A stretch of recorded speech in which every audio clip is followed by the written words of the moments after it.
When he first arrives, he looks like any other confused teenager. Because he has no special background or magic, he is labeled a no class. A seemingly kind local approaches him, offering a warm meal and a drink to help him adjust. To a terrified kid, this man looks like a savior. Unfortunately, in a place like Area, kindness is usually a mask for something much darker. As Sungmin reaches for a drink, the man moves to draw his sword, but the stranger made a fatal mistake. He assumed Sungmin was a helpless amateur. Before the blade even clears the scabbard, our protagonist slashes the man's throat with cold, surgical precision. Standing over the corpse, Sungmin doesn't feel guilt, only a weary sense of familiarity. This is because our boy isn't actually a rookie. Through a miraculous item called the Stone of Regression, he has traveled 13 years back in time. In his past life, he was a C-rank mercenary who lived a shabby existence, struggling for every scrap of food until he eventually died in obscurity. Now, he's back at the starting line with the body of a weak boy but the memories of a veteran. Because he knows exactly how his first life went wrong, he isn't going to waste a single second. He checks his status window and sees he is still a no class with 0 skills. While that sounds like a disadvantage, Sungmin knows the secret. No class characters are blank slates. They can learn anything and receive special growth bonuses, provided they find the right teachers before they pick a permanent path. To fix his weak foundation, the young mercenary immediately seeks out a specific doctor in the city. Because this doctor is destined to die in an accident very soon, only those with future knowledge, like our hero, can take advantage of his services. Sungmin undergoes a skeletal remodeling procedure, giving him a martial skeleton. This new internal structure makes it significantly easier for him to master physical combat techniques. Next, he heads to a dusty, overlooked library. The owner has no idea that a legendary book called the True Heaven Cultivation Technique is sitting on his shelf. Because the owner thinks it's junk, our hero buys this first-rate power-up for a handful of coins. In just one day, he has secured 2 massive advantages he missed out on the first time around. But power requires equipment, and Sungmin is broke. He visits a local merchant to buy armor and a spear, but he's short by 240,000 credits. Instead of giving up, our protagonist switches tactics. He stops acting like a scared kid and looks the merchant in the eye with the gaze of a man who has seen 1,000 battlefields. Surprisingly, this works. The merchant is impressed by the boy's worn and torn attitude, the desperate hunger of someone who refuses to die. He agrees to give Sungmin the gear on credit. It's a rare moment of luck, though the skeptical mercenary within him warns that he should stay wary of everyone. Equipped and ready, the young warrior heads to the hunting grounds outside the city. 13 years ago, he was crying and waving a stick at goblins. Today, he faces a leaping monster and calls upon the soul-chasing spear technique. With a single explosive thrust, he kills the creature instantly. The force is so great that his untrained, youthful hand actually smokes from the friction. It's a painful reminder that while his mind is a master's, his body is still just a no-class beginner. But as he looks at the fallen monster, he doesn't feel pain, only the thrill of a fresh start. After 2 weeks of grueling work in the monster-infested woods, Lee Sungmin returns to the city of Xenovis under the cover of night. He heads straight to his lodging at a local inn, where he's greeted by the innkeeper Jack. Our hero pays for his stay with a dark brown pouch filled with monster byproducts like goblin teeth and vials of fluid. Jack is stunned, not just because a no-class kid is successfully hunting every day, but because the boy is carrying a dimensional storage pouch worth a small fortune. Sungmin simply brushes it off, claiming he got a deal from a local merchant. To the innkeeper, our protagonist looks like a once-in-a-generation prodigy who might one day rival the city's greatest heroes. Upstairs in his room, the mood is much heavier. Sungmin knows the truth. He isn't talented at all. Every scrap of progress he's made is fueled by the bitter memories of his previous, shabby life as a C-class mercenary. Because Area allows a person to regain skills simply by remembering the mechanics, he has managed to recover several of his old techniques. Unfortunately, these are just second-rate arts, the kind that will never let him reach the top. Even with his new cultivation technique, he feels the weight of his own limitations. He realizes that if he wants to truly change his fate, he needs to find much stronger martial arts. The next morning, the innkeeper's daughter, Lula, tries to convince him to give up the dangerous life of a hunter. She suggests he take a safe job at the inn instead, but our hero refuses. In his past life, he survived by compromising and playing it safe, which led him nowhere. This time, he is determined to do whatever it takes to reach the heights he once envied. He leaves for the city plaza, arriving just as the noon bell rings to signal the arrival of new otherworlders. Among the newcomers, Sungmin spots a young boy in red and black robes who looks remarkably calm. Experience tells our hero that the local thugs will target this confused newcomer immediately, and sure enough, 2 criminals approach the kid with a poisoned drink. Sungmin tries to mind his own business, but his luck turns sour when he accidentally bumps into a massive, malicious thug who claims his collarbone is broken as an excuse to extort him. Before the boy can react, the thug strikes him down. Sungmin realizes he's trapped. The man attacking him is a third-rate martial artist. the lowest rank, but still higher than the current, unevolved version of our protagonist. Desperate and knowing no one will help a no-class kid, Sung-min shouts a warning to the boy in the red robes, telling him not to drink the poisoned water. It's a gamble. He hopes the kid might be a martial artist from another world who can help him out of this mess. When the lead thug lunges to finish him off, Sung-min unleashes everything he has. He activates his specialized exoskeleton and strikes with his rock destruction palm repeatedly. However, the thug's body is reinforced with external arts, making him completely unharmed by a child's physical strength. Just as things look hopeless and the other thugs move in to help their leader, the boy in the red robes intervenes.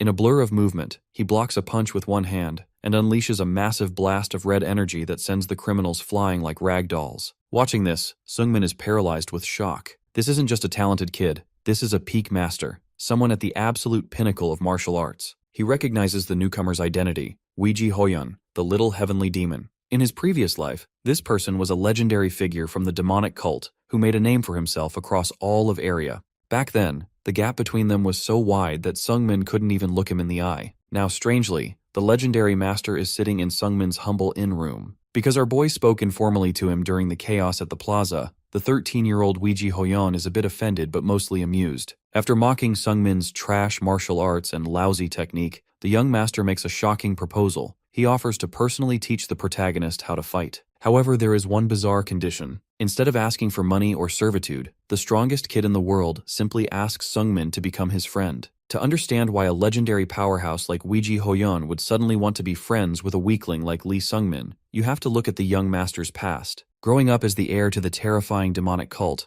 Hoyun lived a life of brutal expectations. When he was just a child, he told his father, the great heavenly demon, that he wanted a friend after reading about it in a book. His father's response was a terrifying roar, insisting that a ruler has no need for companions. He even made a 10-year-old Hoyun slaughter 50 trainees just to prove a point about strength. Because of this, he grew up with immense power but zero social experience, leading him to believe that friendship is simply something that happens between people of the same age. Back in the present, Sung-min finds himself in a bizarre situation. He is a 27-year-old man in a teenager's body, shaking hands with a 13-year-old boy who has just claimed him as a friend. Despite the absurdity, the arrangement comes with a massive perk. Sung-min begins teaching him martial arts. Hoyun can't share the secret techniques of the demonic cult, but he introduces Sung-min to the Violet Dawn mystic art. This is a high-level technique from the unorthodox sects that causes the user's internal energy to glow a deep amethyst color. Because Hoyun insists they are equals, he forces Sung-min to stop using polite language and speak to him informally, a difficult task for someone who knows exactly how dangerous he is.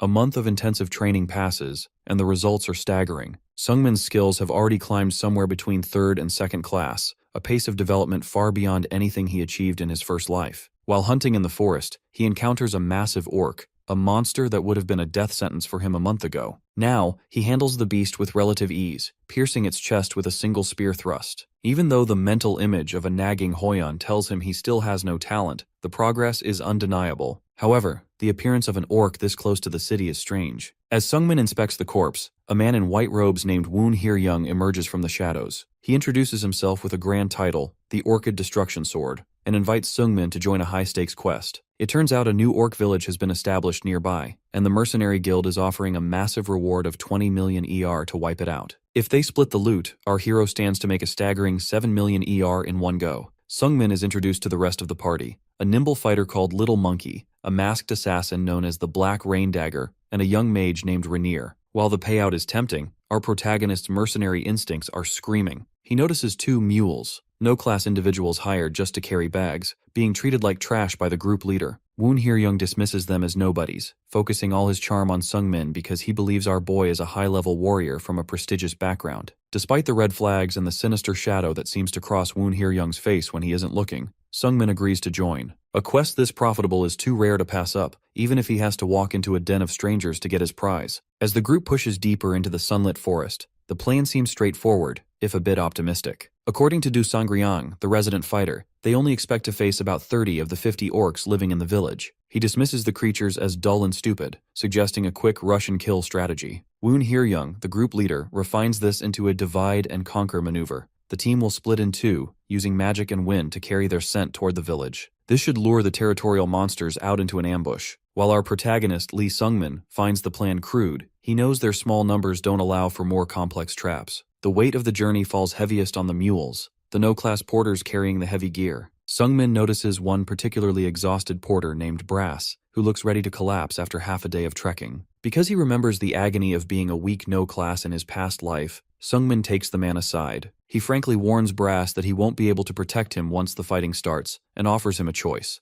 Run now, or stay, and risk it. Brass, terrified of the punishment the mercenary guild inflicts on deserters, chooses to stay. Sungmin understands this fear all too well. He's lived it. When they finally reach the perimeter of the orc territory, the two teams split up. Woon Hye-young leads Sungmin and Brass toward a wooden fence near the village. Before the attack begins, Sungmin uses a trick from his master to mask their scent, rubbing mud all over their bodies to buy them a few extra seconds of surprise. Woon Hye-young is impressed by the boy's veteran-like instincts, but as soon as the red signal flare is launched to lure the orcs out, his true colors emerge. With 13 snarling orcs rushing toward their position, Hye-young grins darkly and suggests a better plan, sending Brass out as live bait to distract the monsters while they attack from behind. When Brass pleads for his life, Hye-young's joke turns into a cold threat. If you don't come forward, I'd probably kill you. Unable to watch another no-class be treated as disposable trash, Sungmin steps in. He doesn't do it out of grand heroism or friendship. He does it because they are both no-class, and he refuses to let the law of the strong crush the weak in front of him. He volunteers to go first, diving into the pack of 13 orcs alone. Drawing on Weiji Hoyun's training and his own hard-won experience, Sungmin becomes a blur of amethyst energy. He leaps into the air, spinning his spear to thin the herd. He remembers the little heavenly demon's voice in his head, reminding him to stay at a distance. He unleashes the soul-chasing spear technique, piercing multiple orcs at once with a technique called lightning splitting strike. When an orc manages to tackle Brass, Sungmin arrives in an instant, plunging his spear through the monster's chest to save the man. As the last of the 13 orcs falls, the clearing is silent and covered in blood. Sungmin stands over the bodies with a cold, determined smirk. Behind him, Woon Hye-young watches, his sword drawn and his expression unreadable. He had expected to see a talented kid. Instead, he just watched a master at work. After the battle, Woon Hye-young wastes no time collecting the grim proof of their success, slicing the ears off the 13 fallen orcs. He remains professional, even complimentary toward Lee Sungmin, though he snaps at Brass to hurry up and pack the loot. As the group heads back to the clearing to regroup, Brass leans in and whispers a soft thank you to our protagonist. It's a quiet moment of genuine gratitude that stands in stark contrast to the betrayal that's about to unfold. When they reunite with the second team, the atmosphere is strangely calm. Du Sangryang, the monkey-like fighter, claims their side was an easy victory, but Woon Hye-young's expression shifts. He notes that the real problem starts now. Before anyone can react, a dagger from Wang Pei, the Black Rain dagger, pierces Rainier the mage through the chest. As the girl collapses, the trap is revealed. Hye-young and Wang Pei are turning on their allies to keep the entire 35 million ER reward for themselves. While Du Sangryang shouts in confusion, Sungmin isn't surprised. A cold memory from his past life flashes in his mind. The image of a massive guillotine in Xenovis, and a man being executed for murdering his own allies for money. That man was Woon Hye-young. Because he witnessed that execution 13 years ago, our hero has been waiting for the knife to drop. Hye-young draws his sword, confident that his second-rate martial skills will easily overpower a child. But Sungmin has two massive advantages. He can read the flow of Hye-young's movements like an open book, and he's already poisoned the well. Back when they were applying mud to mask their scent, Sungmin had mixed in a long-acting paralyzing poison. Hye-young's hands begin to shake uncontrollably. He can't even parry the strikes of a boy he deemed weaker than himself. Desperate and choking on poison, Hye-young grabs Brass, holding a sword to the porter's throat as a hostage. He gambles on Sungmin's useless compassion, but the mercenary in Sungmin is fighting a war with himself. He knows he's too drained of energy to save the porter without getting countered, and he tries to tell himself to stay cold and focus on reality. Then, Brass makes a choice. Looking at Sungmin with a tragic, knowing smile, the porter throws himself backward onto the blade. He sacrifices his life to pin Hye-young's sword in his own body, screaming for the young warrior to strike. The stunned Hye-young can only watch in horror as Sungmin towers over him, his spear ending the traitor's life once and for all. Meanwhile, the little monkey manages to kill the assassin Wang Pei, leaving only the two survivors to split the massive reward. Sungmin returns to the inn physically wealthy but emotionally hollow. He collapses onto his bed, haunted by the fact that if he had just been a little stronger or had a little more energy, Brass might have lived. He didn't want this second life to be as disgusting as the first. His silence is broken by Weiji Hoyun, who leans over him with a dark, predatory intensity. He can smell the human blood on him. When Sungmin admits he killed a second-rate martial artist who tried to betray him, Hoyun doesn't just accept the answer. He stares directly into Sungmin's soul, sensing that our boy is hiding something far deeper than a simple skirmish. Lee Sungmin sits on the edge of his bed, physically exhausted and emotionally drained,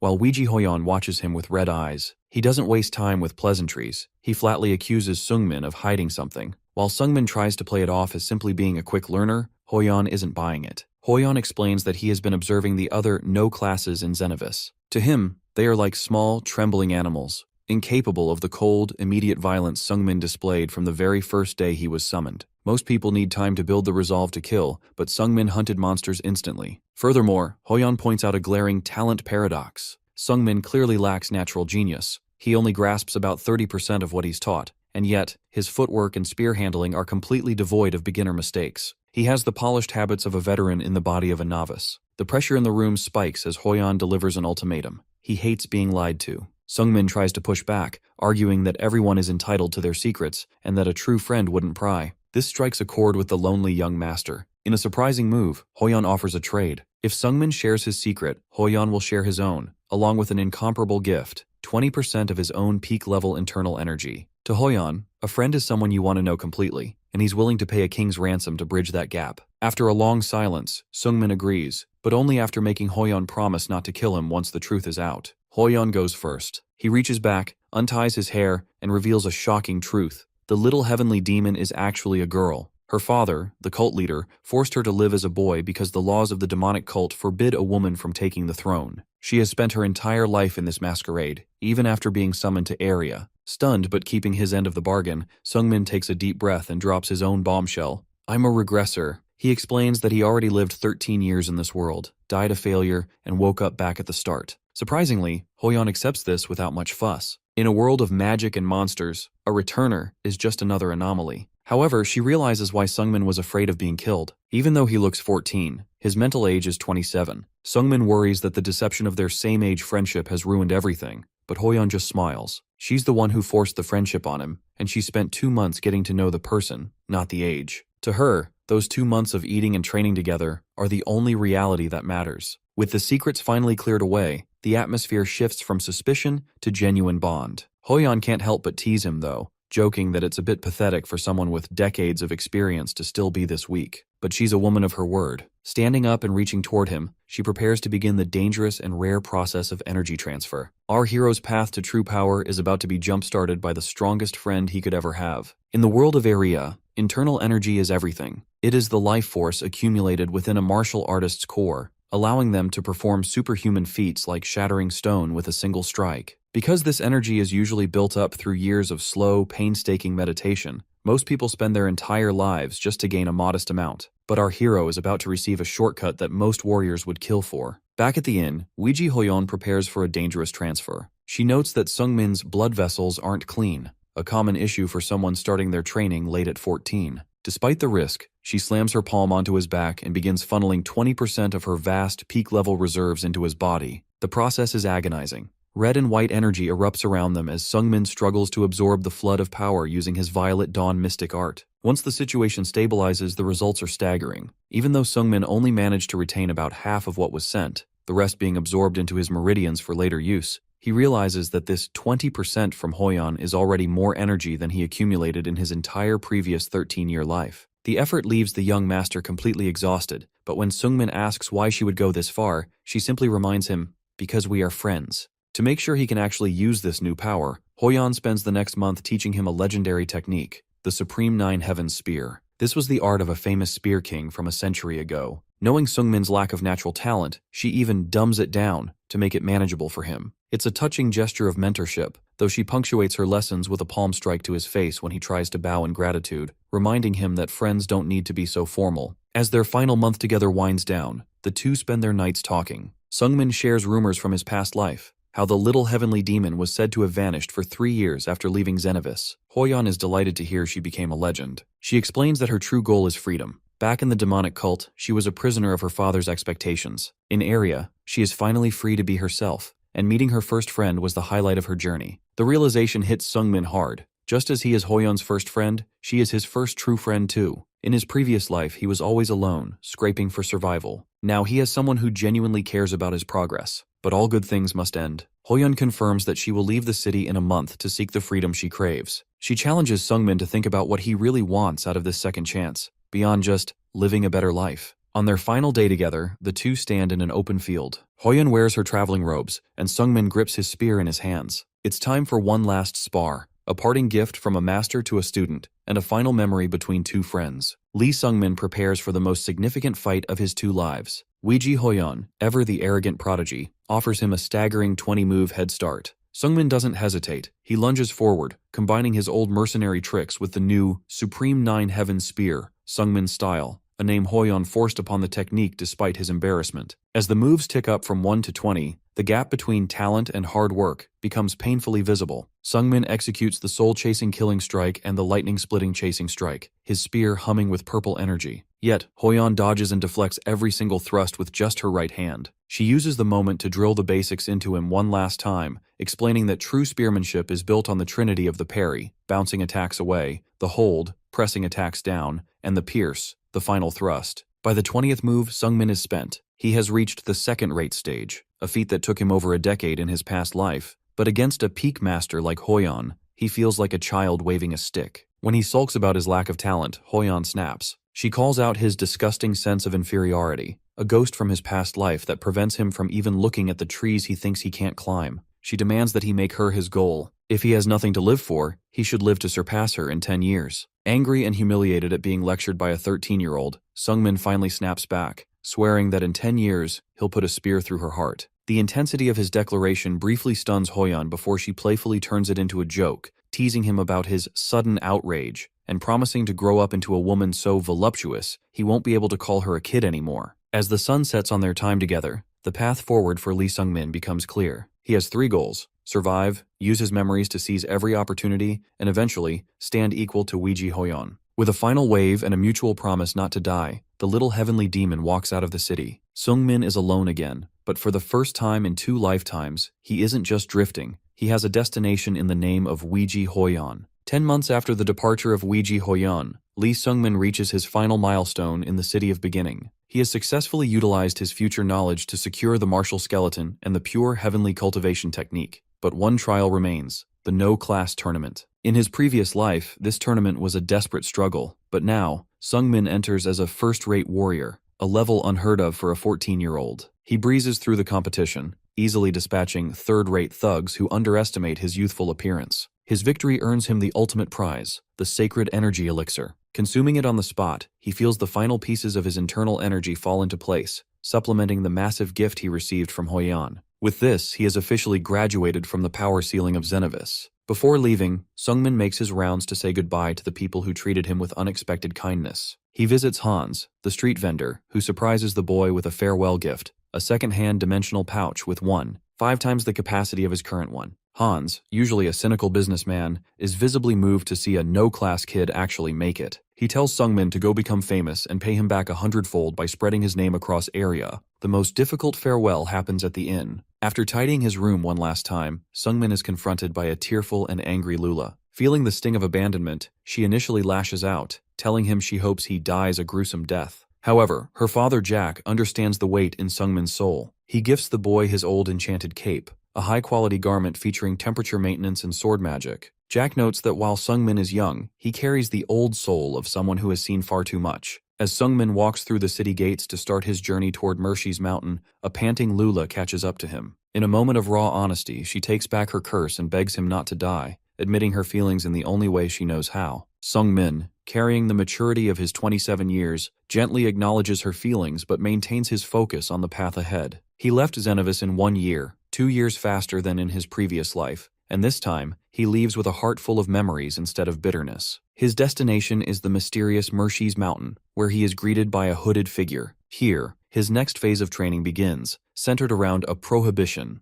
a self-imposed vow or restriction that serves as a catalyst for explosive martial growth. To stand equal to Weiji Hoyeon in 10 years, he knows he must push his body and soul past their absolute limits. Lee Sungmin has officially begun his journey toward the promised reunion at Behanger. With 9 years left on the clock, he realizes that merely returning to his old life as a mercenary would be a waste of his regression. To truly close the gap between himself and the genius Weiji Hoyeon, he seeks out the ultimate training ground, Mercy's Mountain. Mershi is the god of trials, and his territory is a place where the physical laws of area can be bent to test a practitioner's resolve. By accepting prohibitions, a warrior can force their body to adapt at a rate hundreds of times faster than normal training. Sungmin, desperate for growth, accepts two of the most grueling restrictions available. The first is the prohibition of weight. This isn't just carrying a heavy pack. Mershi's power makes Sungmin's own limbs, his clothes, and even the food in his hand feel like they are made of solid lead. The second, and perhaps more psychological, is the prohibition of taste. To Sungmin's altered senses, pure water looks and smells like sewage,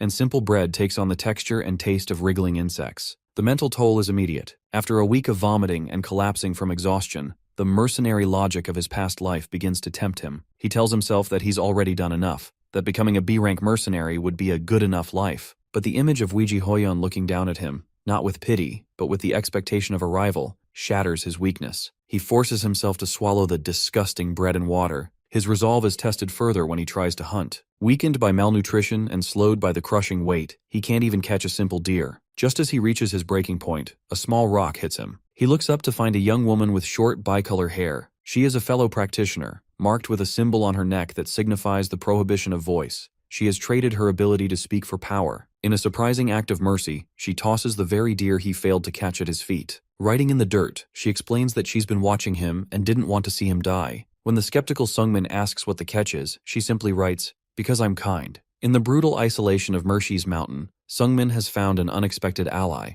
one whose silence masks a strength he hasn't yet fathomed. Lee Sungmin finds himself in a bit of a daze when a young woman suddenly appears to help him out. She introduces herself simply as a kind person, and because she's always popping up exactly when he's in trouble, Sungmin can't help but feel a sense of mystery about her. However, the mystery evaporates the moment he learns her name, Baek Sogo. In Sungmin's previous life, this woman was a legendary figure known as the Flash, a title she earned through her peerless speed. Unfortunately, her fame comes with a grim shadow. Sungmin remembers that in about 8 years, this future celebrity is destined to die at the hands of a terrifying warrior, his own friend Weiji Hoyon. Their interaction takes place under the strict rules of the mountain. Because this is a place for intense training, practitioners must accept prohibitions, magical handicaps that increase every 6 months. While Sungmin is resting by a cave, Baek Sogo startles him by appearing silently behind him. She can't speak because of her current rules, so she communicates by carving words into stone with her finger. She's worried our hero might starve, showing that her kind person label isn't just for show. As they talk, Sungmin notices a glowing purple symbol on her arm. It turns out her left arm has been completely numbed by a new prohibition. My guy realizes just how brutal this mountain is when she asks about his own handicaps. Because Sungmin started with the loss of taste and increased body weight, Baek Sogo feels genuinely sorry for him.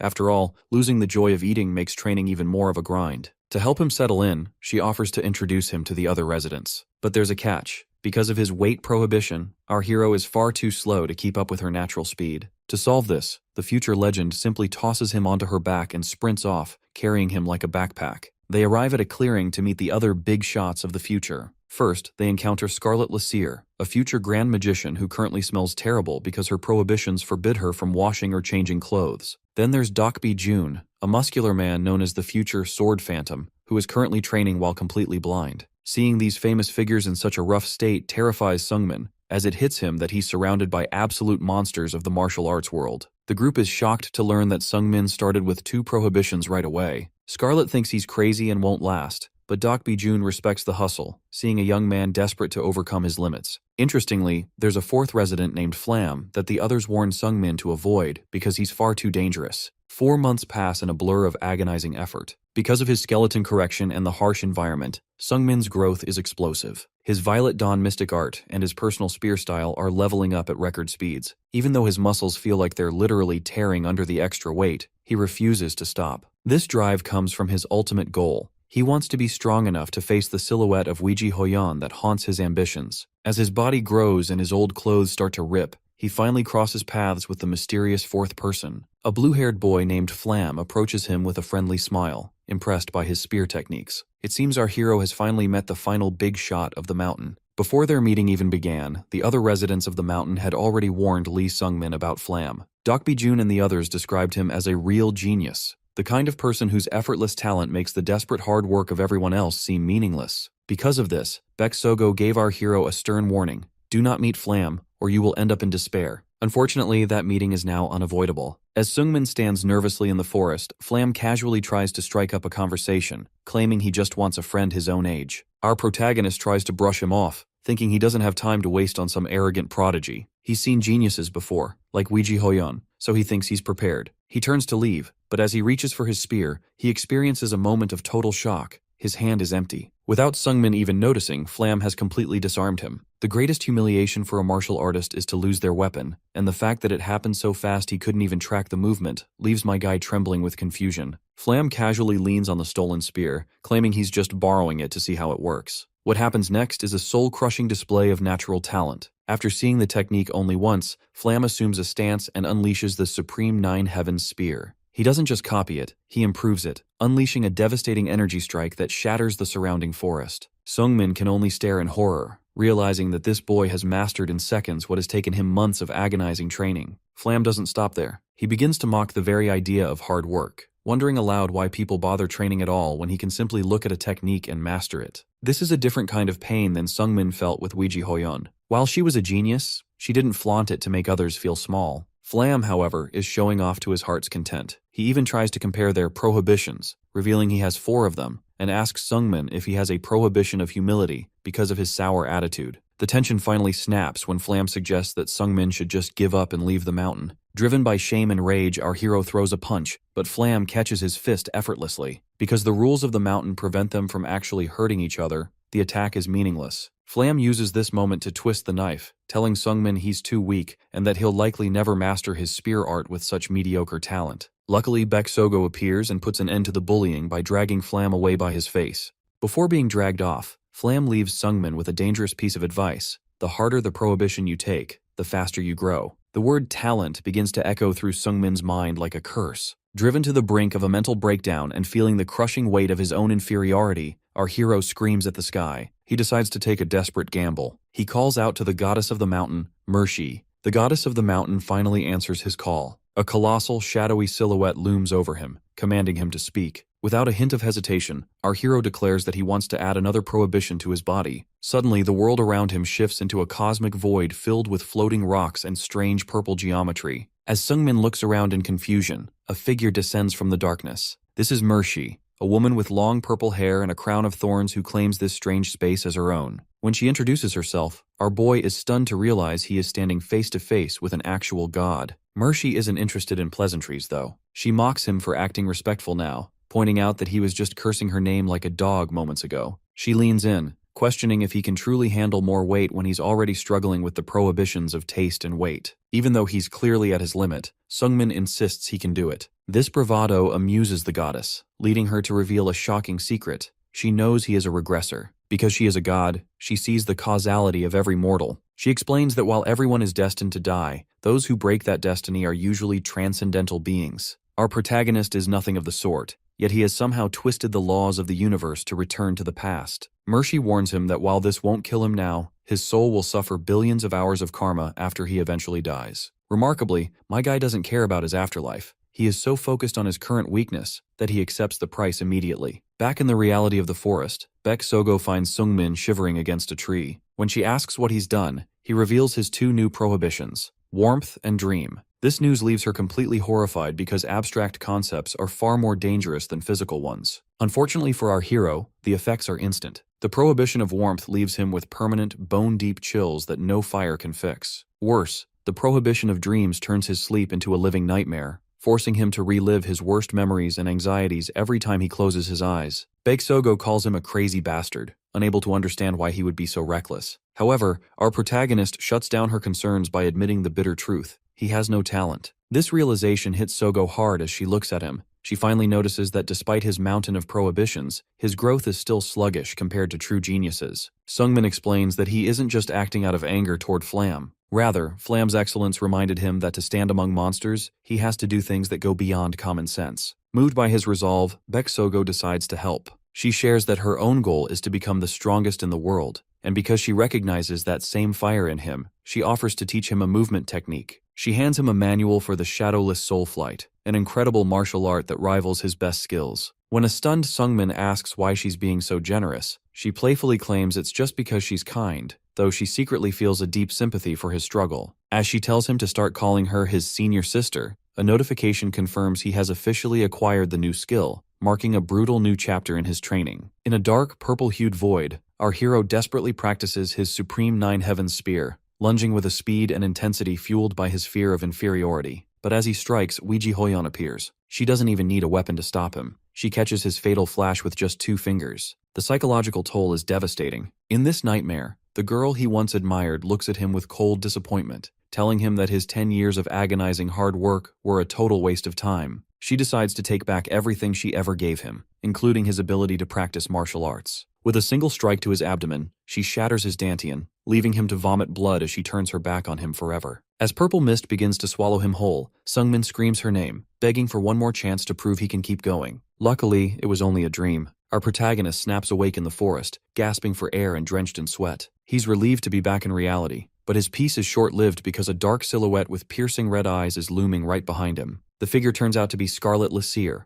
a future Grand Magician, who currently looks and smells like she hasn't seen a bath in weeks. Despite her eccentric and frankly unhygienic appearance, she's there to check on him. Because Sungmin took on the prohibition of dreams, his eyes are now permanently bloodshot and marked with a glowing sigil. Scarlet doesn't sugarcoat things. She tells him bluntly that between the nightmares and the constant chills from the prohibition of warmth, he's on a fast track to an early grave. However, she isn't just there to mock him. It turns out that Baek Sogo was so worried about him that she begged the other residents of the mountain to help. Even Dokbi Jun, the sword phantom, has shown up to act as a sparring partner. Because they want to see him survive this hellish training, Scarlet provides Sungmin with 4 magic scrolls. These allow him to use mental clear to fight off the nightmares, haste, and strength to combat the crushing weight of his prohibitions, and fatigue recovery to keep his body from collapsing. The training that follows is brutal. Sungmin pushes himself to the edge of death, using magic to force his body beyond its natural limits, even though it drains his very life force. He still can't last 100 seconds against the blind Dokbi Jun,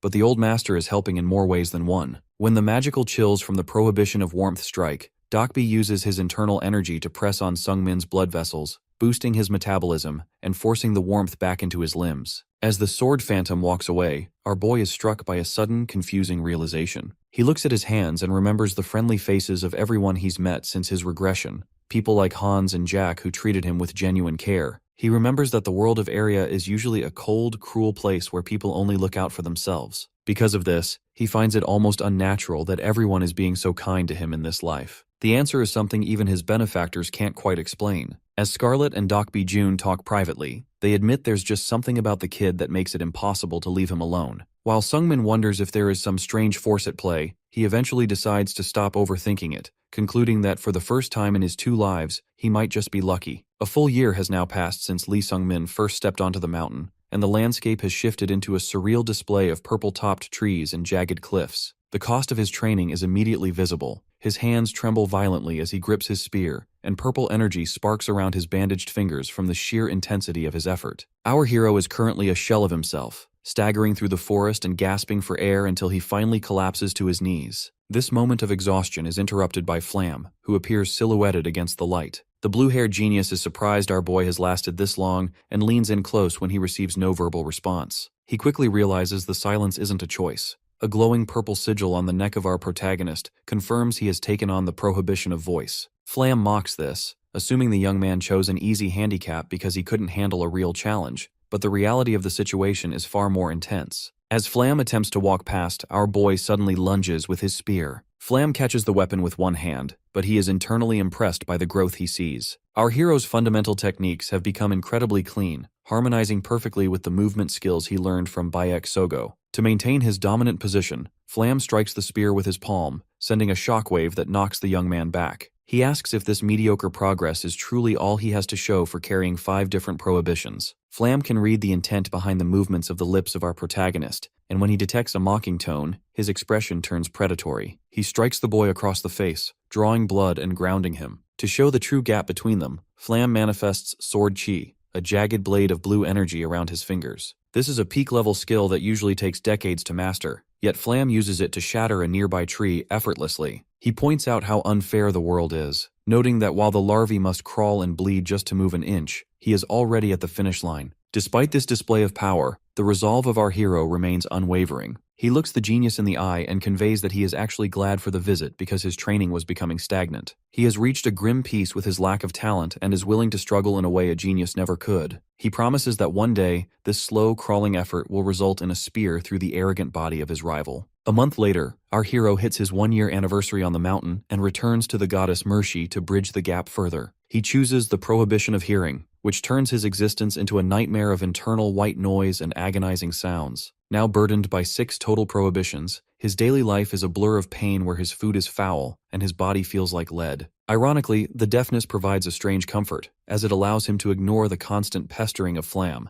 Under the guidance of Doc Jun and Baek Sogo, the young man continues to sharpen his spear style and mystic arts. He evolves at a snail's pace compared to a true prodigy, but his progress is consistent. This long, agonizing grind eventually leads to a sudden summons back to the cosmic void of Mercy. Rather than demanding another price, the goddess looks down at him with a calm smile and announces that he has officially overcome her trial. In the cosmic void of Mercy's space, our protagonist stands confused. He has been summoned by the goddess ahead of schedule, and he doesn't understand why. When he asks what she means, she reveals a startling truth. Flam's entire existence is the trial. As Mercy explains that Flam isn't actually a resident of the mountain in the traditional sense, our hero realizes why he never heard of such a legendary talent in his previous life. Flam simply didn't exist in the world of Area. Flam's purpose is to serve as a personification of despair. Most practitioners, including legends like Baek Sogo and Doc Jun, eventually encountered Flam and were crushed by the gap in their abilities. They turned away and ran from his overwhelming talent, but our guy did the opposite. Despite being the least talented person on the mountain, he threw himself into even harsher training to close the gap. This recklessness amused the goddess, and because our hero refused to give up, he passed the secret test of the mountain. Mercy warns him to keep Flam's true identity a secret or face divine wrath. She then offers him a shortcut, his soul in exchange for the strength of 100 years of training. Our protagonist flatly refuses the trade. He reflects on how much he used to hate the word effort because it felt like a hollow excuse for those without talent. In his past life, he used his lack of potential as a refuge to avoid trying at all. But now, surrounded by people who are both talented and hardworking, he realizes he has no more excuses. He accepts his role as a larvae and tells the goddess that he has actually come to like the word effort because it is the only path he has left. Before sending him back, Mercy begins to speak in riddles, indirectly warning him about the nature of Area. She explains that there are no coincidences in this world, and that the summoning of otherworlders like him serves a specific, hidden purpose. She hints that something catastrophic is approaching, something so dire that it forced the universe to allow him to regress in the first place. Before she can explain further, a terrifying presence of mist and shadows interrupts her,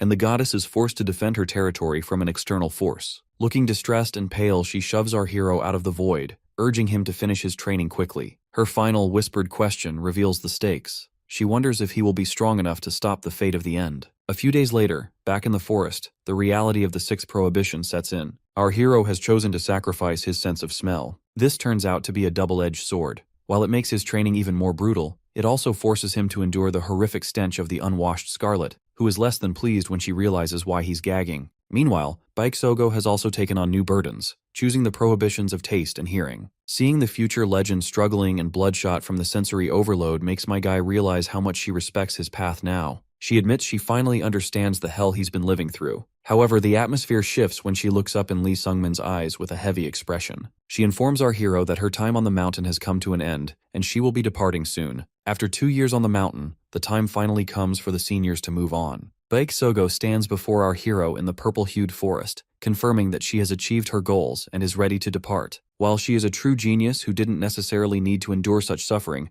her time here has been transformative. As they stand in silence, she realizes that the small boy she first met has grown until he is now as tall as she is. She hesitates, worried that our protagonist might work himself to death or fail to master the shadowless soul flight without her guidance. Our guy senses her hesitation and reassures her with a calm, serious expression. He insists that he can pull his own weight now and refuses to let her stay just for his sake. Because of her kindness, he is still alive, and he wants her to pursue her own path. In a rare moment of affection, Baek Sogo pulls him into a sudden hug. She calls him the toughest person she has ever seen because he doesn't despair. When he tries to correct her, admitting he falls into despair constantly but simply chooses to get back up, she finds him even more impressive. She confesses that even she gave up when facing the overwhelming talent of Flam. With a final plea for him not to die, she leaves the mountain. Soon after, Doc Jun and Scarlet also depart, leaving our hero in a silence he hasn't felt in a long time. Walking alone through the forest, he reflects on his past life when he was a cynical loner who believed in no one. Now he understands that he only survived this year because of the people around him. This realization shatters an unseen wall in his heart. As he moves, he experiences a sudden, fleeting sense of total freedom. For a moment, the weight, the foul smells, and the internal noise vanish. The world looks different because he has changed. The seasons shift into summer, and the sound of cicadas fills the air. This serves as a grim reminder of the timeline.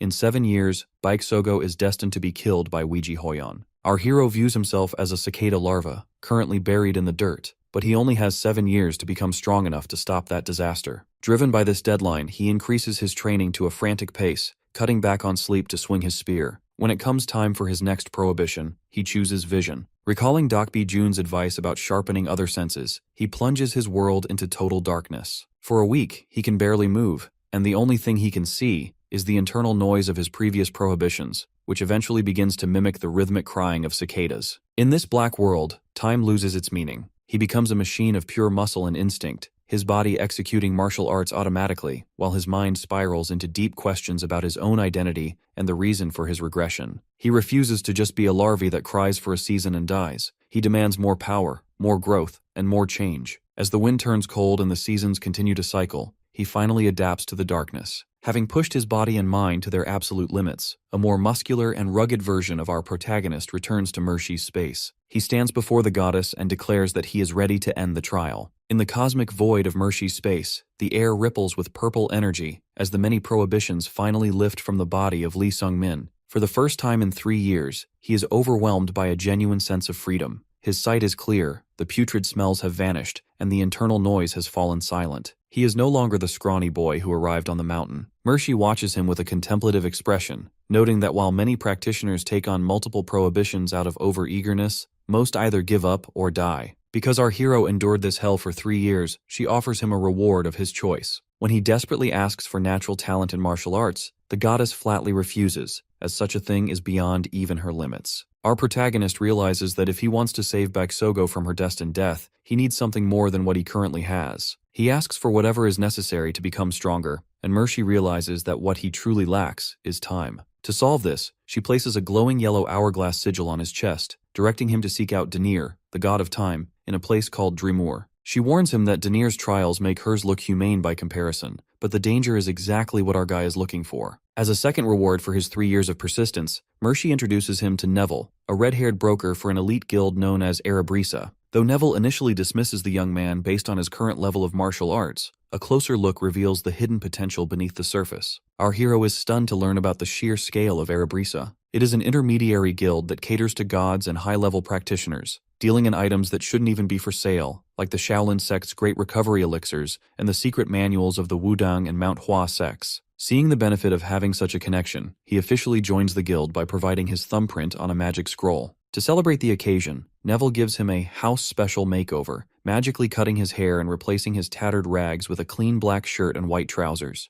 Mershi bids him a final, cryptic farewell, reminding him once more that there is a specific reason for his regression and that coincidences do not exist in area. As our hero descends the mountain path toward the city of Bahanger, he ponders her words. He wonders if his meetings with Weiji Hoyon and Baeksogo were truly random, or if a higher power planned them. His thoughts are interrupted by an ambush of wolf-headed monsters, but they are no longer a threat. With a single fluid spinning kick infused with purple energy, he decapitates one effortlessly. At 18 years old, Lee Sung-min has officially reached the peak level of martial arts. While others might mistake him for a genius, he knows this strength was bought with 3 years of agonizing prohibitions and a refusal to break. He isn't satisfied yet. He knows he still has a long way to go to prevent the coming disaster. With his spear in hand and a new sense of purpose, he heads toward Bahanger to register as a mercenary, marking the true beginning of his new life. Our hero's focus is now fixed on a legendary artifact known as the Devnark magic armor. This bronze-colored segmented plate was originally found in the dungeon of a black magician near Bahanger,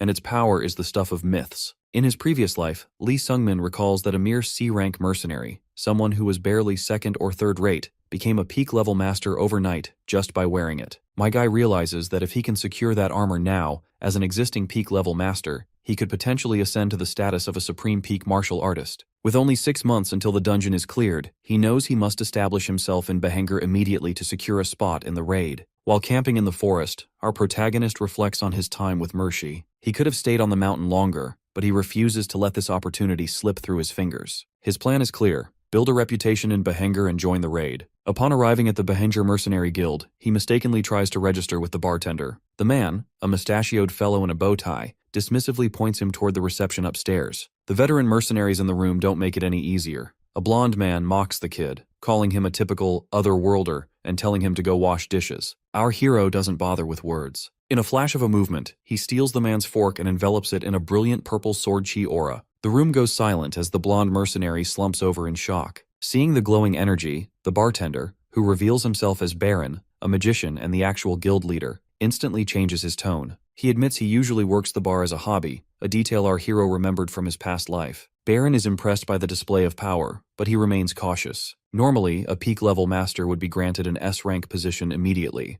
but Baron worries that our protagonist is just an inexperienced young man who only knows how to train in isolation. To verify his skills, Baron assigns him a qualification quest to subdue an ogre, sending along an established S-rank mercenary named Lude to monitor his performance. The next day, under a bright blue sky, the two head into the forest. Lude is a gray-haired, scarred veteran who finds the boy a bit boring, but respects the stunt he pulled with the fork. He notes that while our hero might be popular with girls, his quiet nature makes for dull company. As they trek, Lude explains the nature of their target. Ogres are some of the most powerful monsters in area, boasting skin as tough as steel and natural magic resistance. As they dive deeper into the woods, both men realize something is wrong. Lude notes that the forest is far too small to sustain a creature that stands 3 to 5 meters tall and requires a massive amount of food. They soon find the mangled, bloody remains of a deer, but the discovery only adds to the mystery. There are no signs of the ogre actually eating the carcass, nor are there any droppings or typical tracks. It seems the predator is killing for sport, rather than survival. The silence is suddenly shattered by a violent, crackling energy and a terrifying sound. Both warriors draw their weapons instantly, but the shadow looming in the trees is far more grotesque than a standard beast.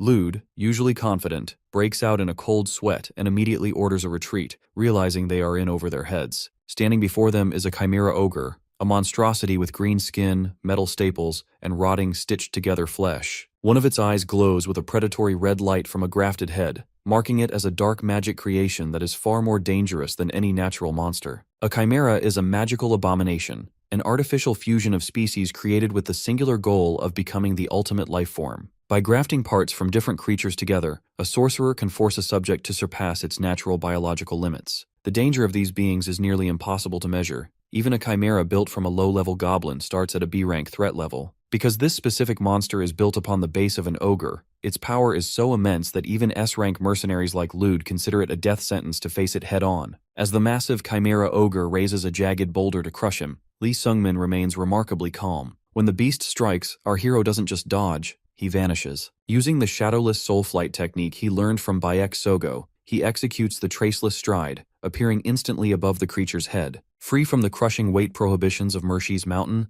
Sung-min realizes his true speed is terrifying. He transitions into the shadow dance, landing gracefully on the monster's back to deliver a soul-chasing killing strike. The impact is violent, but the result is chilling. Even with his spear infused with purple sword chi, the attack doesn't leave a single scratch on the creature's indestructible hide. Lude, watching from the tree line, realizes the guild's meager reward for a regular ogre isn't worth this risk, yet he prepares to charge in anyway, knowing it's too late to run. However, Sung-min stops him using a sound transmission technique, calmly telling the veteran to stay back. Lude is baffled, screaming that this thing is stronger than a twin-head ogre, but Sung-min simply feels a strange confidence. He believes he can do this. Our protagonist unleashes the lightning-splitting chasing strike, a flurry of high-speed purple energy thrusts that tear up the ground around the beast. Again, the ogre stands unfazed. Realizing that raw power won't work, Sung-min begins looking for a weak point. He notices the creature's yellow eye and lunges with pinpoint precision, driving his spear tip directly into the socket. Lude is awestruck by the young man's tactical skill, but the victory is short-lived. The eye instantly knits back together before their eyes. Lude realizes the horrific truth.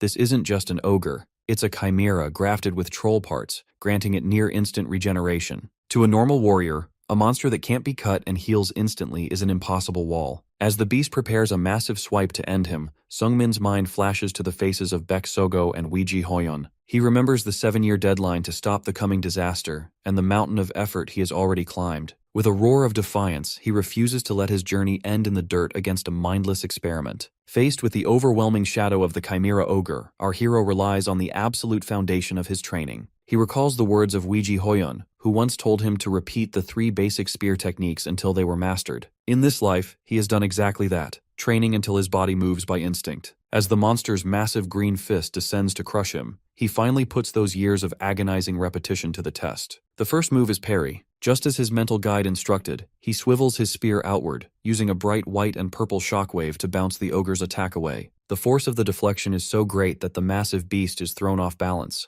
Taking advantage of the opening, Lee Sung-min leaps into the air and rains down a series of energy trails that leave the creature reeling. As the ogre tries to retaliate with a clawed swipe, our protagonist transitions into the second technique, hold. He swivels his spear inward, coiling his energy around the incoming limb and pinning it to the ground with a bone-shattering impact. Lude watches from the sidelines in total disbelief. He has never seen a warrior pin a monster of this scale so effortlessly. The final movement is the pierce. With a vertical thrust, Lee Sung-min drives his spearhead deep into the ogre's leg, realizing that while its skin is tough, its joints are fragile. He severs the creature's leg entirely with a massive slash, sending the limb flying. He knows that even a troll's regeneration has limits. The beast cannot heal a limb if a spear crackling with energy remains lodged in the wound, pinning the shoulder and legs in place. Our hero finishes the fight with the lightning-splitting chasing strike. He becomes a blur of purple light, striking the ogre repeatedly until a final explosion of energy overwhelms the monster. As the dust settles and the smoke rises from the fallen beast, the silence of the forest returns. Lee Sung-min realizes how slow the world feels now that the weight of the mountain is gone. He can still hear the static noise of cicadas in his mind,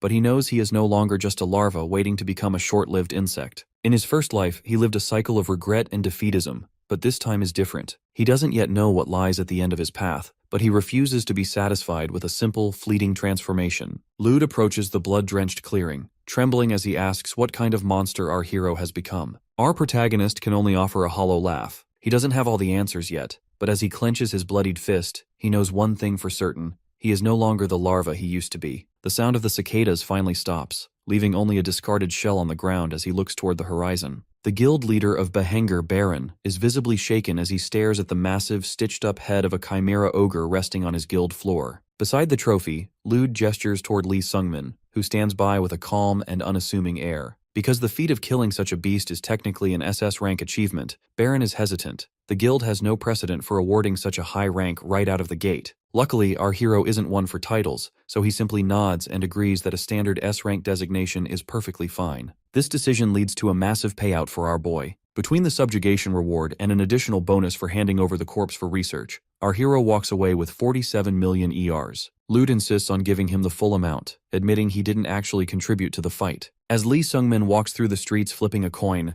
the weight of the money starts to sink in. In his past life, he nearly died for measly sums, rarely ever seeing more than 1 million ERs at a time. This sudden wealth feels unrealistic, leaving him wondering what to even do with such a fortune. However, the answer becomes clear when he looks at his weapon. His current spear is visibly wobbling and worn out from the ogre fight. Because he realized during the battle that a better weapon would have pierced the monster's hide much easier, he decides he can no longer settle for mediocre gear. To avoid a future where a broken weapon becomes a fatal regret, he decides he needs an upgrade. Meanwhile, back at the guild, Baron and Lude review a magical recording of the battle. Watching our protagonist's movements, the guild leader realizes the boy is a peak martial master, despite being no class, for only 4 years. This revelation makes him think that certain powerful figures like Zeon would be very interested in our hero's rapid growth. Unaware of the guild's growing interest, Sung-min steps into a dark alley to summon Neville, a broker from the mysterious organization Erebrisa. When the broker appears, the spearman explains his need for a custom weapon with his 47 million ER budget. To his shock, Neville informs him that this isn't actually a large budget, as the top-tier blacksmiths they represent are incredibly expensive. Since the budget is tight, Neville uses a space-tearing ability to transport our hero directly to a unique forge. There, they meet Telgarus,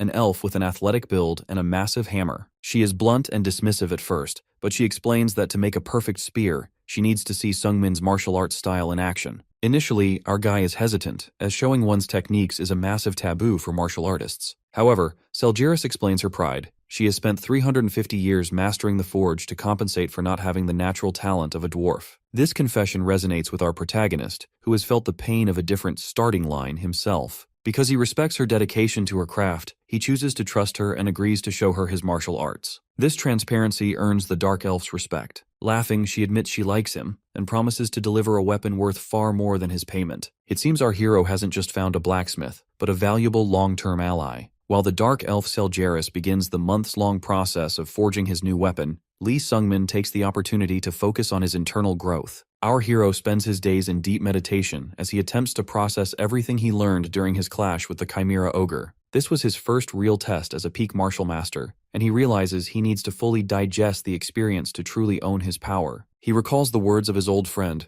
Weiji Hoyon, who once praised his situational awareness as a genuine talent. During his brutal training in the mountains, that awareness evolved into a supernatural sixth sense, allowing him to detect threats beyond the 5 physical senses. He felt this power take over during the ogre fight, moving his body instinctively before he even realized what was happening. However, our protagonist is cautious. He notices a dangerous imbalance. Because his training focused so heavily on touch and intuition, his other senses like sight and hearing have lagged behind. He knows that if he doesn't resolve this sensory gap, he might face a disaster he can't undo. Restless and seeking answers, our boy visits the mercenary guild to check on the investigation into the Chimera Ogre. He meets with the guild leader, Baron, who confirms that the Mage Guild is currently analyzing the remains. Because chimeras don't exist in nature, they were clearly created by a powerful mage, someone our hero suspects might be the owner of a dungeon discovered months later in his previous life. To get ahead of the changing future and secure information on a set of legendary armor he desires, he heads to the Behanger Mage Guild. There, he meets the eccentric young man named Kim Jong-yun,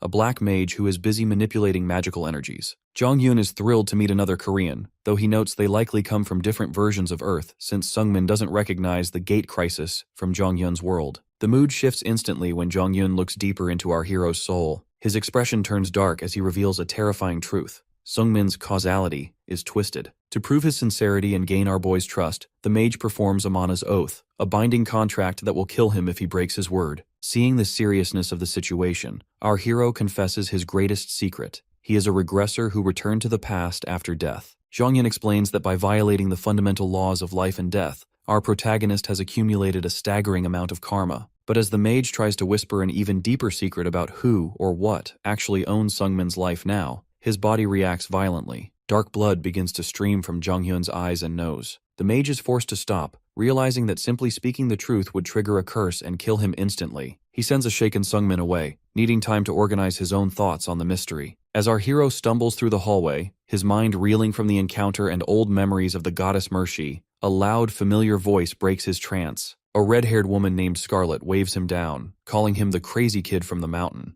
While she looks clean and refined now, she is the same person who claimed to teach him magic back during his grueling training days. When a confused Sungmin fails to recognize her and accuses her of lying, Scarlet reacts with her typical fiery temper, delivering a punch to his face that sends him reeling. It seems that while the mysteries of his soul are growing more complex, the chaotic figures from his past are starting to catch up with him. After a comically painful reunion that involves Scarlet nearly caving in his face with a punch, our protagonist takes a moment to process the warning she leaves behind. She makes it clear that while all black mages are unsettling, Kim Jong-yun is in a league of his own. Because she cares for our boy in her own rough way, she warns him to stay far away from that crazy bastard before heading off to her own lab. Left alone, Sungmin can't help but reflect on how strangely everyone seems to favor him. Between the cryptic words of the goddess Mercy and the unfinished sentences of a bloodied black mage, it's clear his twisted causality is making him a magnet for powerful figures. Choosing to ignore these abstract worries for now, our hero decides to focus on the task at hand, a high-stakes subjugation of 2 twin-headed trolls. This mission cements his partnership with Lude, and over the next 3 months of traveling together, our hero finds his cold heart beginning to thaw. He realizes that people cannot live alone, and for the first time, he stops pushing away those who try to befriend him. This period of peace is lucrative too. By the time they return to the guild, our guy has amassed a significant amount of gold. However, his homecoming is met with a startling invitation. Zeon, the legendary captain of the Flare Mercenary Corps, wants to see him. In his past life, Sungmin worshipped Zeon. He was a beacon of hope, a no-class commoner who rose to become one of the 3 SS-rank mercenaries in Behanger through sheer grit and the 100 Steps mystic fist. But meeting his idol in person quickly turns into a nightmare. While Zeon offers him a prestigious vice-captaincy and a rare Shaolin revitalization pill to boost his internal energy, the strings attached are predatory. Our protagonist is handed a slave contract that demands absolute obedience and the surrender of his secret martial arts techniques. When Lee Sungmin rightfully refuses such a wicked deal, Lude warns him that his life is now in danger. Because Zeon controls nearly all the commissions in Behanger, anyone who defies him is either starved out of work or simply disappears. This disillusionment hits our boy hard. The man he once admired is nothing more than a tyrant who has the city's elite mercenaries under his thumb. Just as the tension reaches its peak, news breaks in the Guild Tavern. The Dark Mage's dungeon, the origin of the Chimera Ogre, has finally been discovered. A subjugation force is being formed with the Flare Mercenary Corps at the helm. Recognizing this as the pivotal moment he's been waiting for to find the Devnarch armor, Lee Sungmin realizes his path is about to collide head-on with the corrupt legend he once called a hero. After months of anticipation, Lee Sungmin finally returns to the forge to collect his new weapon. Seljaris looks exhausted but proud. Because our hero kept funneling extra funds her way during production, she was able to use the highest quality mithril and black iron. The resulting spear is a masterpiece with an ornate black blade and a shaft designed for perfect mana conduction. It is, as our protagonist puts it, simply the best. However, a conversation with Neville, the Arabrisa broker, casts a shadow over this victory. Neville points out that Seljaris worked for free, using every bit of the gold for materials just because she liked him. He notes that our boy has a strange charm that naturally draws people to help him. This observation hits Lee Sungmin like a physical blow. Rather than being flattered, he is deeply unsettled. He recalls his time on Mershi's Mountain and realizes that his good luck with figures like Ouija Hoyon and Scarlet might not be luck at all. He begins to fear that his friendships are fake, merely the result of some supernatural influence within him, rather than his own character. Even as Lude approaches him with a friendly arm over his shoulder, our hero can't help but wonder if his friend's loyalty is just another manifestation of this twisted fate. There is no time for an existential crisis, however, because the dungeon raid is about to begin. Because Sungmin killed the Chimera Ogre so quickly, the timeline of his previous life has been completely upended. The dungeon has been discovered 3 months early, which has created a dangerous complication. The Flare Mercenary Corps is now available to participate. Zeon, the man our hero once admired but now knows to be a tyrant, approaches him with a mocking grin. He leans in to deliver a thinly veiled death threat, suggesting that in the chaos of a dangerous dungeon, one never knows who might not make it back. Lude is quick to defend our guy, but the tension is thick. Zeon's presence has turned a standard raid into a political minefield. Despite the danger, our protagonist refuses to back down. He knows his progress has stalled lately, and he desperately needs the legendary Devnarch armor hidden within to break through his current limits. The Expedition Force, a powerful group of 27 mercenaries led by Baron and Zeon, finally enters the dark, purple-misted cavern. Baron attempts to rally the troops with a speech about being the best in Behanger, but the bravado is short-lived.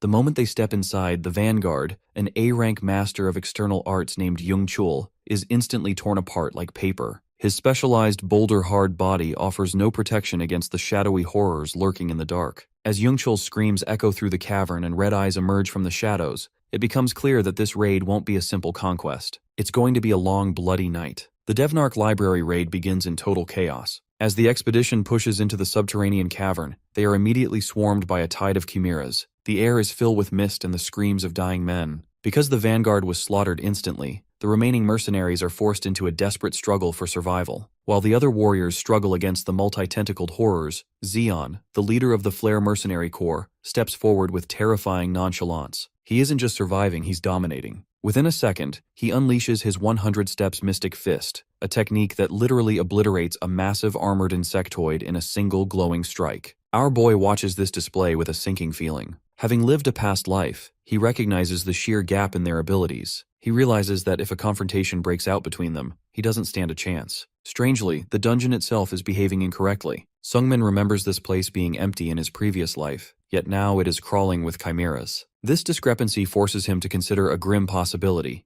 The dungeon's master might actually be present, actively manipulating the environment. By the time the first wave of monsters is cleared, the cost of entry becomes clear. The raiding team has lost 11 A-rank mercenaries in just 1 hour. Despite this massacre, the guild leader, Baron, refuses to turn back. He uses the deaths of their comrades as a justification to keep moving, essentially trapping the survivors, including the trembling Tang Misuk, into descending further into the dark. As they move deeper, the cavern falls into an eerie silence. The group eventually discovers a massive set of stone doors that lead into a vast, dusty library. While the others begin to spread out and search the shelves, our protagonist focuses on a specific goal. He recalls a story from his past life about a mercenary whose life changed after finding magic armor in a secret room. Following the clues from his memory, Sungmin pulls a specific book, revealing a hidden stone staircase. He descends alone, hoping to claim the legendary Devnarch armor, but his luck runs out. Zeon has followed him. The tyrant looks down from the top of the stairs, his face shadowed and predatory. He praises our hero's talent, but that praise is actually a death sentence.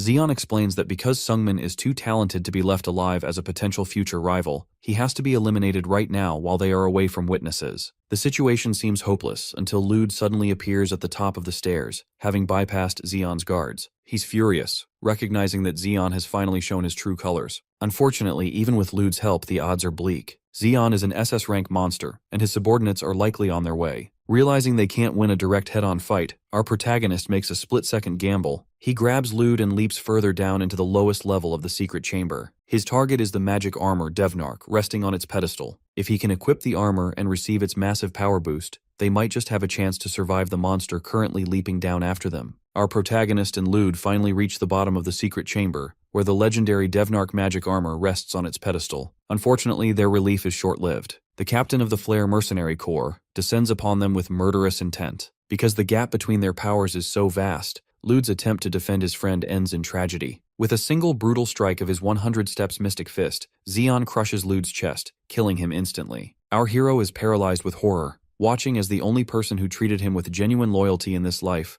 collapses into a pool of black blood. Zeon, completely unbothered by the murder, simply mocks the boy. He explains that in this world, strength is everything, and trust is a weakness. This betrayal transforms Sungmin's shock into an absolute baring-toothed rage. However, his anger isn't enough to overcome Zeon's overwhelming power. Zeon effortlessly blocks our boy's desperate attacks and begins to systematically break him. He even seizes the high-quality spear forged by Seljaris, marveling at its weight while our protagonist lies bleeding against the wall. In a final desperate move, our hero reaches for the Devnark armor. To Zeon's shock, the artifact reacts to the boy, disassembling itself from the pedestal and flying through the air to encase Sungmin in dark geometric plates. A massive, sinister aura of black and purple energy erupts from our protagonist, briefly making the arrogant captain hesitate. Strangely, however, the power vanishes as quickly as it appeared. Sungmin realizes with a sinking heart that he doesn't feel any stronger. His internal energy and physical abilities remain unchanged. Zeon, regaining his composure, prepares to deliver the finishing blow, mocking the artifact as a fluke. But before the captain can strike, a new horror emerges from the shadows. A hooded figure with glowing eyes, the Lich Prescan, appears behind him. Because the Lich is the true master of this dungeon, he effortlessly stops Zeon's punch with a magic shield. The ancient entity notes that the Devnark armor hasn't established a contract with our hero yet, and observes that the boy's soul karma is strangely off course. Upstairs, the rest of the raiding party, including guild leader Baron, rushes toward the noise only to find themselves face to face with the Lich. The realization is instantaneous and terrifying.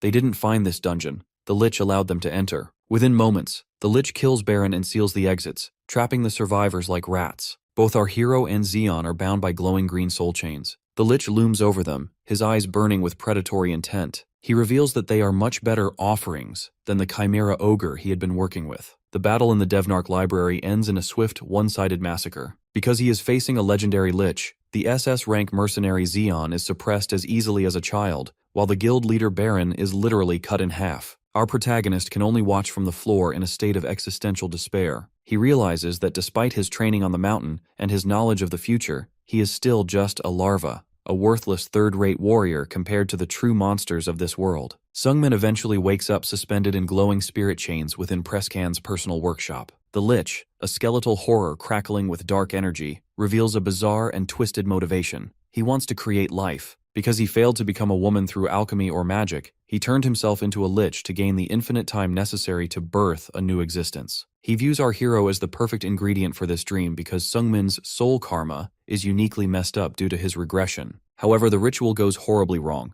As Prescan attempts to offer Sungmin's soul to the Demon King of Fear, a violent surge of energy erupts. To the Lich's utter disbelief, the offering is rejected. The ritual fails so catastrophically that Prescan's physical form begins to dissolve into smoke. Driven to a frantic rage by this impossibility, the Lich demands to know who Sungmin really is, and attempts to tear through the boy's memories to find the truth. When the mental assault ends, Sungmin finds himself alone in the dark. The chirping sound of cicadas, a symbol of his past life's weakness and trauma, returns to haunt him. Luckily, our boy doesn't break. While his current strength failed him, his willpower as a third-rate mercenary who refused to die in his first life kicks in. Remembering the promises he made to friends like Weiji Hoyon and Beck Sogo, he forces himself to stand. Suddenly, a telepathic voice reaches out to him. It belongs to Lloyd, the Golden Mage Tower Master, who had gone missing in Sungmin's previous timeline. Lloyd is severely injured further underground and claims that Preskin has fled. He begs for help, swearing on his mana that it is safe to descend. Our protagonist eventually finds the Grand Mage in a chamber filled with the wreckage of a magical battle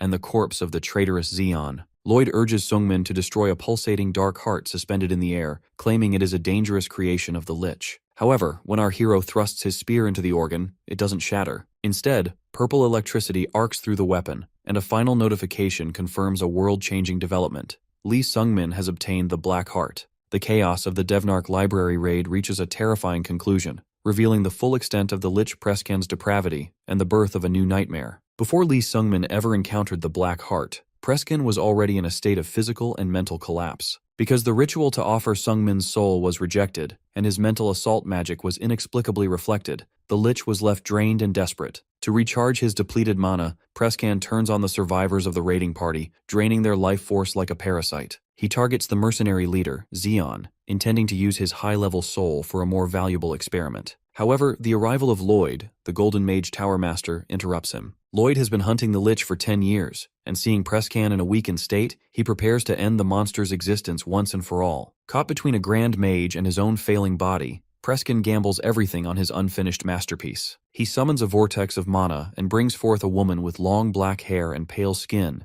the ultimate existence he spent centuries trying to create. Although she is incomplete, her power is incomprehensible. With a simple glance, she dispels Lloyd's massive golden phoenix spell as if it were nothing more than smoke. The creation, calling Preskin father, immediately expresses a primal, insatiable hunger. Before anyone can react, she turns her sights on Zeon. The captain of the Flare Mercenary Corps, a man on the verge of becoming a supreme peak master, is slaughtered instantly. His heart is torn from his chest and consumed by the girl, who stands covered in blood, licking her fingers with predatory satisfaction. The resulting battle between Lloyd and this new monster allowed Preskin to escape with his creation. Lloyd, barely surviving the encounter, later recounts these events to a recovering Lee Sungmin. The Grand Mage expresses his gratitude to our hero for saving his life, and most importantly, for destroying the second dark heart left behind in the workshop. Unfortunately, Lloyd is unaware of the true outcome. As our protagonist turns to leave, a sinister purple pulse thrums within his chest. Because the heart didn't break but instead merged with him, Lee Sungmin has now become the host for the very thing the Grand Mage feared most. Our hero is left in a state of quiet dread, wondering what kind of monster he is destined to become now that the Black Heart is beating where his own used to be. The Golden Mage Tower Master, Lloyd, is alive to offer him a blank check reward, a promise to grant any one wish within the Grand Mage's power. However, the weight of the trade-off is immense. While a powerful ally like Lloyd has survived, our hero's friend Lude, someone who should have lived, is now dead. This realization forces our protagonist to face a harsh truth about the world's power hierarchy. He had previously viewed the mercenary leader Zeon as a sky-level figure, but seeing Zeon slaughtered like a common insect by the Lich's ultimate existence shatters that illusion. Sungmin realizes he has been a frog in a well, and that the true masters of this world, like Ouiji Hoyon or the Grand Mages, inhabit a sky far vaster than he ever imagined. Despite this, he refuses to sink into despair. He resolves to keep crawling forward in his own way, even if he is just a larva. Seeking clarity on the strange artifacts he obtained, Sungmin meets with the enigmatic Kim Jong-un. The mage explains that the Devnark magic armor is actually a demonic forced contract tool. Usually it grants a user peak power in exchange for their soul after death, but curiously, the armor didn't grant Sungmin any power. This leads Jong-un to propose a chilling theory. Either our boy has zero potential left to awaken, or he has already made a contract with a master far more powerful than the Demon King of Fear. Jong-un's insights into the Black Heart are equally unsettling. He suggests that because the heart was the byproduct of a Lich's wish for ultimate life, its influence on Sungmin's body could be far more profound than the armor itself. To help our hero manage the artifact, Jong-un uses his magic to compress the bulky armor into a simple bracelet. When our hero finds himself at a dead end with Jong-un's answers, he remembers a directive from his past, to seek out Denir, the god of time, in the city of Dremur. As he prepares to leave, Sungmin is literally knocked to the ground by a flying kick from Scarlet, the fiery mage who has been looking out for him. She scolds him for associating with a dangerous thing like Kim Jong-un, warning him that nothing good comes from such people. When she learns he survived the raid and is headed toward Dremur for answers, her mood shifts instantly. Because she is also traveling that way, she excitedly insists on joining him. Despite the horrors he has just endured and the black heart pulsing in his chest, our hero won't have to face the next stage of his journey alone, even if his new companion has a habit of using him as a punching bag. Lee Sungmin finds himself facing an unexpected social dilemma. Because he has spent his life as a no-class failure, he can't understand why geniuses are suddenly drawn to him. He worries that people aren't attracted to his character, but to the something hidden behind him, the ripple of his regression, or the dark pulse of the black heart. Furthermore, the memory of Lude's death haunts him. He fears that if he allows Scarlet to stay close, she might meet a similarly grisly fate. Despite his internal conflict, Sungmin realizes he must prioritize his own strength before he can protect anyone. Before leaving the area, he scavenges the remains of the traitorous Zeon. Because Zeon was a man who trusted no one, he carried his most precious treasures on his person: several high-grade revitalization pills and secret manuals for the Shaolin Temple's 100 Steps Mystic Fist and Arhat footwork.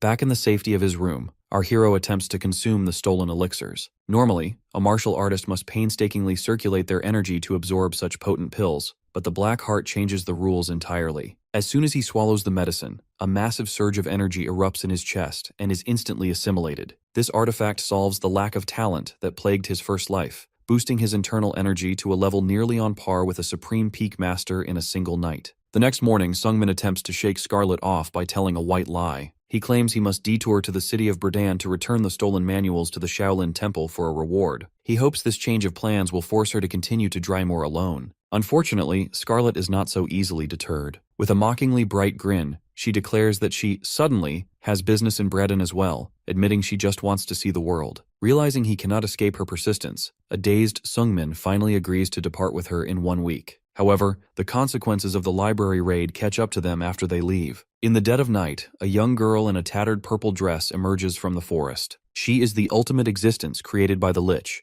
the monster that slaughtered Zeon. As she approaches, massive, pulsing biological tentacles erupt from the ground around her. She points a trembling finger at Sungmin, her hollow eyes fixed on him as the purple energy in her chest pulses in perfect sync with the black heart in his own. She demands to know who he is, for ever since their brief encounter in the cave, she has felt a strange, undeniable connection to the boy who carries her other half. While our hero and Scarlet are making their way toward Drumore, the narrative shifts back to the aftermath of the dungeon raid. The Lich, Prescan, is hiding out in a dense forest, battered and barely clinging to existence. He is genuinely shaken by the strength of the Grand Mage Lloyd, admitting that he only survived because he managed to awaken his ultimate existence, the black-haired girl, in the nick of time. However, the Lich's creation is proving difficult to control. As the girl sits nearby, covered in the blood of the mercenaries she just consumed, Prescan realizes that his rushed awakening has left her mind fragmented. She isn't following his orders properly, though he takes comfort in the fact that his obedience seal is still active. Desperate to stabilize his own power, Prescan commands her to return to the dungeon workshop to retrieve his second heart. The girl nods and takes off at a blistering speed, but to Prescan's shock, she ignores his directions and sprints toward a completely different sensation. Because she is a creature of alchemy, she feels a powerful rhythmic resonance drawing her toward Sungmin. As she intercepts him and Scarlet on the forest path, the air grows heavy with a thumping tension. Sungmin immediately senses her presence, but the moment they lock eyes, the black heart inside his own chest begins to pulse violently. Luckily, Scarlet doesn't hesitate. Realizing the danger, she unleashes a massive blast of magical fire to drive the intruder back. This buys Sungmin enough time to realize exactly who they are facing: the chimera that slaughtered the elite mercenary leader Zeon and nearly killed a Grand Mage. Knowing he can't afford to be a larva today, Sungmin forces himself to stand. He clenches his fist, activating his magical bracelet to summon his armor, and launches into a fierce spear strike using the Supreme Nine Heavens style. The clash is brutal. Our hero quickly realizes that this girl is unlike any opponent he has ever faced. Her physical strength dwarfs even the chimera ogre he fought in the past. He is only able to stay in the fight because he previously boosted his internal energy with an elixir and had his armor lightened for speed. Seeing him struggle, Scarlet steps in with her special secret magic, a unique flame incantation designed to bypass standard magic resistance. She successfully pushes the girl back, singeing her tentacles and forcing her to take the fight seriously. However, the battle takes a terrifying turn. After Sungmin pulls Scarlet out of the way of a sudden energy blast, he recognizes the girl's next stance. It's the 100 Steps Mystic Fist, the signature technique of the late mercenary leader, Zeon. It finally clicks for our hero. This monster doesn't just eat people, she absorbs the memories and martial abilities of her victims. Facing a creature that has stolen the power of a peak martial master, Sungmin realizes they aren't just fighting a chimera, they are fighting a predator that evolves with every kill. The standoff in the forest has reached a boiling point. Our hero, Lee Sungmin, finds himself completely overwhelmed by the ultimate existence. Because the power gap is so massive, her biological tentacles strike with enough force to create violent shockwaves, leaving Sungmin battered and struggling just to breathe. As he grits his teeth, trying to find a way to deflect her unconventional attacks, the girl lands softly before him. She doesn't just want to kill him, she wants an answer. With hollow, predatory eyes, she demands to know exactly who he is, her presence distorting the very air around them with a thick, celestial purple aura. Luckily, Scarlet hasn't been idle. Just as the tension becomes unbearable, she intervenes with a massive blast of flames. She mocks the girl, playing the role of the confident mentor, but the victory is short-lived. When the fire clears, the girl is still standing. Although half her face has been charred away to reveal a skeletal grin, the horrific wound begins to knit back together instantly. Scarlet doesn't panic. Instead, she lures the monster into a trap.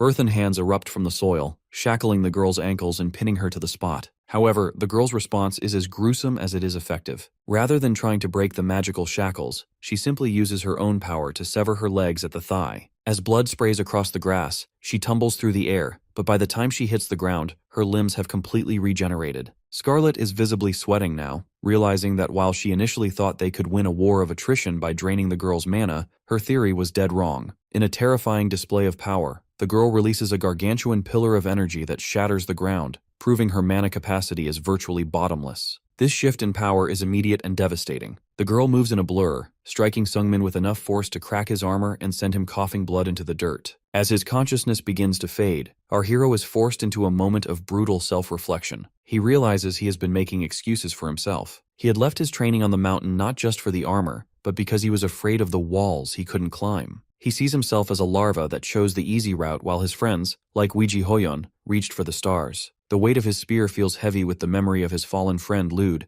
but then something inside him snaps. The black heart in his chest begins to resonate with his desperation. He realizes that if he wants to change his fate and stand beside the geniuses he admires, a single step isn't enough. He needs to take hundreds. His mana begins to merge with a dark lightning, a power far beyond what he should naturally possess. With a roar of "more!" he becomes a blur of motion. His spear, now glowing with a blinding light, pierces through the girl's massive biological defenses in an explosion of energy. For the first time, the monster is the one who is stunned. As the smoke clears, Sungmin stands over her, his silhouette bathed in the glow of his weapon. When she asks one final time who he is, he doesn't answer as a larva or a third-rate mercenary. He looks her in the eye and firmly declares his own name. He is Lee Sungmin. After a brutal exchange of power, the forest falls into a tense, heavy silence. Our hero, Lee Sungmin, stands battered and leaning on his spear for dear life, his energy finally flickering out. Across from him, the monstrous girl, who introduces herself as Ain, is in even worse shape. Because of Sungmin's final, desperate strike, she has a massive wound in her chest and can barely stay upright. Strangely, she doesn't push the attack. Instead, she turns and limps into the fog, leaving a trail of blood behind her. The moment the threat is gone, Sungmin's vision fails him, and he collapses into the dirt. 3 days later, Sungmin wakes up in a quiet village house, his chest wrapped in bandages. Scarlet is right there by his side,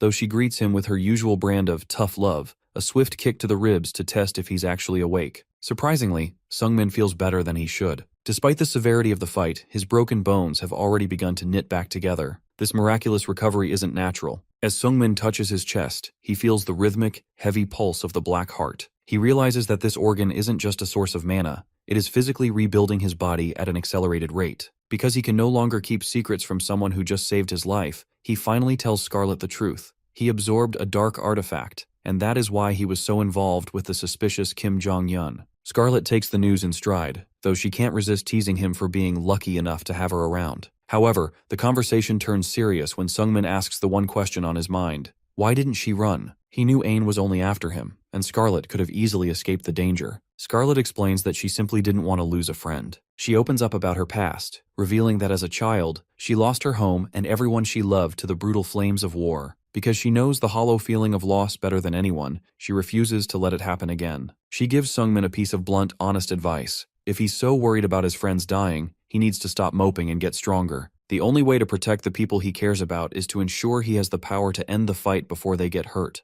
It's a simple, obvious truth, but hearing it from her gives Sungmin the clarity he needs. As Scarlet leaves him to rest for their journey to Brayden, Sungmin sits alone with his thoughts. He reflects on the final moments of the battle, remembering how his spear emitted material blade energy, a high-level technique usually reserved for supreme martial masters. To test himself, he pulls out a dagger and focuses. Because of the Black Heart's influence, the blade immediately begins to glow with a sharp, purple light. He realizes that while his path is dangerous, and his body is changing into something unknown, he can no longer afford to hesitate. He has to keep moving forward. Our travelers finally arrive at the gates of Braden, a massive city built in the classic warrior's realm style. Scarlet is practically glowing with excitement, thrilled to have reached civilization without any more monster attacks. While she is ready to dive into the local food scene, Lee Sungmin is a bit more preoccupied. He's still trying to process his growing power and the road ahead, but he eventually gives in to Scarlet's persistence. After all, even a future master needs to eat. They settle into a bustling, multi-storied wooden inn,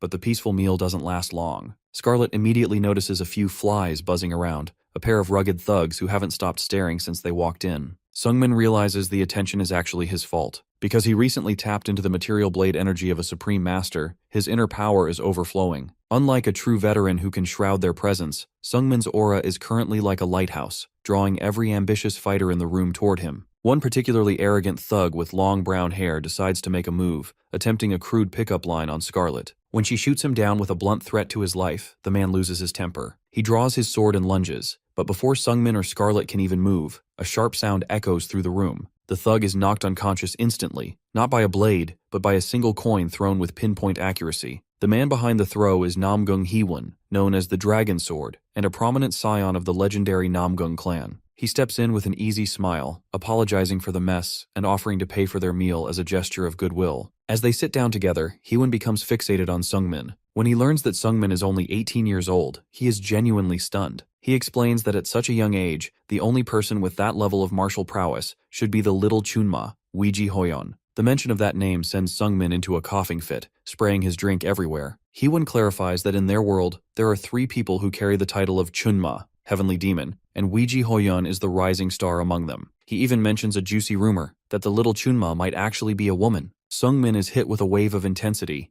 Weiji Hoyon was his friend and rival, and hearing that she is now a famous battle-crazed legend makes his blood boil with a mix of nostalgia and a drive to catch up. Heewon, sensing Sungmin's potential, realizes he's found a rare peer. He doesn't recognize the name Lee Sungmin, but he knows talent when he sees it. Driven by a desire to improve his own skills, he challenges Sungmin to a friendly spar. However, he wants to raise the stakes with a frivolous bet. With a mischievous grin, the Dragon Sword suggests that the loser must accept the winner as their older brother. It's a classic martial arts challenge that turns a simple meal into a fateful test of strength. The training hall falls silent as Lee Sungmin and Namgung Heewon step onto the massive yin-yang symbol at the center of the floor. Though the atmosphere starts casually, with Sungmin offering a humble warning about his skills, the tension shifts instantly when Heewon releases his aura. Because he is a true scion of the Namgung clan, his presence transforms into a heavy, suffocating pressure that makes Sungmin realize he isn't just fighting a skilled warrior, he's facing a potential supreme master. Heewon takes the initiative, moving with such speed that he leaves a trail of hazy afterimages. To counter this, Sungmin utilizes his traceless step to close the distance immediately. It's a bold move. Fighting at close range with a long spear is usually a disadvantage, but Sungmin hopes to catch the Dragon Sword off guard. Unfortunately, Heewon is far more experienced in manipulating the flow of battle. Using a technique called binding force, he uses his inner energy to create a magnetic pull with his wooden sword, dragging Sungmin's spear out of its intended path. Because Sungmin loses control of his momentum, he is forced onto the defensive as Heewon relentlessly twirls and presses his blade against the staff, eventually knocking Sungmin backward. Refusing to back down, Sungmin counters with the Ninth Heaven Extreme Spear, lunging forward with a strike designed to kill in a single hit. In a stunning display of reflexes, Heewon parries the thrust mid-air. Even though the impact leaves Heewon's hand twitching from the sheer power of the blow, he remains in control. He realizes that if they were using real weapons, Sungmin's raw strength might have ended the fight right then and there. As the duel reaches its peak, Scarlet's bored complaints from the sidelines act as a backdrop to the final exchange. Sungmin, realizing he cannot match Heewon's refined energy control, decides to use a raw burst of inner energy to force his opponent back. He follows up with a lightning-fast barrage of strikes, causing a massive crash and a cloud of dust as wood meets wood with explosive force. When the dust settles, the winner is clear.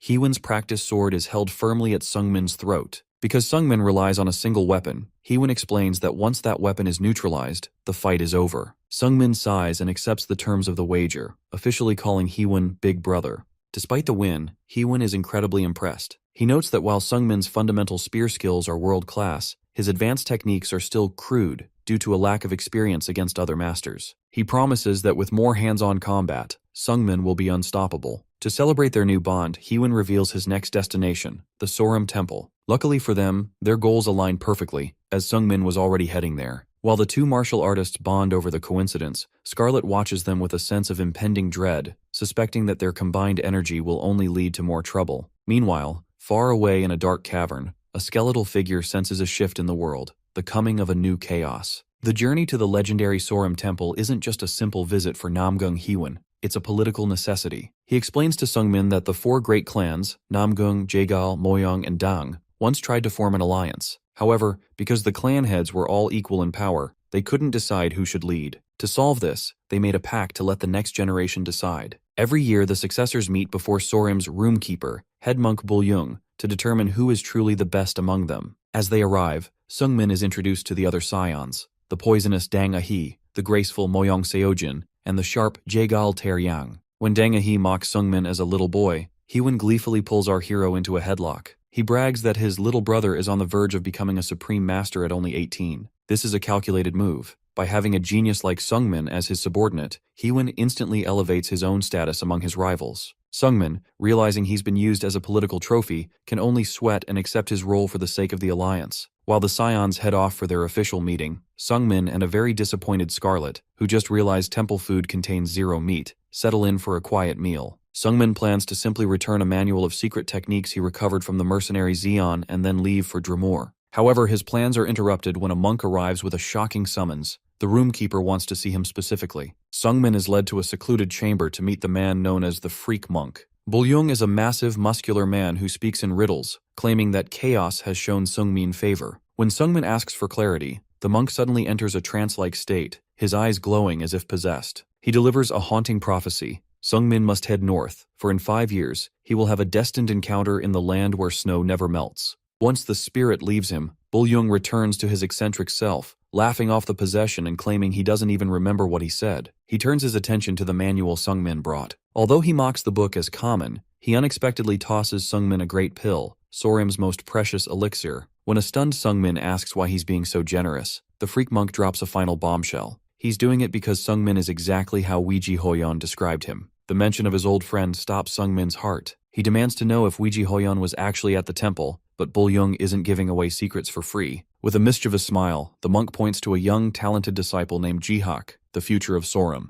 If Sungmin wants more information about Weiji Hoyon, he's going to have to fight for it. Lee Sungmin lies flat on his back on the stone training ground, soaked in sweat and covered in bruises. Standing over him is the muscular monk Jihak, whose steady grip on his staff signals a total victory. Our protagonist can only stare at the sky, realizing he has lost once again. This defeat is so crushing that when the mental images of his old friends, Weiji Hoyon and Scarlet, appear in his mind to mock his progress, he doesn't even have the energy to argue with them. Unfortunately, this loss feels different than his recent clash with Namgung Hiwan. While he managed to hold his own in that fight, Jihak handled him as if he were a mere child. This realization is particularly jarring because Sungmin has no memory of this monk from his past life. This mystery leads the freak monk Bulyung to step in and evaluate the situation. When Bulyung asks for an assessment, Jihak explains that our hero has mastered an incredible spear technique, but lacks the experience to actually use it. More importantly, the young hero is struggling to control his massive amount of inner energy. Because his mind, body, and energy are completely out of balance, the head monk decides to demonstrate the problem with a physical metaphor. By magically extending one of Sungmin's legs to an unnatural length, Bulyung forces our boy to wobble and stumble. This is exactly how the hero's internal state looks right now. Because he used elixirs to rapidly grow his energy and studied high-level arts with his mind, his physical body hasn't had the chance to keep up. This twisted state is dangerous. If he doesn't clear his energy pathways soon, the head monk warns that he'll suffer a total energy overload within 10 years. Luckily, Sorim is willing to help, partly because the legendary Weiji Hoyon personally asked Bulyung to look after him. As Jihak and our protagonist walk through the temple courtyard, Sungmin admits his frustration. He thought he had become a master through his hard training, yet he keeps falling short. Jihak tries to offer some perspective, explaining that our hero is simply facing monsters. Namgung Hiwan is a once-in-a-generation genius, and Jihak himself has been groomed by every warrior monk in the temple since he was a toddler. However, even with that elite pedigree, Jihak reveals that he was also utterly humiliated in a fight against Weiji Hoyon. Hearing that his friend has reached a level beyond a supreme master only fuels our hero's impatience. Since Weiji Hoyon is both his friend and his ultimate goal, Sungmin realizes he cannot afford to stay down. Jihak warns him that the road ahead is filled with nothing but more defeat and frustration, but my guy is already well acquainted with that feeling. He chooses to embrace the struggle, stepping back into a grueling training montage. Because he understands that Weiji Hoyon is flying, while he is merely crawling, our protagonist commits to staying behind at Sorim to fix his broken foundation. When he eventually returns to his traveling companions, Scarlet and Heewon, his face is so swollen and battered from training that they don't even recognize him. After his defeat, Lee Sungmin finds himself in the middle of a heated interrogation. Namgung Heewon is practically vibrating with jealousy, unable to believe our protagonist actually got to spar with Jihak. Apparently, the head monk never allowed Heewon that same privilege. Heewon explains that Jihak is one of the 3 distinguished scions, secret weapons of the great sects who are kept hidden from the world for intense private training. This explains why my guy had never heard of him in his past life. Since Sungmin has decided to stay behind at Sorim to train with this hidden master, Heewon sadly accepts that they must part ways, though he promises a future reunion at the Namgung clan. Next, our hero has to face Scarlet. She's wandering off into the world again, claiming there's nothing for a genius mage like her to gain from a temple full of martial artists. Before she leaves, she spends a few moments comically picking on Sungmin, jabbing at him to emphasize how much of a loser he is for getting beaten so easily. However, her tone shifts to something much more genuine. To ensure he stays alive while she's gone, she fastens a red braided bracelet to his wrist. This enchanted item is linked to her mind, allowing her to signal him from anywhere in the world. She challenges our boy to train hard so that next time, he'll be the one saving her. As they finally depart the next morning, Sungmin finds himself running after Scarlet one last time to ask a question that's been bothering him. Why has she been so nice to him? After a bit of grumbling, she admits that he simply caught her eye. Even though he's not the most exciting person to be around, his loyalty and the way he refuses to stay down make her want to root for him. With a final, playful comment about his good looks and a warning to have some confidence, she vanishes into the distance. Now alone, our hero makes a radical decision to change his path. He heads to a dark cave and thrusts his high-end black mithril spear into a rock, stripping off his enchanted armor as well. To him, these powerful items represent the shortcuts he tried to take in his past life. Because he wants to fix his weak mindset, he leaves them behind, along with a powerful great pill he received from Bol Young. Using that elixir now would only worsen the imbalance between his energy and his physical body. He chooses instead to pick up a simple wooden staff, committing himself to 5 years of pure, unadulterated effort before his destined encounter in the land of eternal snow. Jihak meets him on the training grounds, noting that the young man has discarded his crutches and strengthened his resolve. The monk begins his instruction with the core philosophy of Sorim. Martial arts is the study of movement, but the mind must control the body while the body encases the mind. As Jihak performs a powerful technique that cuts through the air, our protagonist focuses entirely on the flow. Even with the constant buzzing of cicadas echoing in his ears, a sound that has defined his struggle so far, he begins to move. He is no longer looking for the easy way out. He is ready to feel every step of the long road ahead. After a fierce exchange of blows that leaves the air with dust, Jihak pauses to acknowledge how much our protagonist has improved. His basic skills are rock solid now, but his advanced spear technique still feels clumsy. When Jihak asks why, Sungmin is honest with himself. It's because he ran away. In the past, whenever his training hit a wall, he would retreat to simple basics like thrusting and parrying because they were easier to master. Jihak warns him that while basics are essential, true mastery requires facing the difficult path he abandoned. This realization forces our guy to stop running. He grips his wooden staff, channeling his purple inner energy into a devastating move, the Coiled Snake Soul Seeker. The resulting spiral of energy is so powerful it actually catches Jihak off guard, splintering the monk's wooden staff. Although Sungmin is left panting and exhausted, he has finally proven that he's willing to face his shortcomings head-on. Luckily, Jihak is the perfect mentor for someone who isn't a natural-born genius. He explains that real prodigies, like Weiji Hoyon, are already flying while everyone else is still learning to crawl. Because Jihak himself felt this same despair when he met the little Chunma, he can guide our hero with empathy. He tells our boy that if he can't fly, he must walk. If he can't walk, he must crawl. And if he can't even crawl, he must at least strive to. For the next 6 months, the temple becomes a place of grueling repetition. Our hero realizes that while geniuses like Weiji Hoyon and Baek Sogo were great friends, they were terrible teachers because they couldn't understand why he struggled with things that came naturally to them. Jihak, however, has studied all 72 styles of Sorim, allowing him to systematically break down Sungmin's every flaw. He points out that while our hero's 6th sense is sharp, his other 5 senses and his energy control are lagging behind. Every day is a reminder of how pathetic he feels compared to a master, but he refuses to flee this time. As the seasons change and autumn leaves turn to winter snow, Sungmin begins to find his balance. Sitting atop a giant rock formation under the night sky, he reflects on his place in the world. He compares himself to a maggot in the dirt.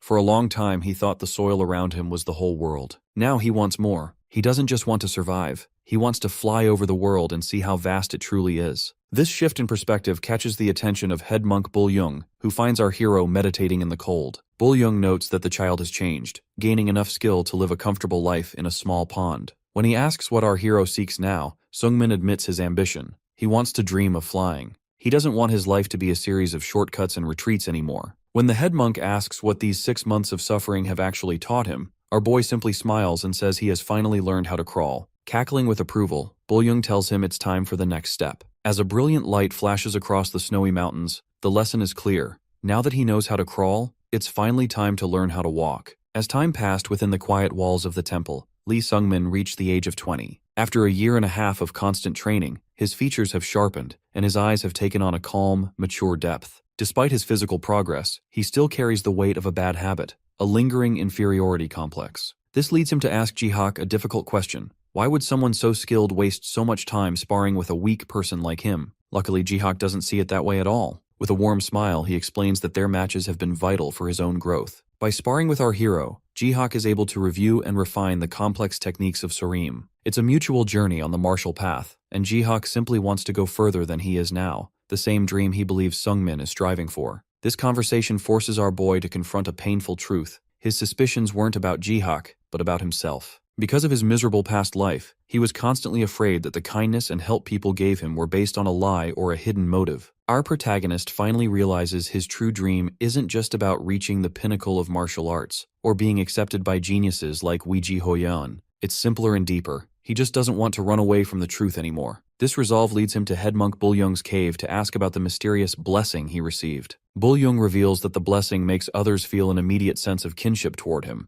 a fact that initially shocks Sungmin, as it confirms his fear that his friendships were artificially manufactured. However, the head monk quickly clarifies the reality of the situation. The blessing only affects first impressions. It doesn't sustain a relationship. If our boy had been a truly horrible or unpleasant person, everyone would have eventually left him. This means the deep bonds he formed with Scarlet, Weiji Hoyan, and the others are entirely genuine and earned through his own actions. Overwhelmed with relief and tears, Sungmin asks Bull-young to remove that part of the blessing. He wants to move forward knowing that every connection he makes from now on is based on nothing but the truth. Fast forward another year and a half, and a 21-year-old Sungmin reunites with Namgung Heewon. Our hero has changed so much that Heewon jokingly asks if he's become a monk, though Sungmin points out he's kept his hair. As they share wine, it's clear that both have advanced significantly. Heewon has reached the level of a supreme master, spurred on by the heartbreak of his crush, Moyong Seojin, marrying someone else. When Heewon throws a cup as a test, our boy catches it effortlessly with a burst of energy, proving he's kept pace with his friend's growth. Heewon notices a profound change in our hero's spirit. The old anxiety that used to plague Sungmin has vanished, replaced by a steady confidence.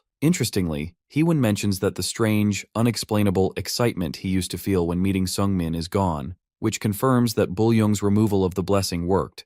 Our protagonist can't help but smile at this. He finally feels like a decent guy in his own right. By the time he turns 22, Lee Sungmin decides that his foundation is finally solid. It is time to leave the sanctuary of Sorim and face the world on his own terms. As Lee Sungmin prepares to leave the sanctuary of Sorim, the elderly Bull-young entrusts him with a final task, delivering a golden scroll case to the leader of the Hwasun sect in the city of Dreamwar. This mission is a stroke of luck for our hero, as the city sits right next to the temple of Denir, the god of time. Recognizing that someone might be pulling the strings of fate to guide him there, our protagonist decides it is time to catch up on the world he's been isolated from for years. To get the truth, he calls out to Neville, the red-haired shadow broker. With a swift moment, the broker materializes from the darkness, ready to provide updates on the people who matter most to our guy. Neville reveals that Baek Sogo has become a legendary heroine, traveling the land to protect the weak, while the sword phantom Dokbi Jun has been aggressively challenging great clans to prove his strength. Interestingly, Dokbi Jun is also heading toward the Hwasun sect, meaning a reunion between our hero and the man who once spared his life is likely on the horizon. However, the most shocking news concerns Weiji Hoyan.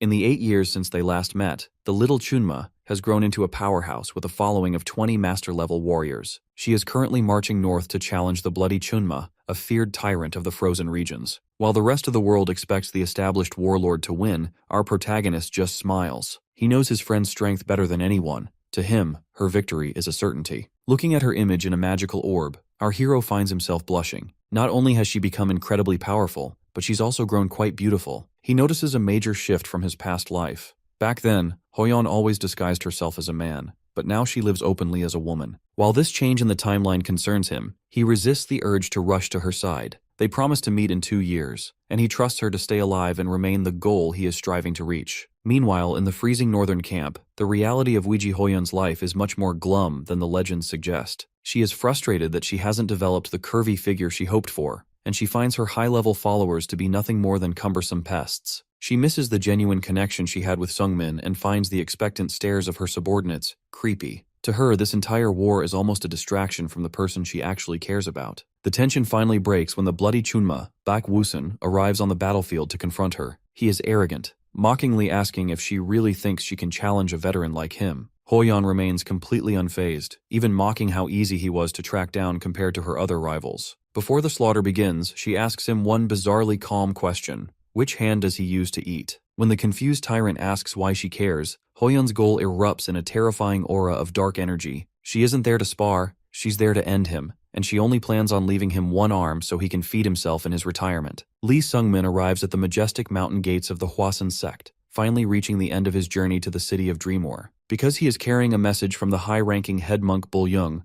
the guards bypass all formalities and lead him straight inside. Our protagonist is eager to wrap this up quickly. His real goal is to find the temple of Dronzer, the god of time. However, as he walks through the complex, a familiar voice stops him in his tracks. Sitting on a rock with a broadsword across his lap is Dokbi Jun. Even though the sword phantom was blinded during their last encounter on the mountain, he recognizes our boy immediately. He explains that while he couldn't see back then, he can never forget the unique signature of Sungmin's inner energy. More importantly, he recognizes that the small kid from the mountain has grown into a formidable warrior. Unfortunately, the reunion is bittersweet. Dokbi Jun is trembling, his hands wreathed in a disturbing dark energy. When Sungmin meets the leader of the Hwasun sect, Master Sung Ha, the purpose of his errand is quickly revealed as a joke. The Golden Scroll simply says no, as Bul Young has rejected an offer to become the High Lord of the martial world. But the conversation turns serious when Sung Ha explains why Dokbi Jun is lurking at the gates. The old man wants a duel, but the sect leader refuses to accept. As a result of his desperation to overcome the limits of old age, Dokbi Jun has resorted to using dark charms to maintain his power. To a traditional martial artist like Sung Ha, this makes the Dokbi too dangerous and dishonorable to fight. Our hero confronts Dokbi Jun about these dark rumors, but the old man's response is heart-wrenching. He speaks of the despair that comes with aging, the feeling of power literally escaping through his fingers. Because he is so desperate for one last chance to be in his prime, he has swallowed his pride and turned to forbidden magic. Ashamed to be seen in this broken state, he tells Sungmin to leave. This encounter leaves our hero with a heavy heart, and he tries to bury those emotions by focusing on his next task, finding the god of time. The temple turns out to be nothing more than a crooked wooden hut in a swamp. Inside, he finds Dronzer, who appears as a small child in orange overalls. Because Dronzer is the god of time, he is immediately annoyed by Sungmin's presence. He explains that our protagonist is a walking disaster for the universe's timeline. By simply existing in a second life, Sungmin has disrupted the flow of history. Dronzer points out that because our hero didn't repeat every single action from his past life, down to the exact time he ate or slept, small changes have piled up into massive shifts in the world. This explains why Weiji Hoyeon is living as a woman now and why she is fighting a war that never happened before. According to Dronzer, Sungmin's presence is messing the universe up,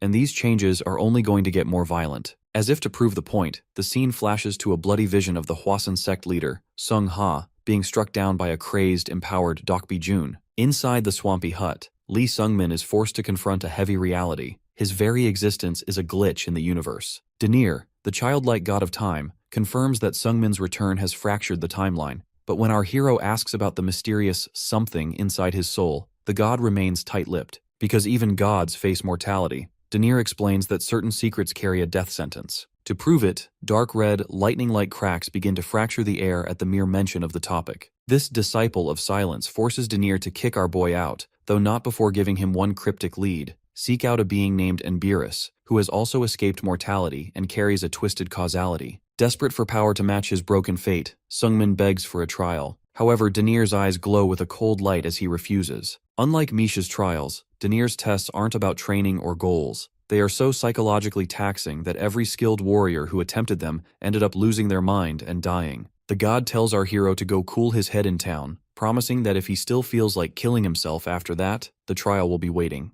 When Sungmin returns to town, he finds the people in a state of pure panic. News has broken that Dokbi-jun ignored his rejection and jumped the Hwasun sect walls in the middle of the night, murdering Master Sung Ha with dark sorcery. This sends a shock through our protagonist's system because, in his past life, this never happened. Dokbi-jun was supposed to give up, leave peacefully, and die a year later in a dungeon fight against Weiji Hoyan. Because Sungmin is a returnee, the butterfly effect has turned a desperate old man into a cold-blooded murderer. Feeling a sense of responsibility for this shift in fate, our hero aimlessly wanders back toward the Hwasun sect, only to be blocked by an angry barricade of disciples. They are hunting for the old man, and because they saw Sungmin talking to him the day before, they immediately brand him an accomplice. When they draw their swords, an aura glows in Sungmin's eyes. He isn't sure if he's responsible for the tragedy, but he knows one thing: he has to meet the Dokbi-jun right now. He delivers a brutal punch to the lead guard and prepares to force his way through. Luckily, a familiar face appears to break the tension. Kim Jong-un, the mysterious figure Sungmin met years ago, steps out of the shadows. Because Jong-un is apparently helping the Hwasun sect with the search, his word carries weight. He playfully winks at our hero and gives the guards an ultimatum. If Sungmin doesn't go, he doesn't go. This forced alliance allows them to slip past the barricade and head deep into the woods.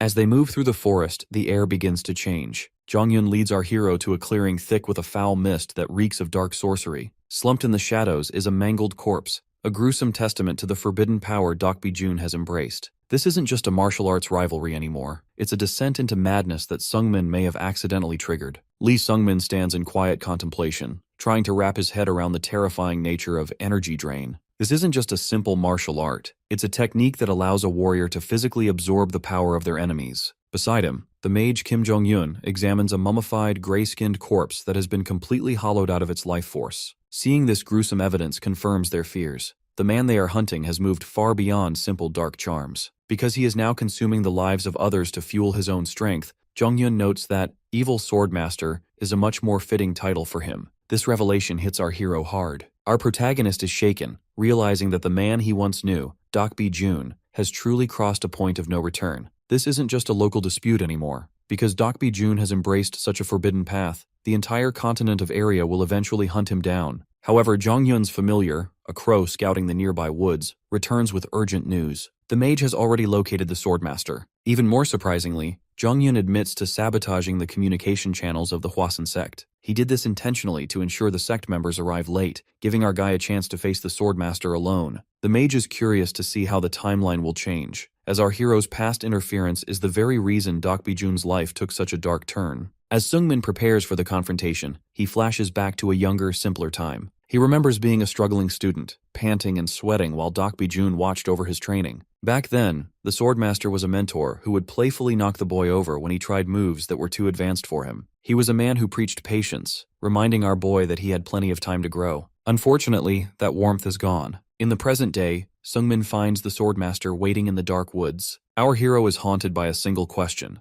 What would have happened if they had never met? In the past, Sungmin was the one who told Dokbi-jun that the Hwasun sect leader refused to spar with him simply because of his use of dark charms. Because he learned he would never be accepted as a proper martial artist, the Swordmaster decided to stop playing by the rules. He chose to jump over the gates that night to force a duel, a choice that resulted in a bloody victory and his descent into darkness. Now standing in the shadows, Dokbi-jun admits he enjoyed that fatal fight. He has no regrets, even though his transition into a monster has left him with blood smeared across his face. Sungmin feels the crushing weight of responsibility for this transformation. He realizes that because of his words, a great master is dead and Dokbi-jun is now on the run. While the Swordmaster tries to dismiss this, claiming that everyone is responsible for their own choices, our protagonist can't let it go. He believes that if he doesn't stop this man, he will be responsible for every life the Swordmaster takes in the future. Despite knowing he isn't strong enough to win a direct fight, the young spearman decides he must act. He instructs Jong-un with telepathy to bring the Hwasun sect as quickly as possible while he stays behind to stall for time. It is a dangerous gamble, especially as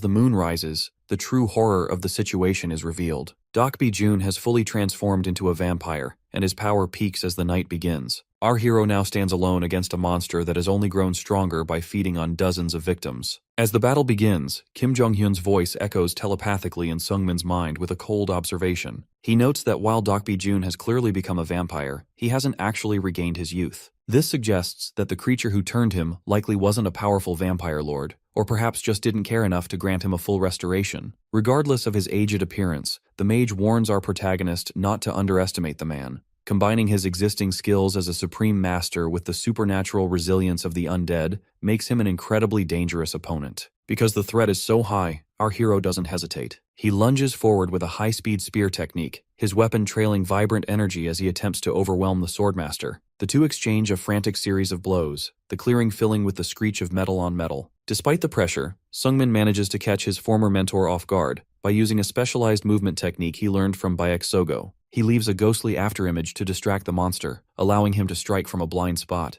Dokbi Jun is genuinely impressed, recognizing the skill behind the maneuver, but his superior strength eventually forces our boy back. Fortunately, Sungmin still has a few tricks left. He executes a hidden spear move that causes a massive eruption of energy to shoot directly out of the ground. It nearly pierces the swordmaster's head, missing only because the vampire leaned back at the very last microsecond. However, any minor victory is short-lived. To Sungmin's horror, the gash on the monster's face heals instantly. Because his body is now fueled by the blood of his victims, conventional wounds simply don't stick. Dokbi Jun laughs maniacally at the effort, admitting that he is actually jealous of the young man's talent. This jealousy is what drove the swordmaster to abandon his humanity. He explains that after 50 years of living by the sword, he hit a wall he couldn't climb. Desperate to overcome the limitations of his aging body and reach the legendary state of rejuvenation, he chose to become a monster rather than die a weak old man. Now, he isn't just fighting for sport. He is waiting for the Hwasun sect reinforcements to arrive so he can drink their blood and finally regain his lost youth. Deeply pained by this fall from grace, Sungmin feels a mix of rage and sorrow. He once admired this man,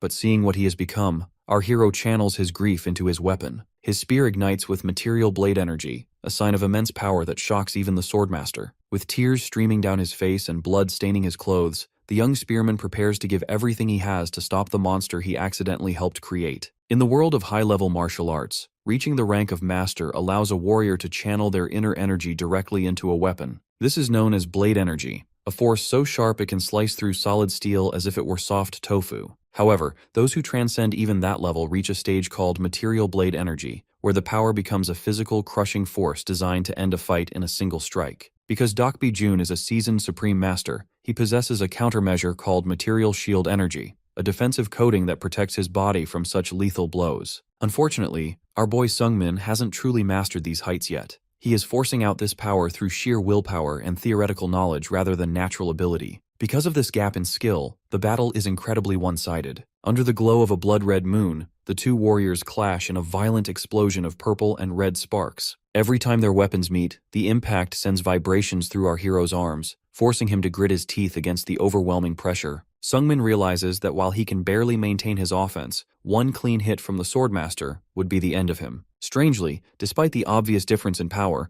our guy manages to trade over 100 blows with the monster. It feels like a miracle, right up until the moment Sungmin makes a fatal mistake. His spear slices through thin air, leaving him wide open for a fraction of a second, a window long enough for any master to deliver a killing blow. Instead of seizing the opening, Dokbi Jun leaps backward with a manic, bloody grin. This chilling hesitation reveals a humiliating truth. The swordmaster has been going easy on him. He isn't fighting a duel, he is playing with a toy. This realization triggers a flood of memories for our protagonist. He thinks back to his 4 years of grueling training at Sorim Temple, where he sparred daily to stabilize his skills. Objectively, our hero is incredibly strong for his age, but he has the misfortune of constantly running into monsters, geniuses like Weiji Hoyon and Scarlet, whose talent he could never hope to match through effort alone. Because he accepts that he is currently the weaker fighter, Sungmin is no longer paralyzed by his own shadows. He admits that he is too weak to take responsibility for all the lives changed by his return, but he refuses to stay that way. The sight of Dokbi Jun mocking his efforts and enjoying the slaughter is exactly why our hero pushed his body to the limit for so many years. He didn't train just to survive. He trained because he wanted to be someone people could be proud of, and he wanted to finally change the weakling fate of his previous life. Driven by this desperate resolve, our hero lunges forward with a sudden, blinding burst of speed. He pours every ounce of his spirit into a single point, manifesting a material blade energy so intense it defies his current limitations. Before the swordmaster can react or bolster his shields, the spearhead finds its mark. With a sickening sound of impact, the weapon pierces directly through Dokbi Jun's chest. The monster's manic smile vanishes, replaced by a look of genuine shock as he stares down at the light protruding from his heart. As the dust settles, Dokbi Jun staggers, his clawed feet scraping the earth as he struggles to maintain his balance. He clutches the spear shaft protruding from his chest with a ragged gasp, his eyes wide with a mixture of agony and pure shock. Even our hero, Lee Sungmin, stands frozen in disbelief. Because that strike was so far beyond his current level of mastery, the young spearman can't even begin to explain how he pulled it off. He had entered a trance-like state driven by a desperate desire to change, and in that fleeting moment, his spear moved faster than the swordmaster's blade, shattering the monster's material shield energy. Unfortunately, the wound is fatal. Dokbi-jun begins to laugh hysterically, blood spurting from his mouth as the reality sets in. He notes that the strike was stronger and quieter than anything he had ever faced, including the killing blow from the Hwasun sect leader. Because the material blade energy has completely shredded his internal energy veins, and because he hasn't consumed enough blood to trigger his vampire regeneration, the swordmaster knows his time is up. However, instead of surrendering to death, he discards his sword and ignites his life potential. This is a final suicidal flare of life force that grants him immense power at the cost of his remaining minutes. Seeing this, our protagonist faces a choice. He could easily stall for time or run away until the swordmaster's life force burns out naturally.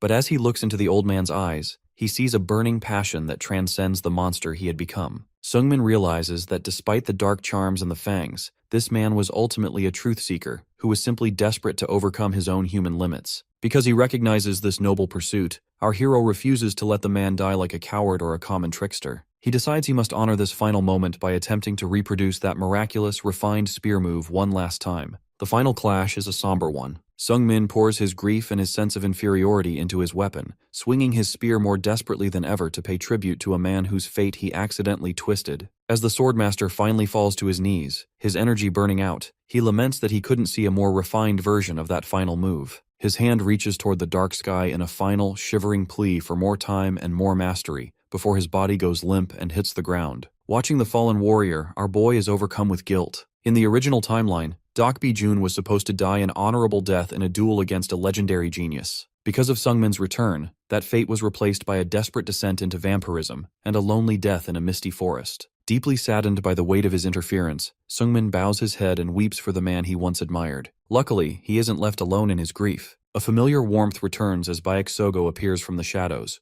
embracing our hero and offering a gentle word of comfort for how much he has grown. In the aftermath of the brutal encounter, Lee Sungmin finds himself held in a firm, protective embrace. He looks up in disbelief to find Baeksogo, his former sex sister, standing over him. It has been 5 years since they last met on the mountain, and her sudden appearance in this desolate forest is a shock to his system. As she begins to gather pink morning glories from the clearing, she explains that she had heard the rumors surrounding the swordmaster. With a quiet, somber grace, she arranges the blossoms over the gray, vampiric corpse of Dokbi-jun, a final floral tribute to the man he used to be. Although she has been watching the entire fight from the shadows, Baeksogo admits she chose not to interfere. Because they are both martial artists, she felt it was important to let Sungmin face his trial alone, even if it meant he might have died. Our hero wearyingly accepts this logic, but internally, a dark cloud of self-loathing begins to form. He feels like a fraud. In his mind, he only won by a fluke, while Dokbi-jun died as a man who never stopped struggling against his limits. This sense of inferiority makes him feel as though his own life is less valuable than the monster he just killed. Baeksogo, however, is quick to shut down this line of thinking. She firmly states that the swordmaster was wrong. Regardless of his tragic reasons or his desperate struggle,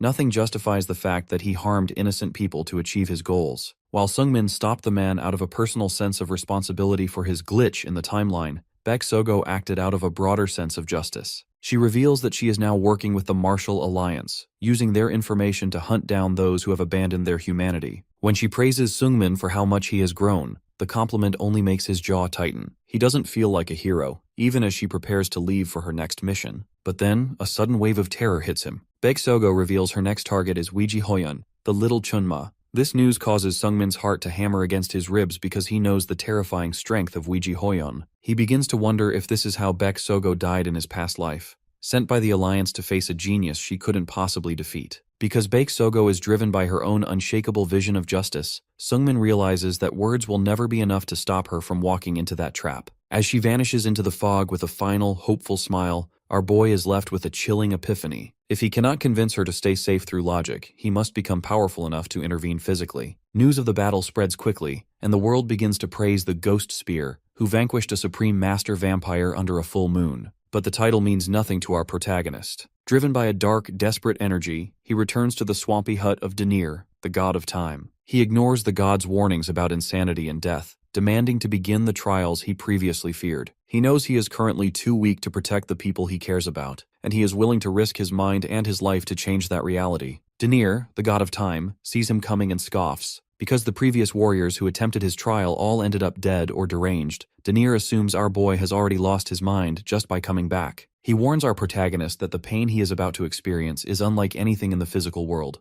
but Sungmin is past the point of caution. He demands the trial immediately, his desperation to protect Baek Sogo outweighing any fear of the unknown. With a sudden, violent surge of energy, Dronzer transports them both into the realm of the mind. This cosmic void is a starry nothingness where the rules of the physical world no longer apply. Dronzer explains that because this is a mental space, Sungmin's physical skills and status window have been stripped away. He is left with nothing but his memories and his raw talent. To complete the trial, our hero must remain in this void until a massive golden hourglass runs out of sand. When Sungmin asks how long that will take, the answer is a crushing blow. A century. 100 years of total isolation. The rules are even more sadistic than they appear. Once the first century ends, Sungmin will have the choice to return or flip the glass. If he flips it, he doesn't just get another 100 years. The time doubles, then triples. It is an irreversible trap that has claimed the lives of almost everyone who tried it. Out of 10 challengers, 7 went mad and died, often because they grew overconfident after the first century and flipped the glass,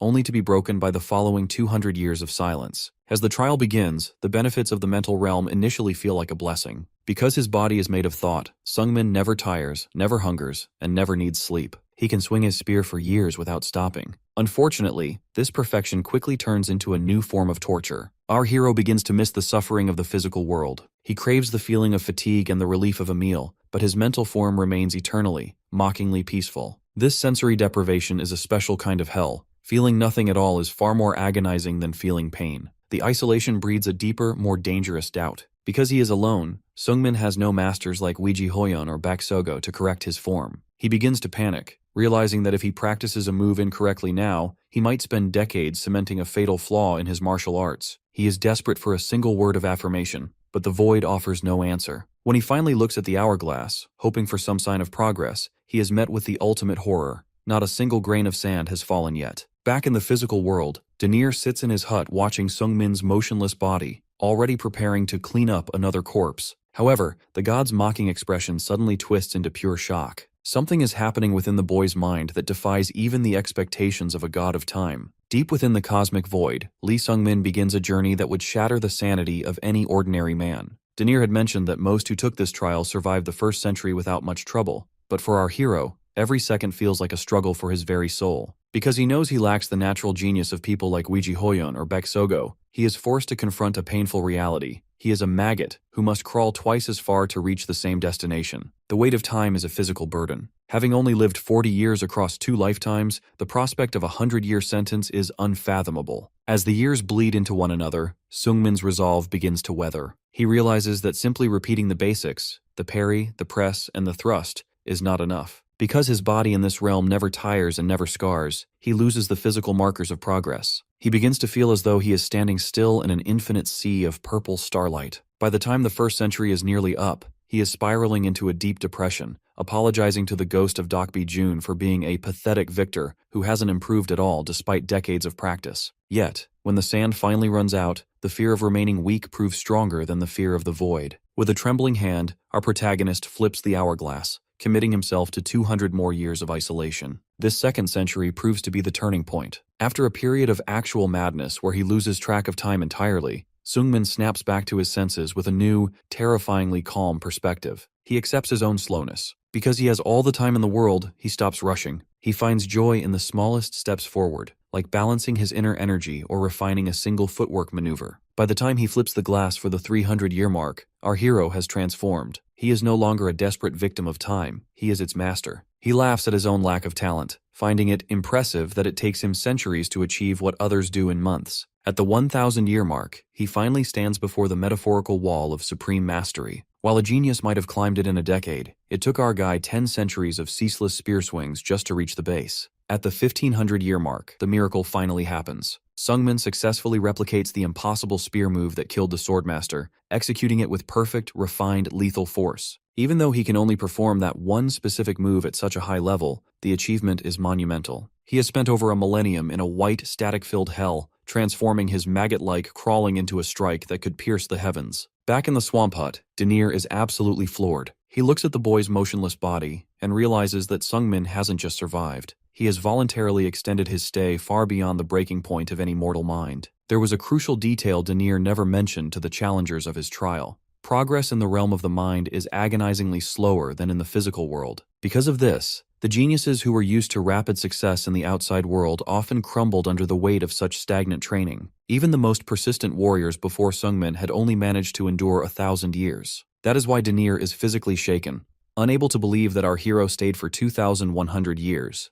When our protagonist finally opens his eyes in the swamp, he is disoriented. A single drop of blood falls from his nose, a sign that his brain is struggling to process over 2 millennia of memories all at once. Denier, looking unusually sweaty and concerned, explains that our guy went insane countless times during those centuries. Normally, a mind doesn't recover from that kind of damage, but Sungmin did. Denier realizes the secret to this survival was actually our hero's lack of talent. While geniuses were broken by the slow pace, our boy has always been a maggot, used to falling down and picking himself back up. His long history of misery and slow progress became his greatest armor. He was already comfortable in the dark. Coming back to reality is a jarring experience. Sungmin complains that his body feels incredibly heavy and weak, like a fragile insect. Denier explains that this is a natural side effect of mental displacement. After 2,100 years, it's a miracle our hero can even speak like a human. To help him integrate, the god provides a golden backup of Sungmin's memories, which our hero absorbs in a flash of light. This restores his focus, reminding him of the friends and foes he must never forget. Because he has nowhere else to go and needs to retrain his weak muscles to match his advanced mind, he bluntly informs the god that he's moving in for a while. Denier is furious at the rudeness, but after seeing the hollow intensity in the eyes of a man who lived 2,000 years in a void, he simply gives up and lets him stay. A year passes, and our hero eventually makes his way back to Sorum Temple. When he approaches his old rival Jihak, the change is undeniable. Sungmin is taller, more muscular, and carries an air of ancient experience that leaves Jihak stunned. When Jihak asks when he became a Supreme Master, Sungmin casually mentions it was about 6 months ago. However, Jihak can see the truth in his friend's eyes. Those aren't the eyes of a teenager who just hit a milestone. They are the eyes of someone who has weathered an eternity. The two are about to spar when the elderly head monk Bul Yung intervenes. He jokingly warns them to stop, claiming that if they actually fought, the temple might lose its entire future to the collateral damage. Sungmin, now more confident and assertive, admits he returned because he wanted to see if he had finally closed the gap between himself and the genius Weiji Hoyon. The old monk is honest. Compared to the girl who visited years ago, our hero still has work to do. Luckily, this doesn't discourage our protagonist. He knows he isn't a genius, and he never expected a single trial to make him an equal to the world's greatest prodigy. But he also knows what he achieved in that 2,100-year void. If he can just bring his physical body up to the level of his mental mastery, he will finally be ready for what comes next. With the legendary dungeon set to open in just 2 months, the Ghost Spear is finally ready to stop running. Now 22 years old, Lee Sungmin carries himself with a terrifyingly calm gravity. His features have sharpened, and while his presence is no longer loud, it is incredibly heavy. After a brief stop at Sorim to retrieve his enchanted armor and spear, he declines Jihak's offer to stay the night. Because he is haunted by a long list of urgent tasks, uncovering the secret of the black heart in his chest, preventing Baeksogo's impending death, and locating the mysterious Enbiris,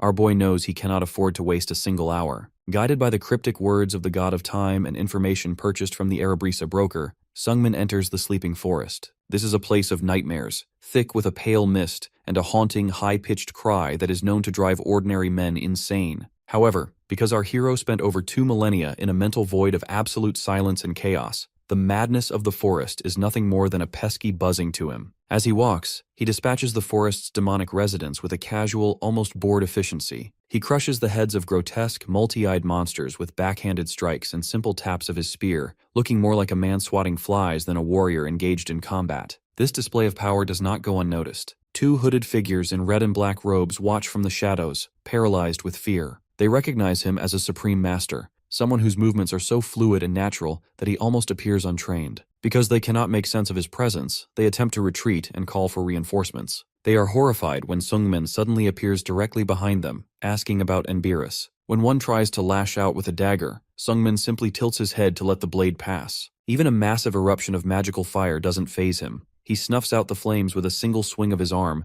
as if he were extinguishing a candle. A strange realization dawns on our protagonist. The reason these figures aren't answering him is that they are physically deaf. They belong to a secluded tribe that lives within the demonic woods. Just as Sungmin begins to communicate by scribbling in the dirt, the elder of the tribe crashes down from the canopy. The elder is a massive muscular man who bellows with a voice that shakes the very trees. He is furious that an outsider is interrogating his people and immediately lunges at Sungmin with flaming fists. Unfortunately for the elder, the gap in power is insurmountable. Sungmin doesn't even bother to draw his weapon's edge. He simply uses the blunt force of his skill. Moments later, the elder is face down in the dirt, defeated and serving as a literal chair for our hero. Because the elder flinched at the mention of Enbirus, Sungmin is now certain that this mysterious tribe is the key to his search. With blood speckled across his face and a dark, cold intensity in his eyes, he makes his demand clear. They are going to guide him to their village, whether they want to or not. Deep within the sleeping forest lives a secluded tribe that has survived by making themselves deaf to block out the forest's lethal, haunting cries. Lee Sungmin arrives at their village only to find the environment completely uninhabitable. Because the location is so hostile, he questions why anyone would stay here, but Tribal Chief Kazuya explains that they remain only to fulfill a sacred mission. As the two face off, the atmosphere turns heavy. Our guy quickly realizes that Kazuya isn't just a local leader, he's a supreme master who can perfectly hide his true power. Tension peaks when the chief demands to know why Sungmin killed an elder and forced his men to lead him there. Our hero calmly clarifies that he acted only in self-defense and has no desire for further conflict. Because Kazuya realizes that fighting such a powerful guy would lead to a massacre of his people, he wisely decides to welcome the Swordmaster as a guest instead of an enemy. Once they settle the dispute, our hero asks about a man named Enbirus. It turns out Enbirus left 2 months ago, but he predicted someone would come looking for him. This led him to leave a specific request with the chief, to guide the expected guest to a hidden location. Kazuya leads our hero to a massive barrier made of gnarled, impenetrable tree roots. To test the visitor's strength, the chief suggests he try to tear it open. Sungmin unleashes a massive strike with his spear, but despite the explosive force, the wall remains completely untouched. Because this barrier is immune to physical power,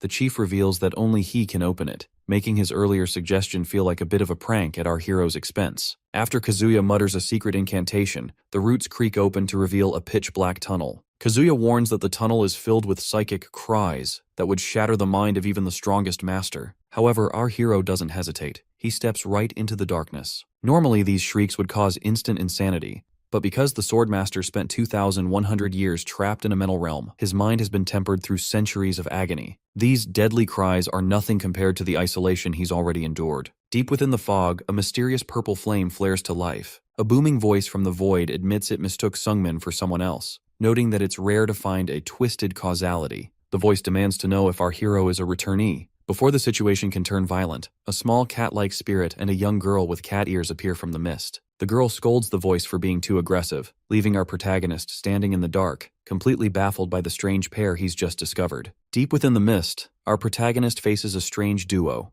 a cat-eared girl and a floating spirit. The girl introduces herself as Rubia, a familiar serving a master named Enbirus. Because her master apparently has unique tastes, she takes the form of a beast girl, though her actual purpose is to act as a beacon for her master. Beside her floats Heoju, a loud-mouthed remnant of a once great demon who ruled over ghosts centuries ago. Because he lost his physical body long ago, he's now little more than a grumpy, glowing cloud. Rubia explains that Sungmin needs to join them because Enbirus is the only person who can explain the twisted causality surrounding our hero's life. While Rubia can't track her master directly, she reveals that the connection works in reverse. Enbirus will eventually sense her location and find them. Heoju adds that a prophecy foretold he would leave the forest with a returnee, which is why he's tagging along as well. He also sheds light on the forest tribe, explaining that their sacred mission is actually a blood duty to maintain a seal at the end of the forest path. Unfortunately, neither the familiar nor the demon can give our hero any immediate or clear answers. Fed up with the vagueness, Sungmin questions why he even needs the demon around. This insult triggers Heoju, who decides to take matters into his own hands. In a sudden burst of aggression, the spirit lunges forward and bites our hero's wrist, attempting to possess his body and reclaim a physical form. Because our hero spent 2 millennia tempering his mind in a void, his mental fortitude is practically unbreakable. Instead of being possessed, the great demon is unceremoniously deflected and sucked into Sungmin's dark bracelet. Our guy stares at the piece of jewelry with a bored expression while the mighty Heoju screams in panic, realizing he's now trapped in a piece of fashion. Rubia can only watch in secondhand embarrassment, wondering if the legendary demon is actually a bit of a dimwit.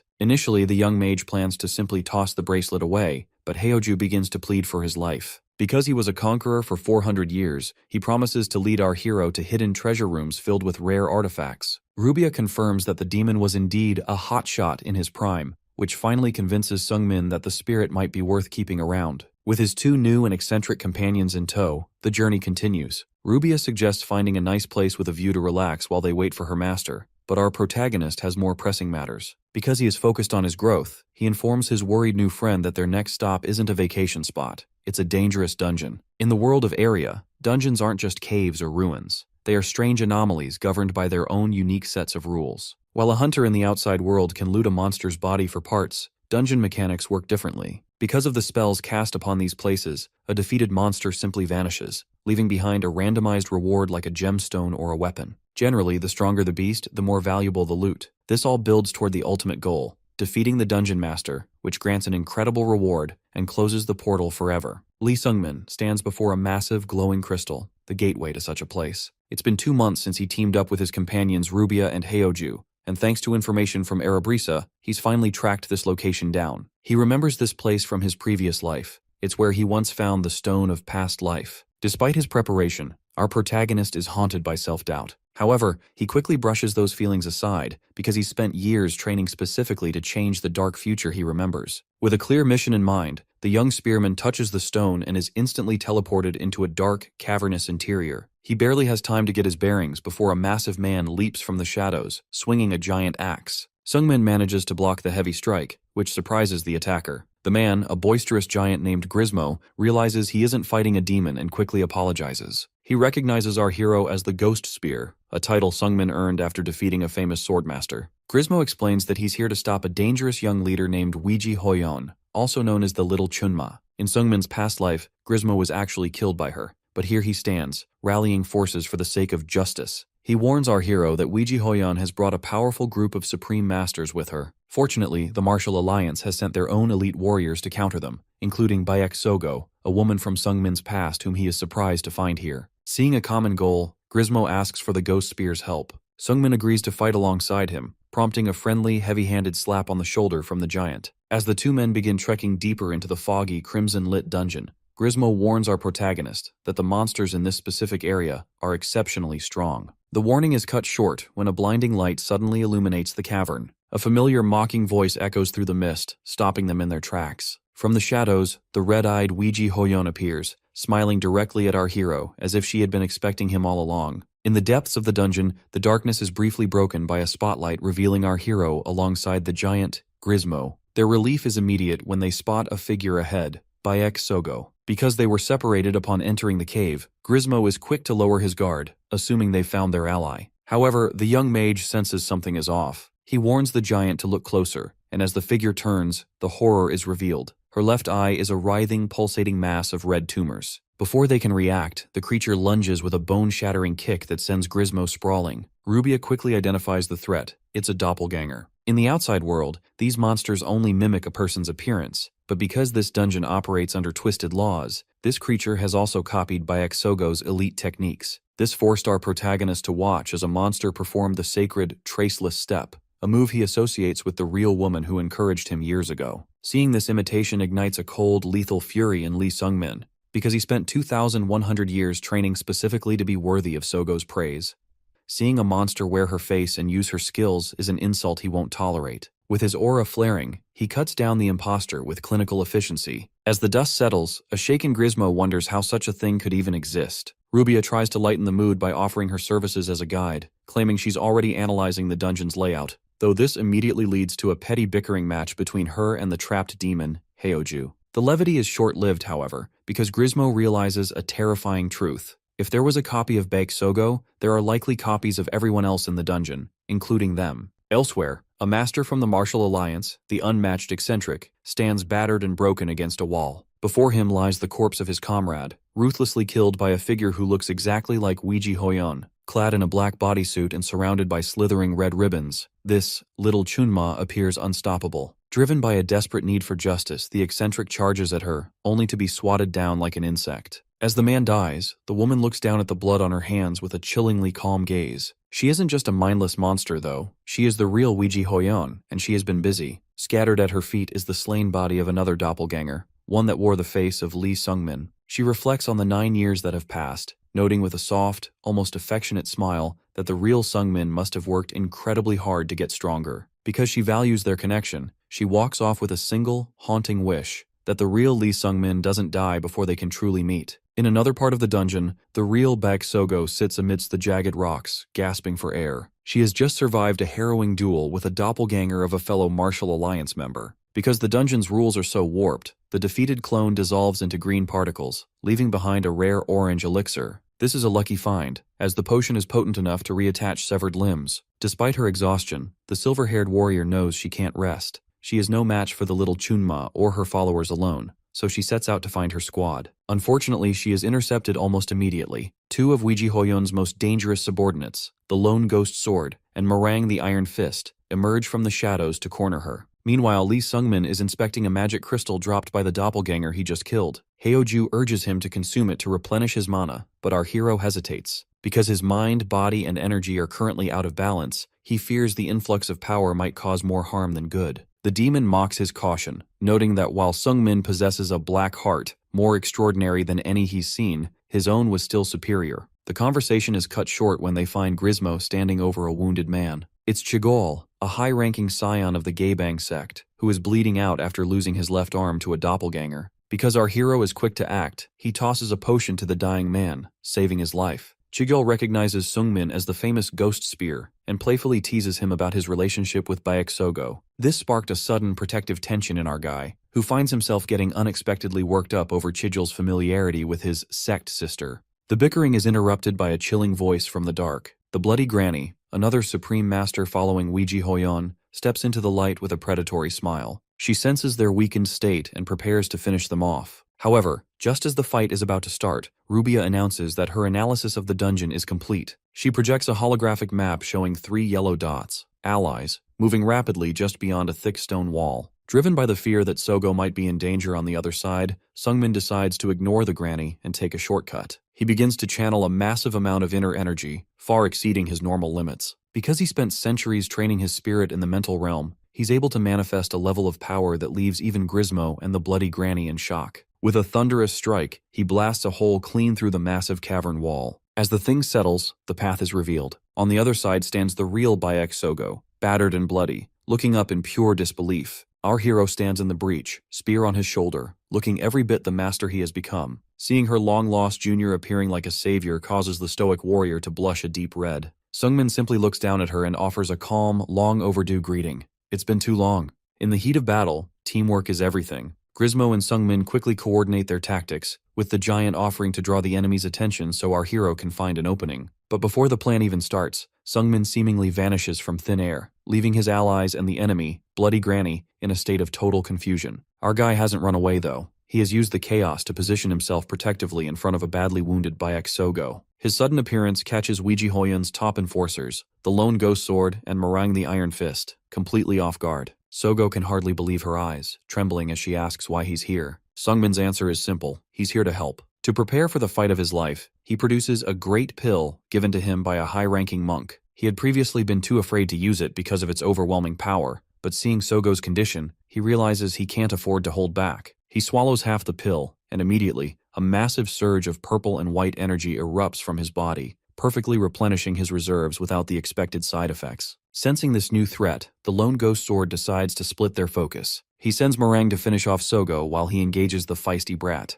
The clash is violent, a blur of sparks and steel. Sogo watches from the sidelines in shock, unable to comprehend how her junior became this powerful in just a year. Even the Lone Ghost Sword is impressed. He notes that while the boy's raw power seems lower than his own, his eyes carry the weight and wisdom of a master who has lived for centuries. Because the battle is becoming a stalemate, Sung-min taps into the Ninth Heaven Extreme Spear style, executing a move called the Coiled Snake Soul Seeker. The spear's path becomes completely unpredictable, snaking around the swordsman's defense and slashing across his chest. The Lone Ghost Sword laughs through the pain, relishing the excitement of the duel, but he realizes he has to end things quickly, especially since his partner, Meringue, is actually losing his fight. However, the Lone Ghost Sword's life ends not at the hands of our hero, but in a tragic twist of fate. A figure he believes to be his master, Weiji Hoyun, appears and strikes him down without mercy. As he dies in a pool of blood, he is left wondering why his beloved leader would betray him. His comrade Meringue erupts in a fit of grief-stricken rage, screaming at Weiji for her coldness. Because they had no idea doppelgangers existed in this dungeon,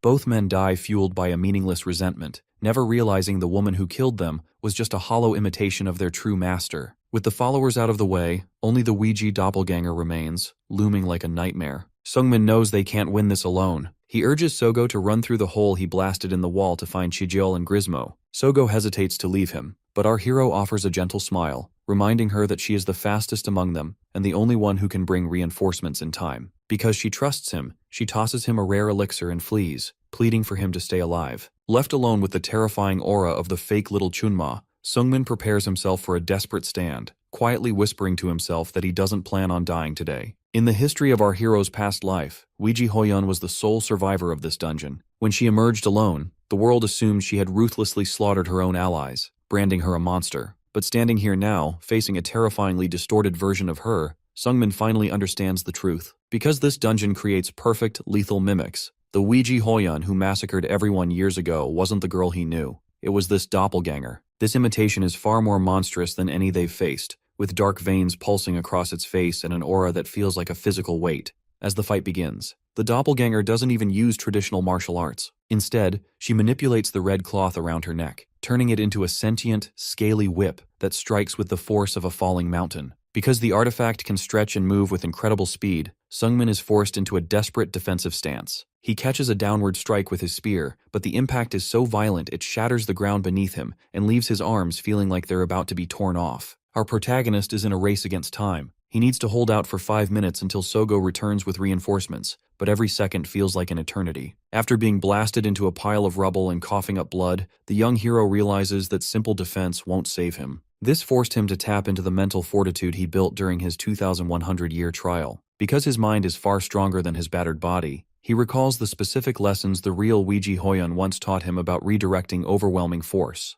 Heoju, watching from the safety of the bracelet, points out a chilling detail. The doppelganger hasn't even begun to use her actual techniques yet. She has been toying with him, using only the cloth because she didn't consider him a threat. But as Sungmin flares his purple energy and deflects her next strike, the monster's expression shifts into a sinister snicker. Because our hero has shown true skill, she finally considers him a worthy opponent, and that means she's about to get serious. On the other side of the wall, the situation takes a tragic turn. While the bloody granny has been defeated, the survivors are in no condition to help. Baek Sogo is desperate to rush back and save her sect brother, but the Scion Chigil realizes the cold reality. They are far too weak to face the little Chunma's doppelganger. Because he knows a rescue attempt would be a suicide mission for everyone, Chigil makes the painful choice to strike Sogo's pressure point, knocking her unconscious. Luckily, Chigil found an escape scroll on the granny's corpse. Since the exit won't appear until the dungeon boss is dead, this scroll is their only way out. With a heavy heart and a whispered apology to the friend he is leaving behind, Chigil activates the magic. A massive flash of light fills the tunnel as the group teleports away, leaving Lee Sungmin completely alone in the dark with a monster that is no longer holding back. The battle in the cavern has reached a fever pitch. A massive collision of power sends crimson energy rippling through the air, forcing Lee Sungmin to dig his heels in just to keep from being swept away by the shockwaves. He is in bad shape, blood-soaked, gasping for air, and barely clinging to his spear. Inside his bracelet, the demon Heoju is losing his patience. Because the doppelganger isn't showing any signs of fatigue, the spirit begins shouting tactical directions, trying to guide our hero through a flurry of lethal strikes that are coming from every conceivable angle. Despite the coaching, the weight of the doppelganger's red ribbons is simply too much. Every impact further shatters Sungmin's dark armor, and the physical toll is starting to break him. Heoju is less worried about our hero's health and more concerned about his home, complaining that the bracelet is getting wrecked. He points out a cold reality. Baek Sogo and the others have been gone for a while now. They aren't coming back. Heoju tries to goad the young hero, asking if he resents his sister for betraying him and leaving him to die, but our hero doesn't bite. Because he has absolute faith in Sogo, he knows something must have happened to prevent her return. He doesn't regret his choice to stay behind either. He remembers that he wouldn't even be alive today if she hadn't saved him years ago on the mountain. This display of loyalty actually impresses the old demon. Since Heoju can't exactly let his host die,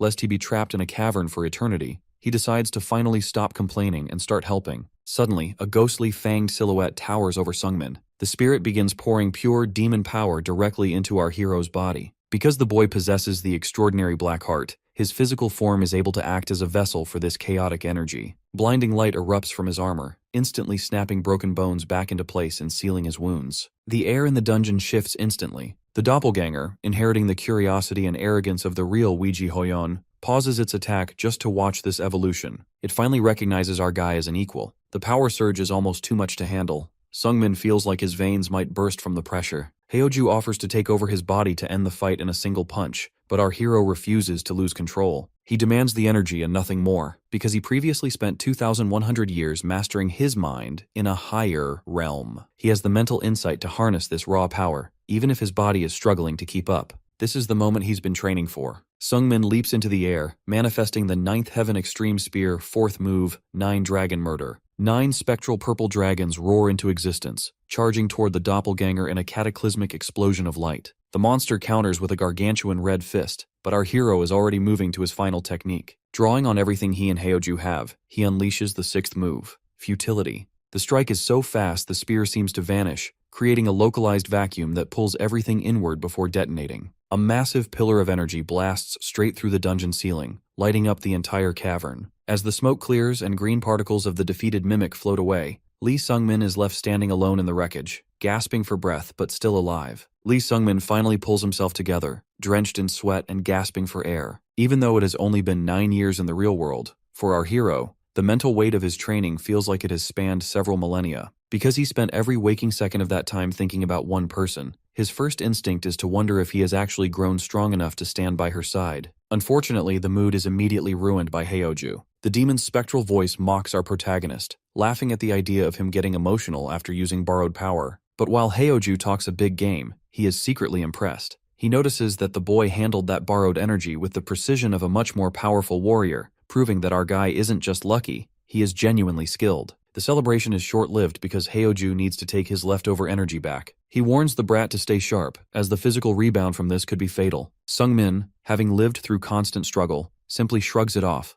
but once the energy is ripped away, the reality hits him hard. A massive surge of dark energy erupts, and a blinding pillar of light shoots through the dungeon as our hero's body finally gives out. Luckily, his familiar Rubia has been watching over him. She is terrified because he has been writhing in agony for an hour straight. She even tried to use an elixir provided by Bayek Sogo, but it barely made a dent in his injuries. Because his internal energy veins and joints are completely trashed, Sungmin realizes he probably would have died without that gift, leaving him with the bitter realization that he once again owes Sogo his life. Despite his body failing him, our hero refuses to stay down. He forces himself to wobble past the corpse of the bloody granny, driven by a singular goal. Rubia picks up a mana trail nearby, confirming that a teleport scroll was used recently for 3 people. This is a relief, as it means Sogo and the others successfully escaped the dungeon. With his friends safe, our hero focuses entirely on the boss, Weiji Hoyon. As he limps through the dark, his vision begins to blur and he starts coughing up blood. The physical toll is immense, but he continues dragging himself across the cracked earth.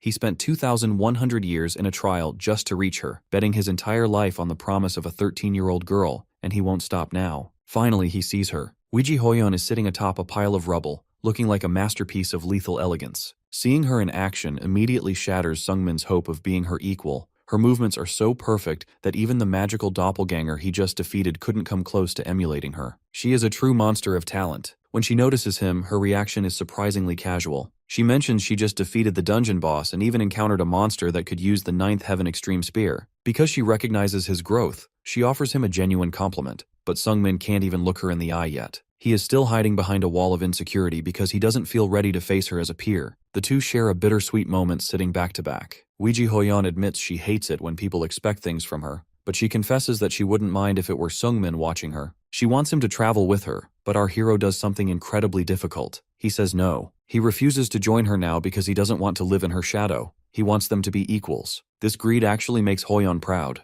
They agree to meet again in 1 year, the official 10-year mark of their promise, at their original meeting spot. As they walk in opposite directions, Hoyon privately admits she wanted to force him to stay, but she respects him too much to do it. Her final silent thought as she steps through a magical portal is the one thing she couldn't say out loud. She truly missed him. While Sungmin finds peace, the scene outside the dungeon is pure chaos. Baek Sogo is hysterical, blaming the Martial Alliance members for dragging her out and leaving Sungmin behind. Because she views their righteousness as total hypocrisy, she does something radical and quits the alliance on the spot. Consumed by guilt and a desperate need for more power, she disappears into the forest alone, leaving the others in shock. Far away, others continue their own journeys, Selgerus at the forge, Scarlet at her books, and Jihak in training, all while unaware of the destiny that continues to pull them all together. In our world, most people are defined by the norms and ethics that keep society in order. We call them humans. But there is a darker category of beings that exists far beyond those boundaries. creatures like blood-drinking vampires, death-defying liches, and barbaric werewolves who have traded their honor for primal hunger. Then, there are those who stand right on the edge of that transition. People call them the Inhumans, and our boy Lee Sungmin is finding himself closer to that border than ever before. While his physical body is unconscious and recovering from the brutal fight in the dungeon, Sungmin finds himself drifting through a vast, starry mindspace. He is startled when a swirling mass of flames manifests beside him, recognizing the voice immediately as the Void Monarch. Because their spiritual worlds connected when the demon lent him power, the monarch is now able to stroll right into Sungmin's dreams. He assures our hero that while his physical body is currently screaming in agony from the recoil of their pact, he isn't going to die. Curious about who he's dealing with, Sungmin asks to see the demon's true form. The Void Monarch obliges, transforming into a massive, purple-skinned warrior with black hair. Surprisingly, the demon looks more human than Sungmin expected, but the pleasantries end quickly. The monarch is intensely curious about how a weak human could handle his demonic energy with such professional ease. He has felt Sungmin's inner turmoil, the yearning and the deep-seated inferiority complex, yet he encountered a mental barrier so powerful it deflected his own attempts at domination. Since the demon can sense his memories, the secret is out. He knows Sungmin is a regressor. He is shocked to learn that our protagonist spent 2,100 years training in a mental realm under the tutelage of two gods. It explains the ironclad mind, but the monarch can't help but laugh at the results. To him, the fact that Sungmin is still this limited after 2 millennia is just proof of the natural ceiling of being human. Because of this, he offers a tempting shortcut: become a demon. He points out that Sungmin already has a monster's heart and demonic energy in his veins. If he fully commits, he could finally surpass Weiji Hoyun, the woman he's so desperate to reach. However, our hero doesn't hesitate. He flatly refuses. He isn't interested in losing his humanity for a power boost, though the monarch warns him that he's already considered an inhuman by the world's standards. This conversation lingers in Sungmin's mind long after he wakes up. 3 months pass as he slowly recovers from the rebound of the demon's power, and once he's back on his feet, he begins the long trek north. He is following an old prophecy from the monk Bulyung, which told him to head toward the land of eternal snow to meet someone important. Currently, Sungmin and Rubia are roughing it in the frozen wilderness just outside their destination, the great northern city of Travia. Rubia is miserable, complaining about the cold and the lack of proper shelter, but Sungmin remains focused. He knows Travia is a place of absolute pandemonium. It was once ruled by the Blood Heavenly Demon, but since that leader was defeated by the Little Heavenly Demon, the city has devolved into a lawless, inhuman demon realm. It's now a sanctuary for monsters that wear human faces, which is exactly why Rubia is so terrified to enter. But Sungmin isn't scared. He's prepared. As they walk through the dark woods, his heightened senses pick up a familiar scent. He can smell dogs nearby, and sure enough, dozens of glowing eyes begin to peer out from the shadows. Because a pack of werewolves has decided to make them their next meal, Sungmin finally has a chance to test his recovered body. He welcomes the challenge with a smile, ready to get some much-needed exercise before they finally reach the city gates. As the pack of lycanthropes lunges from the shadows, Rubia screams a frantic warning. These aren't normal wolves. They are stronger at night, and standard steel can't even scratch their hides. However, our hero isn't using a standard weapon. He recalls his visit to the dark elf blacksmith, Seljurus, who nearly had a heart attack when Sungmin presented her with a massive chunk of pure Ori Halcon, a legendary metal he claimed as a prize for defeating the Weiji Hoyun doppelganger. Because the material was so rare, Kiljaris considered it an honor to work with, eventually crafting him a devastating black and gold spear infused with the magical ore. Back in the present, Sungmin puts that craftsmanship to the test. With a single, glowing horizontal slash, he decapitates multiple monsters at once, their supposedly invulnerable hides offering no resistance to the Ori Halcon blade. He moves with terrifying speed, spinning the spear in a blur of energy until the forest floor is littered with carcasses. When he corners a survivor to ask why they attacked, the creature snarls about his crimes in a nearby village. Apparently, the lycanthropes belong to an organization called the Phantom Wolf Sect, and they are furious that Sungmin's recent actions prevented them from collecting their local taxes. Rubia looks guilty, remembering exactly what happened in that village. A corrupt innkeeper had drugged the cat girl and tried to sell her into slavery, which prompted Sungmin to beat the man senseless. Because our hero saved his friend, the Phantom Wolf Sect lost their profit, leading to this ambush. Sungmin finds the idea of dogs forming a sect laughable and offers the survivor a chance to walk away. But the monster, blinded by pride, refuses to let the humiliation go. It lunges one last time, only for Sungmin to end the threat with cold, clinical precision. Inside the bracelet,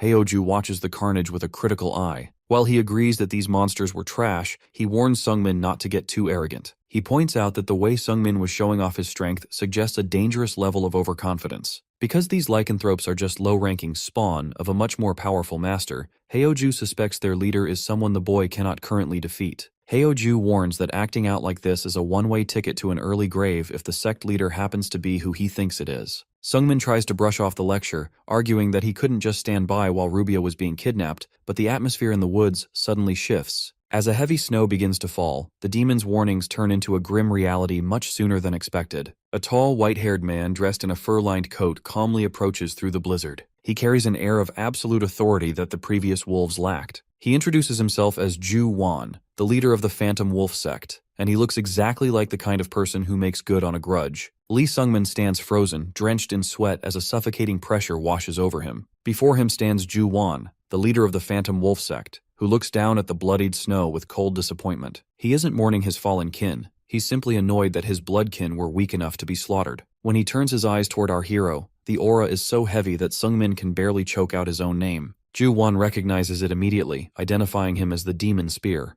Curiously, the werewolf notes that while the rumors say the Demon Spear belongs to the orthodox factions, the dark energy radiating from the boy feels much more like one of their own. Unfortunately, Ju Wan isn't interested in a long conversation. He flares his power, a massive, fanged silhouette looming behind him as he asks Sungmin a terrifyingly simple question. How does he want to die? Just as the situation turns lethal, a familiar flame erupts from Sungmin's bracelet. Heoju, the Void Monarch, roars into existence to intervene. He mocks the crazy wolf for bullying someone so much weaker, revealing that the two have a history stretching back 4 centuries. Ju Wan is stunned. He had heard the great Void Monarch died 400 years ago, and seeing him reduced to a bodiless spirit possessing a human insect is almost too much for him to believe. The two trade barbs, Heoju mocking Ju Wan's dead fish eyes, and Ju Wan laughing at the demon's pathetic state, but the tension remains razor-sharp. When Heoju offers to fight, Ju Wan surprisingly backs down. He claims he only stopped by because he was in the neighborhood and doesn't care enough about a few dead subordinates to risk a clash with a legendary spirit. As he walks back into the blizzard, he leaves Sungmin with a chilling piece of advice. Be careful in Travia, because the others won't be as merciful. Once the pressure lifts, Sungmin is left trembling, wondering if he could have won.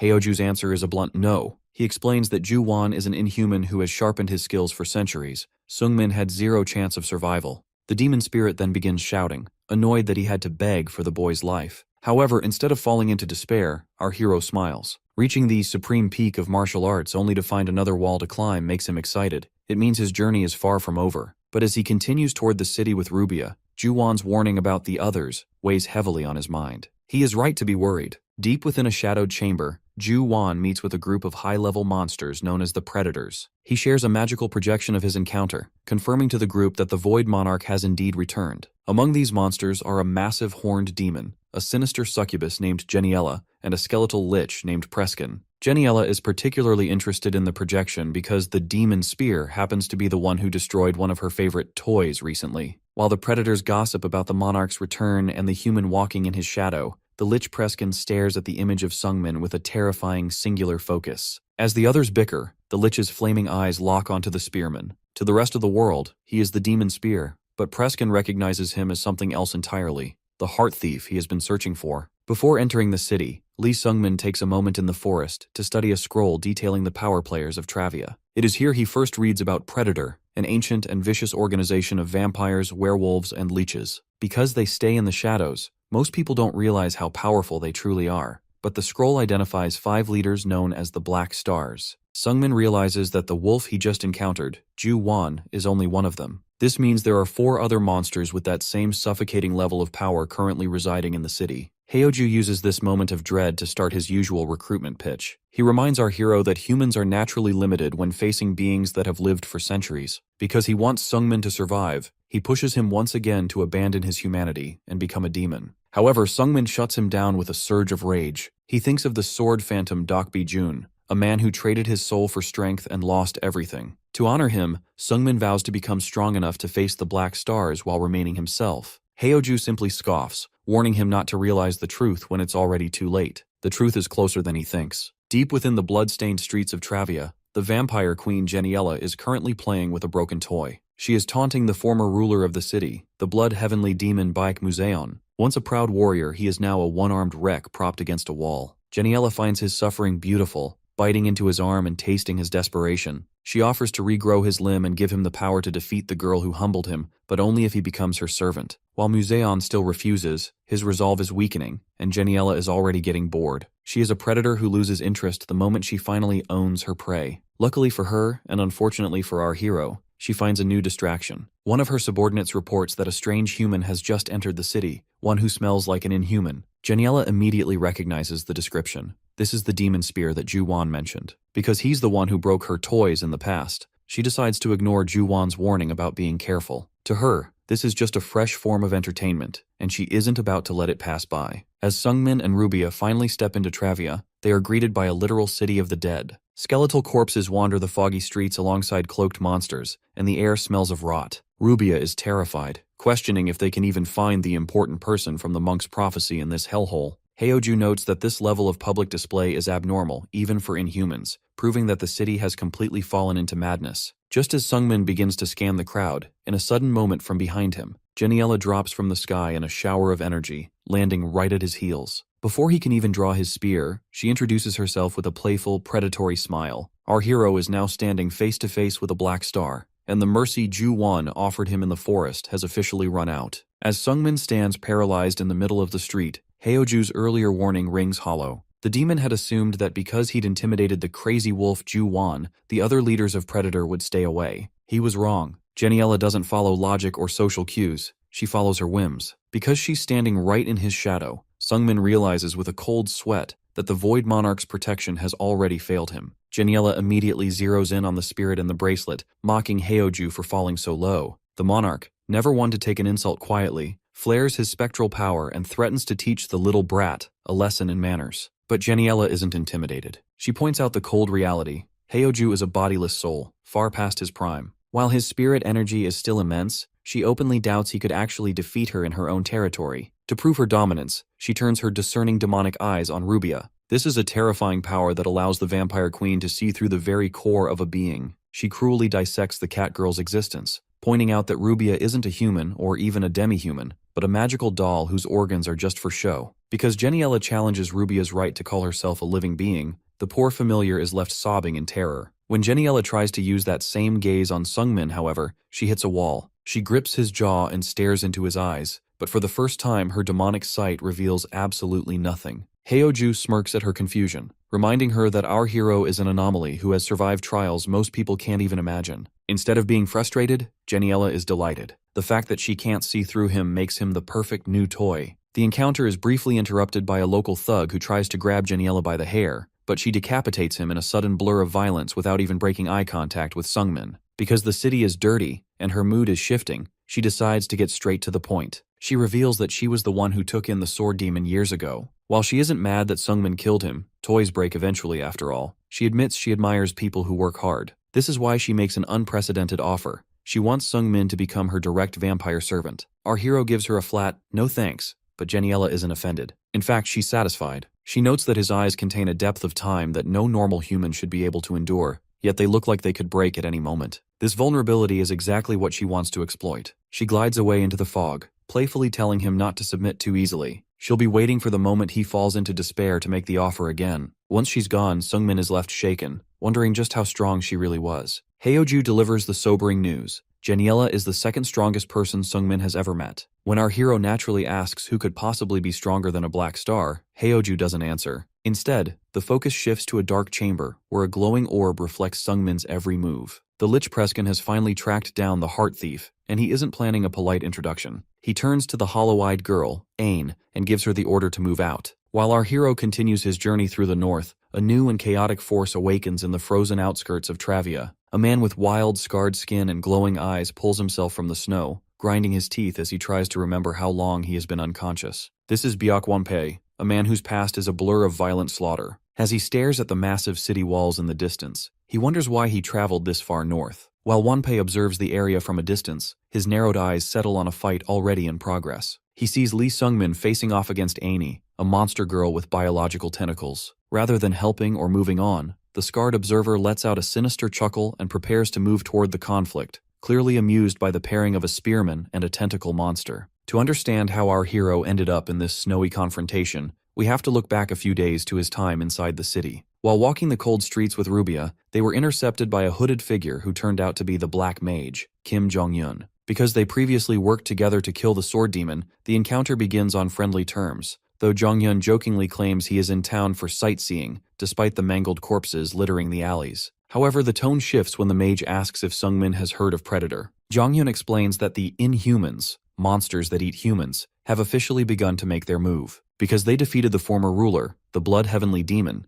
high-level monsters known as the Black Stars are now flooding into Travia to disrupt the world order. He warns that these beings possess enough strength to erase entire alliances from the earth. Jong-un believes a new history is about to start in this city, and he admits he is eager to see it happen. Back in the present, Rubia wonders if our boy should have accepted Jong-un's invitation to stay at his house, suggesting the mage might be the important person they are searching for. But our protagonist refuses because the mage makes him uneasy. He's convinced that staying with Jong-un would only lead to him being dissected. Because no one said the important person had to be inside the city walls, the duo has headed back out into the wild to continue their search. Unfortunately, their exploration is cut short when a sudden slash of energy splashes blood across the snow. Aini appears, staring with empty purple eyes and claiming she is finally strong enough to finish what she started. Because she now possesses infinite mana and enhanced energy, our hero realizes he is in a dire situation. He activates his black heart, lunging forward for a mid-air clash that results in a blinding explosion of light. But the duel is abruptly cut short.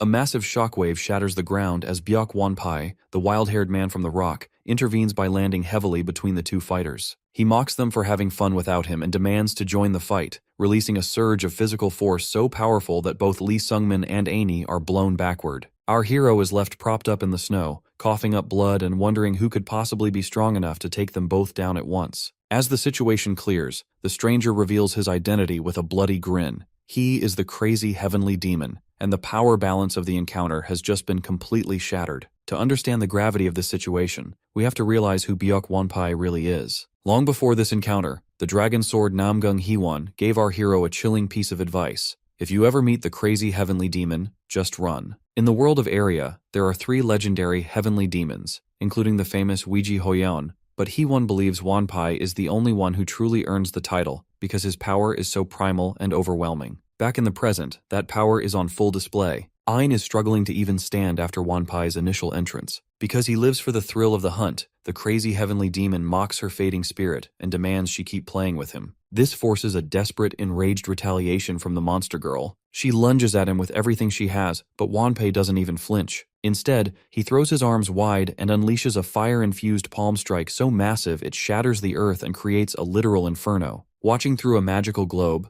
the Lich Presscan begins to panic. He realizes that even with Ain's incredible regeneration, she won't survive if her entire body is turned to ash. Because Wonpai is such a direct threat, Presscan screams at Ain to stop being stubborn and flee. Luckily for her, the monster girl listens. Despite her scorched body and torn tentacles, she manages to regenerate just enough to fly away at blinding speed. With his first toy gone, Wonpai turns his terrifying attention toward Lee Sungmin. Our hero is paralyzed by a strange sensation. Even though he's never met this man, something deep in his heart reacts to the master's presence. This feeling is confirmed by the spirit Heoju, who is watching from the shadows of the armor. The demon spirit realizes something is very wrong and demands that Sungmin capture the old man instead of killing him. Our hero finds this request completely absurd because he isn't even sure he can survive, let alone take the legend prisoner. The conversation is interrupted when Wonpai suddenly seems to regain a bit of clarity. He touches the blood on his chest and realizes he is in Travia, concluding that he must have been in a killing spree blackout for months to have wandered this far north. However, the moment of reflection is short-lived. Because he doesn't know when he'll lose his mind again, he decides to enjoy his lucidity by fighting. Wonpai vanishes in a blur, reappearing instantly in front of our guy with fists glowing in red energy. When Sungmin desperately asks for a reason for the fight, the crazy heavenly demon simply roars that 2 martial artists meeting is reason enough. He leaps into the air and brings down a strike so heavy that the impact creates a massive crater in the snow. Sungmin is barely holding on. He realizes that this man's raw power actually surpasses the Weiji Hoyeon doppelganger he fought previously. He can't even find an opening to parry because the pressure is too intense. As they clash, a massive explosion of energy forces them apart, leaving both standing at the edge of a smoking pit. While Wonpai is delighted to find a youngster with such impressive energy,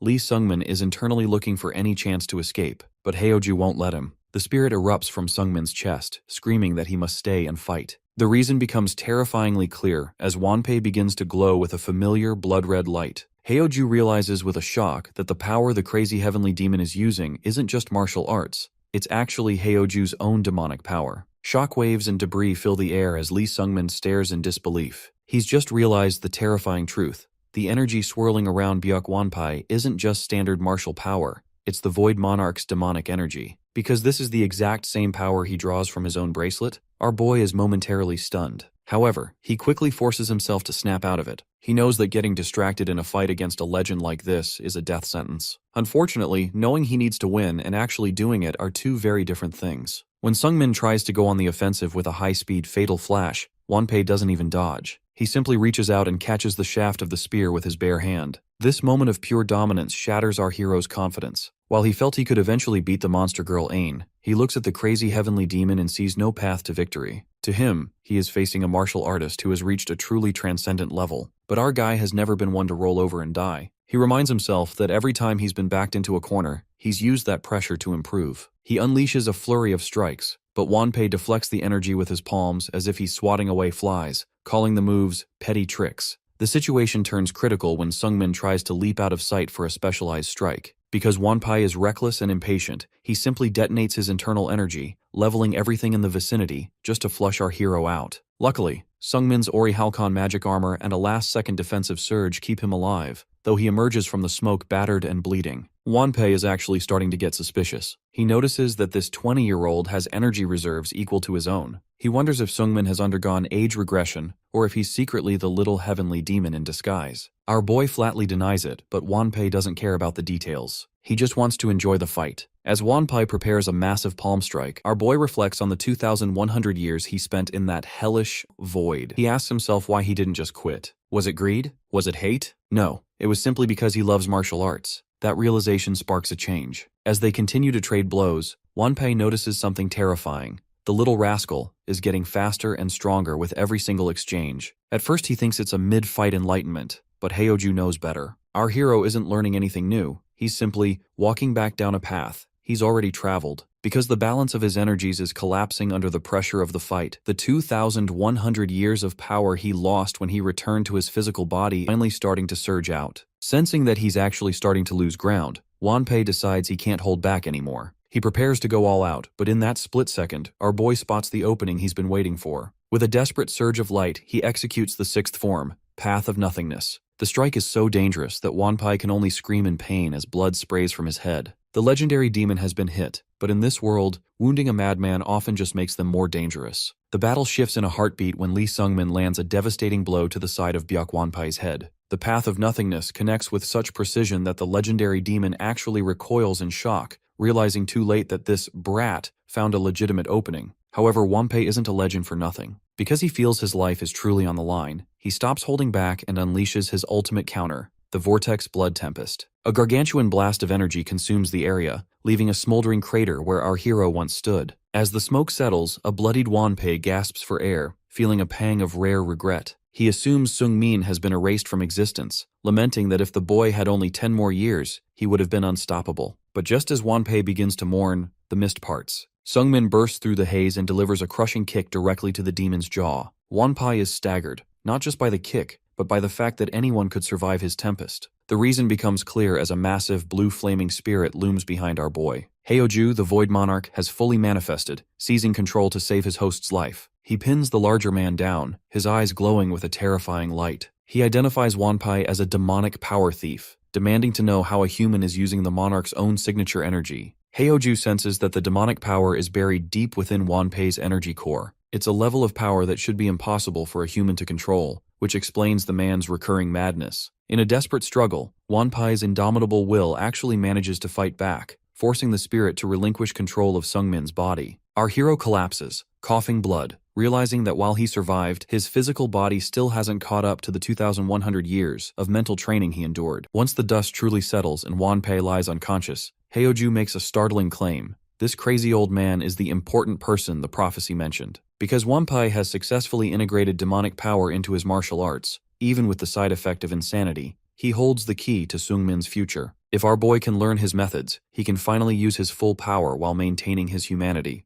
When Wanpei eventually stirs, he shares his tragic history. He explains that years ago, he visited a tribe in the south who possessed incredible strength, but no technique. In exchange for teaching them martial arts, they gave him an elixir and a secret breathing method. This allowed him to shatter his limits, but the cost was an energy deviation that turned him into a feral monster. He spent years as a passenger in his own body, drifting through blackouts and killing sprees. Seeing the man's pathetic state, Sungmin makes a bold, life-changing offer. "I'll cure your insanity for you." He explains that Wanpei isn't just suffering from a standard energy imbalance, he's suffering from the raw nature of demonic power. Because Sungmin knows specific sorcery techniques to guard the mind, he promises to end the nightmare. A desperate, hopeful Wanpei grabs our hero's shoulders, swearing to do whatever it takes. Sungmin's first instruction is simple but brutal. "First, you must receive a slap from me." Before the legend can even process the words, Sungmin delivers a bone-shattering strike to his face, leaving Rubia horrified and the crazy heavenly demon completely stunned. After the situation settles, the spectral spirit Heoju drops a bombshell. He recognizes the source of Byuk Wanpei's power. Apparently, a tribe in the south used to worship Heoju centuries ago, and Wanpei must have encountered their descendants. Because Heoju is the original owner of that demonic energy, he realizes this is a golden opportunity. If Lee Sungmin can learn the breathing technique Wanpei uses, he can finally harness his own demonic power without any risk. Our boy is naturally skeptical, fearing that learning a madman's technique will turn him into a monster too.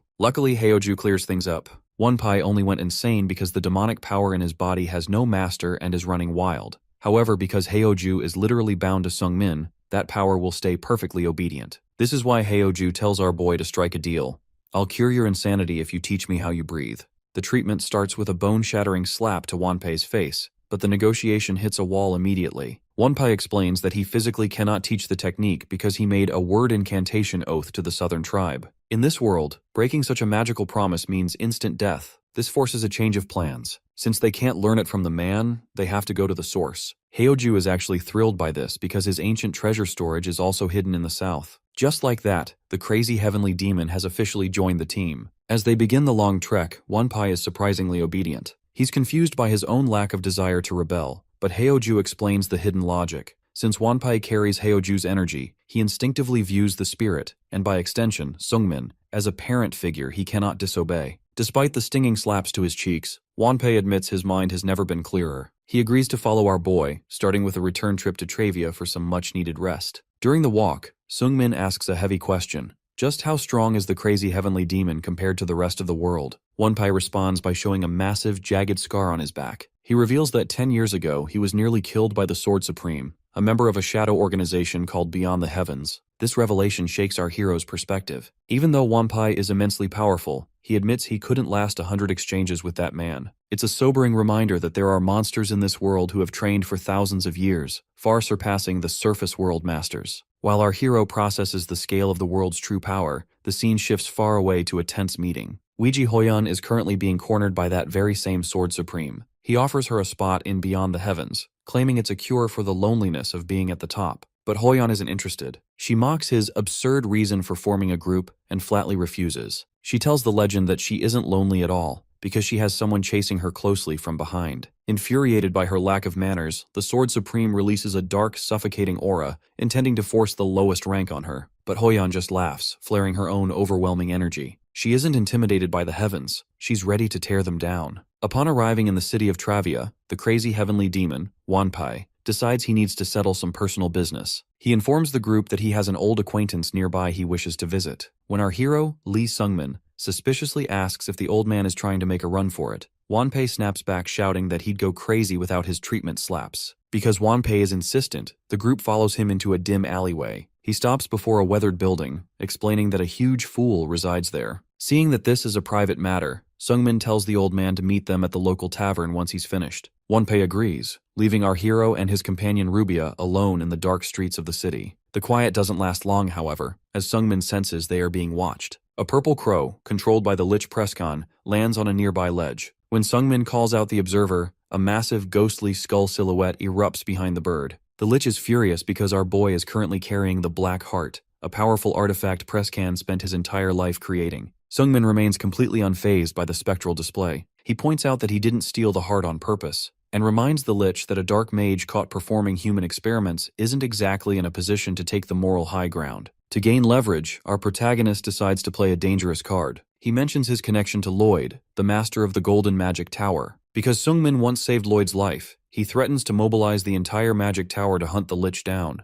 This threat works perfectly. The crow flinches in visible panic. The Lich realizes that if the powerful mages of the tower get involved, they might discover the secret nature of the Black Heart and destroy whoever holds it, himself included. Under this pressure, the Lich finally explains what the heart actually does. It is an organ designed for predation and evolution, meaning it devours the hearts of others to absorb their knowledge and abilities. While the Lich intended this for his daughter, Ain, the heart is now adapting to Sungmin's human body. Although our hero can't grow tentacles like the monster Ain, the heart allows him to perfectly absorb high-level medicines, such as the revitalization pills he consumed earlier. Satisfied with this explanation, Sungmin casually slaps the crow away, having learned enough about the power pulsing in his chest. As Sungmin and Rubia begin to walk away, they are interrupted by a familiar voice. Wonpai has returned much sooner than expected, but he isn't alone. He is dragging along a disheveled, bloodshot man named Baek Museon, known to the world as the Blood Heavenly Demon. Through a brief look at what happened moments earlier, we see that Wonpai found his old friend rotting away in a dark room, drowned in booze and drugs.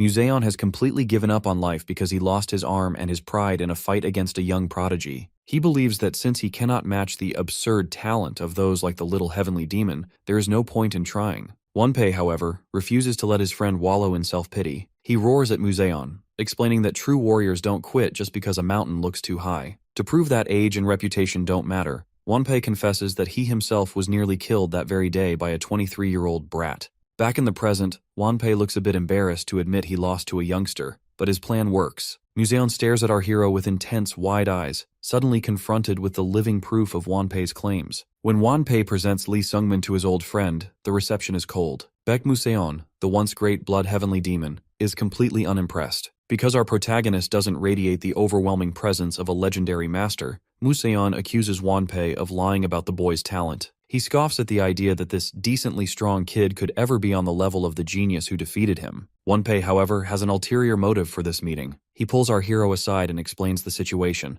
Ever since Museon lost his arm to the Little Heavenly Demon, he has been drowning in a sea of inferiority. Wonpai believes the only way to snap his friend out of this spiral is through brute force therapy. He wants Sungmin to crush Museon's ego once more, hoping a fresh defeat will force the old warrior to face reality. To sweeten the deal, Wonpai offers to teach our boy a secret blood art. While Sungmin initially rejects the offer, knowing he already has his hands full with his current techniques, Museon's sheer arrogance eventually pushes him over the edge. The fallen master gets right in Sungmin's face, mocking his youth and warning him that he'll eventually meet a real monster and feel true despair. This irony causes our protagonist to let out a dry, bitter laugh. He finds the situation ridiculous because he has lived through that exact despair himself. In his eyes, Museon is making a pathetic scene over a single loss, whereas the girl who beat them both, Weiji Hoyeon, is practically a saint for how she handles her power. Fed up with the nonsense, Sungmin finally accepts the challenge, coldly telling the loser to stop talking and start fighting. As the duel begins in the streets of Travia, Museon lunges forward with his Crimson Phantom Mist art, fueled by a desperate need to prove he won't lose to another brat. However, he quickly realizes he has underestimated our hero. Sungmin stays aggressive, utilizing a high-level spear form called Fatal Flash. While Museon thinks the boy is relying purely on speed, he is stunned to see Sungmin using complex footwork to manipulate and fire off enhanced energy. This is a technique Sungmin learned from his former mentor, Baek Sogo, and it allows him to deliver a two-step death blow that catches the one-armed warrior completely off guard. Because Museon spent the last 3 years drinking instead of adapting his style to his disability, he is easily overwhelmed. Sungmin follows up with a series of relentless strikes, eventually pinning the legendary master to the dirt with a spear at his throat. When the bloodied Museon bitterly claims that a worm like Sungmin can't be compared to a dragon like Weiji Hoyeon, our boy simply retorts that Museon must be even lower than a worm then. He lectures the broken man on his wasted years, pointing out that the fight would have been competitive if Museon had actually bothered to train after his defeat. Sungmin walks away, feeling grim about the lesson he just delivered. While Wonpai remains optimistic that his friend will use this loss as motivation to stand up again, our protagonist is more skeptical. He knows from personal experience that constant despair doesn't always lead to growth. Sometimes, it just breaks a person. Unfortunately, Sungmin's instincts prove correct. Later that night, as Museon lies defeated in the dark, he is approached by a predatory woman named Yahello. Instead of seeking to regain his honor through training, the desperate warrior makes a dark plea. He asks her to turn him into a vampire. In a grand, dimly lit mansion, a meeting is taking place that signals a dangerous shift for our protagonist. Jeniella, the vampire queen, is hosting a black mage named Kim Jong-un. She is fascinated by him because, unlike most black mages who perish alongside their masters,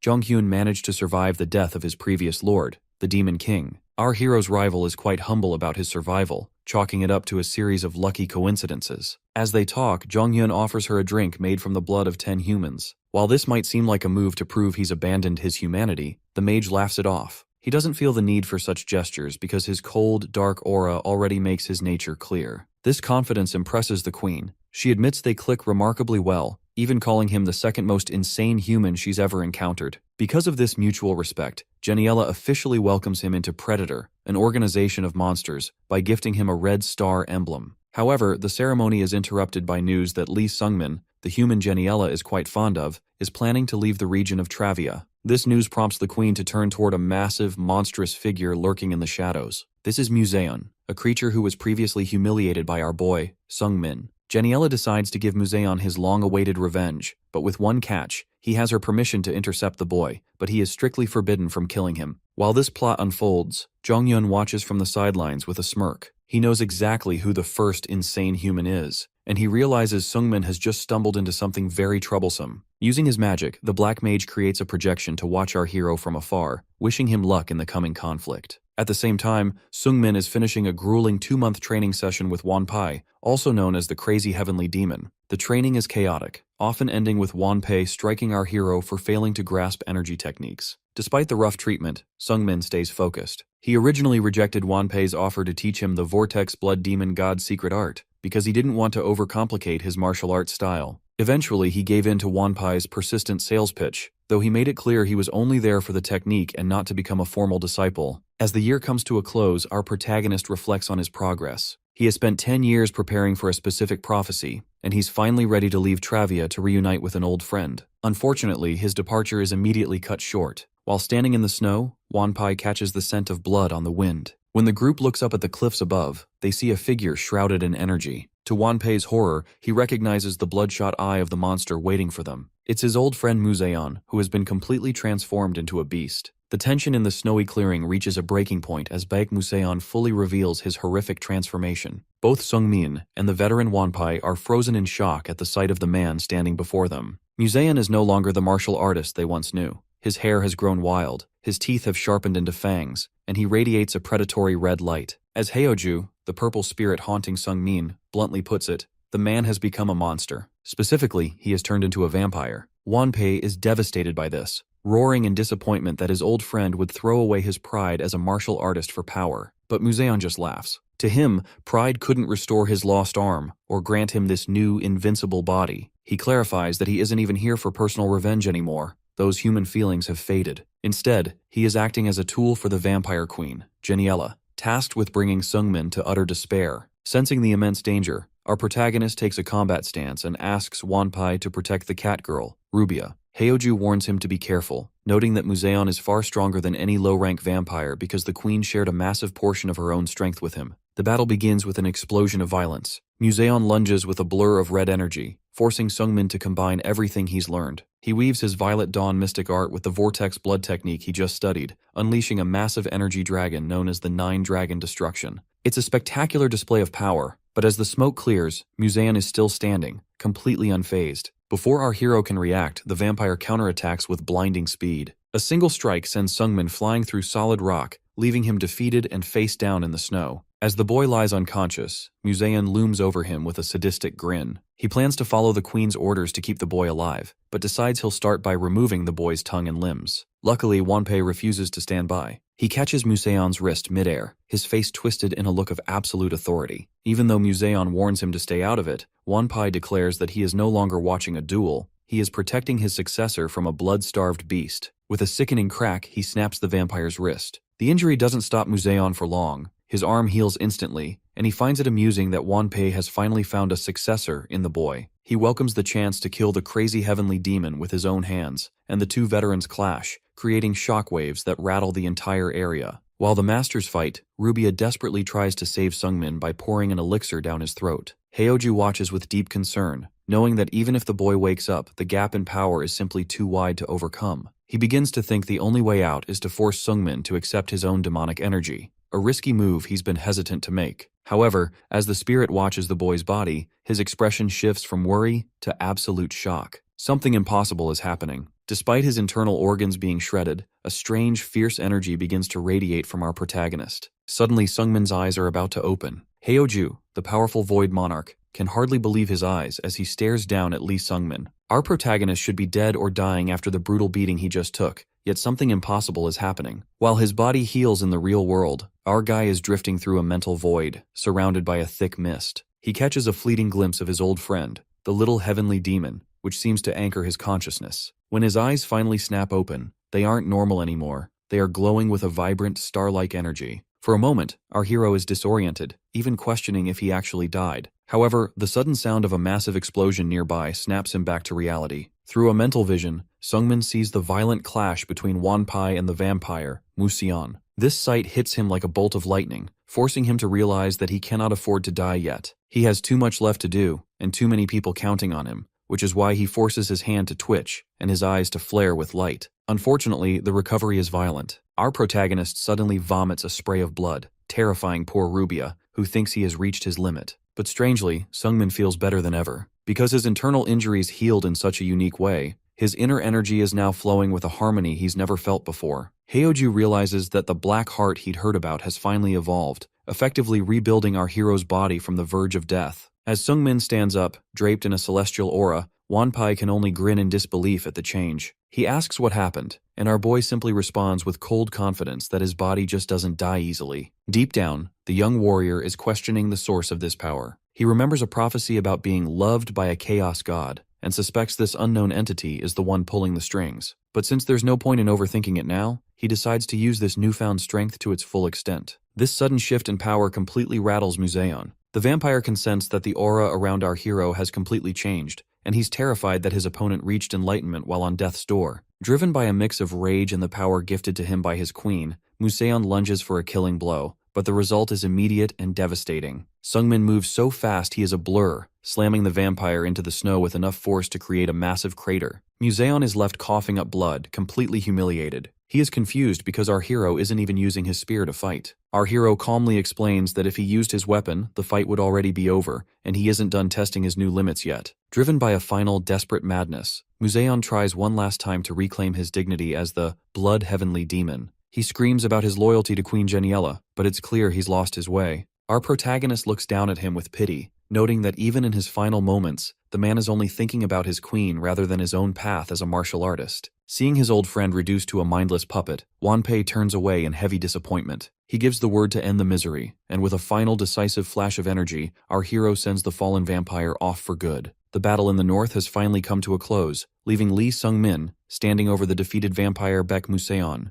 Because the encounter was so brutal, the spearman is left with more questions than answers. He still doesn't understand why the vampire queen, Yahello, used Museon to attack him. Shaking off the lingering pained expression, he decides they have seen enough of the frozen waste. Our boy declares it's time to go, vowing never to return to the dark memories of Travia again. Meanwhile, back in her opulent mansion, Yahello watches our hero's departure through a magical purple projection. She is genuinely intrigued because, despite the life-or-death struggle, Sungmin never tapped into the demonic energy of the Void Monarch. This unusual self-reliance makes her desire him as a servant even more. When the Black Mage, Kim Jong-hyun, asks what she looks for in a human, the queen explains her specific taste. She wants someone who fears despair, but refuses to fall into it. She mockingly tells Jong-hyun he doesn't qualify because he is a hollow human who has already given up. Before he leaves, she delivers a chilling prophecy, predicting that the mage will fail in his goals and die a horrible death. Jong-hyun brushes off the curse and prepares to leave the north himself. Because he has officially joined the monster organization Predator and his guild leave is ending, he must return to the Black Magic Tower. He reflects on the Apostle of the Apocalypse, realizing that fate seems determined to keep pulling him and Sungmin together. As he vanishes into a mass of purple energy, he looks forward to seeing what kind of man our hero becomes by the time they next cross paths. The scene shifts to the bustling streets of Rubes, the central city of Area.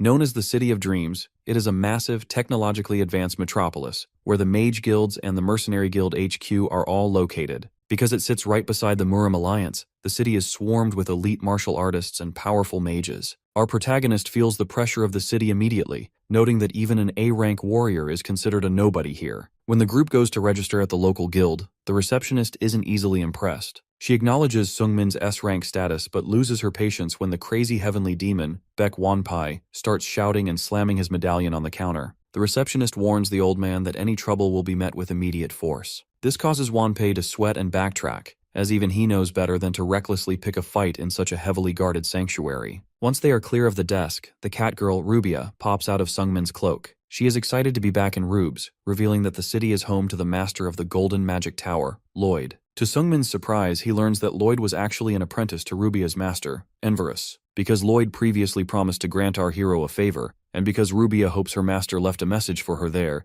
they decide to make the tower their first stop. To get across the sprawling city, the group heads to a cavernous station to board the local specialty, a massive steam-powered train. Rubia explains that this marvel was created through a rare collaboration between mages, technicians, and skilled dwarven craftsmen. While the demon spirit Heoju grumbles about the cost of the tickets, Wonpai is like a child with a new toy, insisting on the window seat so he can watch the scenery. The train moves with incredible speed, crossing the rocky terrain and arriving at the Golden Magic Tower station in record time. The group finally enters the towering golden structure, where Rubia leads them through a grand chandelier-lit corridor. They are greeted by a blonde-bearded man in a monocle sitting amongst a vast library of scrolls. This is Master Lloyd, the Golden Magic Tower Master. He looks up from his work, acknowledging his unexpected visitors with a knowing look. Our hero has finally come to collect on that old promise, and the secrets of the Magic Tower are about to be revealed. Inside the Golden Magic Tower, a long overdue reunion takes place between Rubia and Master Lloyd. It has been 7 years since they last met,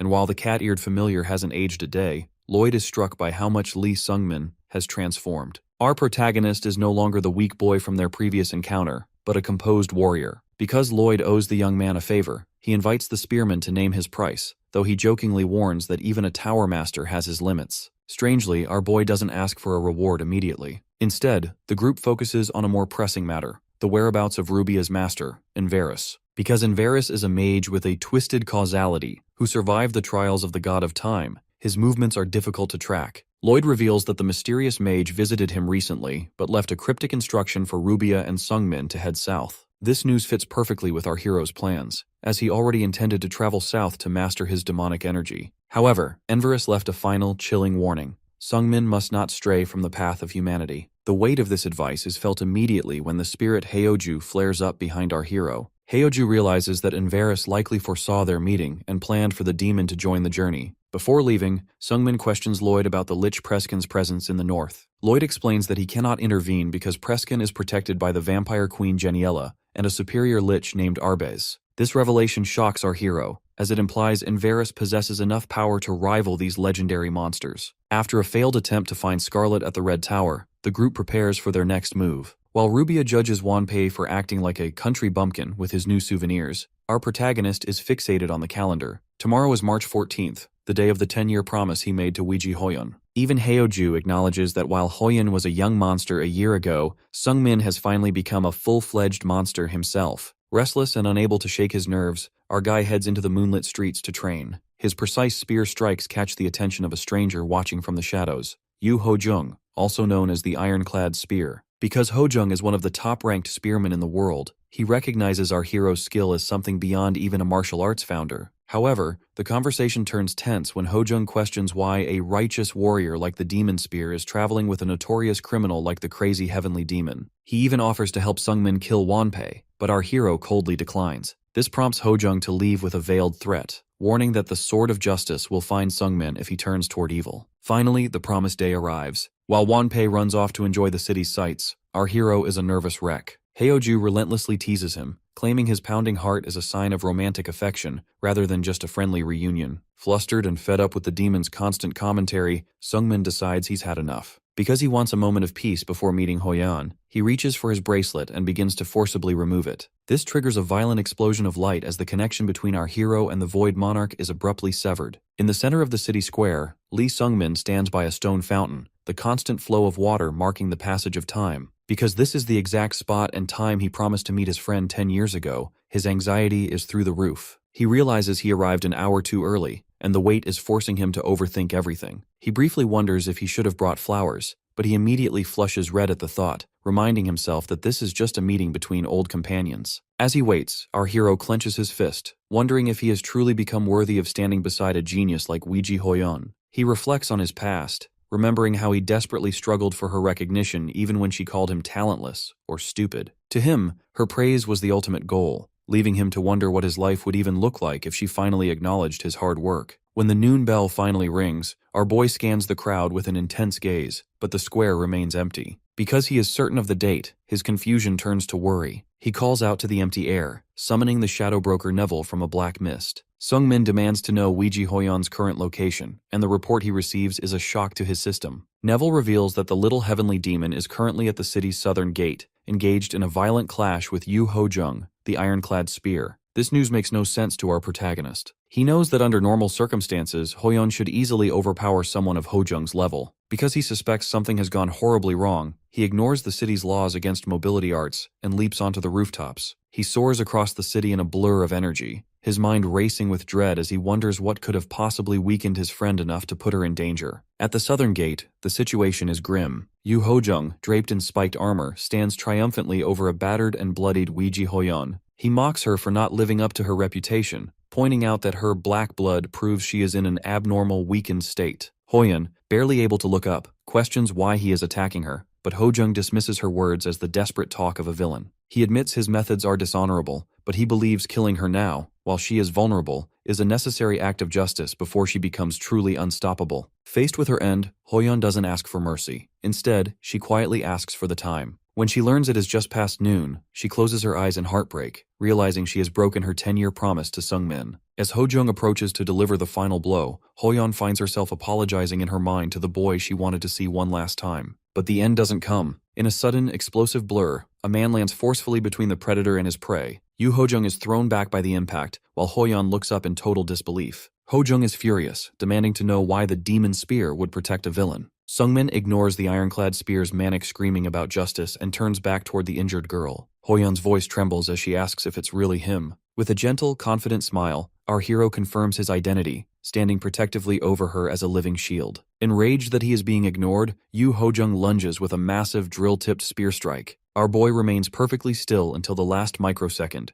parrying the heavy weapon with effortless precision. Before Hojung can even process the shock, Sungmin delivers a crushing retaliatory blow. The battle in the city streets reaches a boiling point as Lee Sungmin stands ready with a heavy aura radiating from his body. Facing him is Yu Hojung, the ironclad spear, who is visibly shaken by the sudden intervention. Because Sungmin is wearing magical armor that heals itself in real time, Hojung realizes he isn't fighting a normal warrior. This forced the ironclad spear to stop holding back. He activates his personal enhancements for strength and speed, lunging forward with a massive energy vortex. Luckily, our protagonist has spent centuries refining his instincts. As the two masters collide in a massive explosion, Sungmin realizes that despite his own growth, this will be a difficult fight. However, the battle ends much faster than expected. Because of his superior speed and refined spear techniques, our hero manages to bypass Hojung's defenses and strike him down. Within moments, the once arrogant ironclad spear is left bloodied and defeated on the cobblestones. As a crowd of spectators begins to gather, Sungmin realizes it is dangerous to stay in the open. He quickly secures the weakened Weiji Hoyon on his back, ready to retreat. Even in her pained state,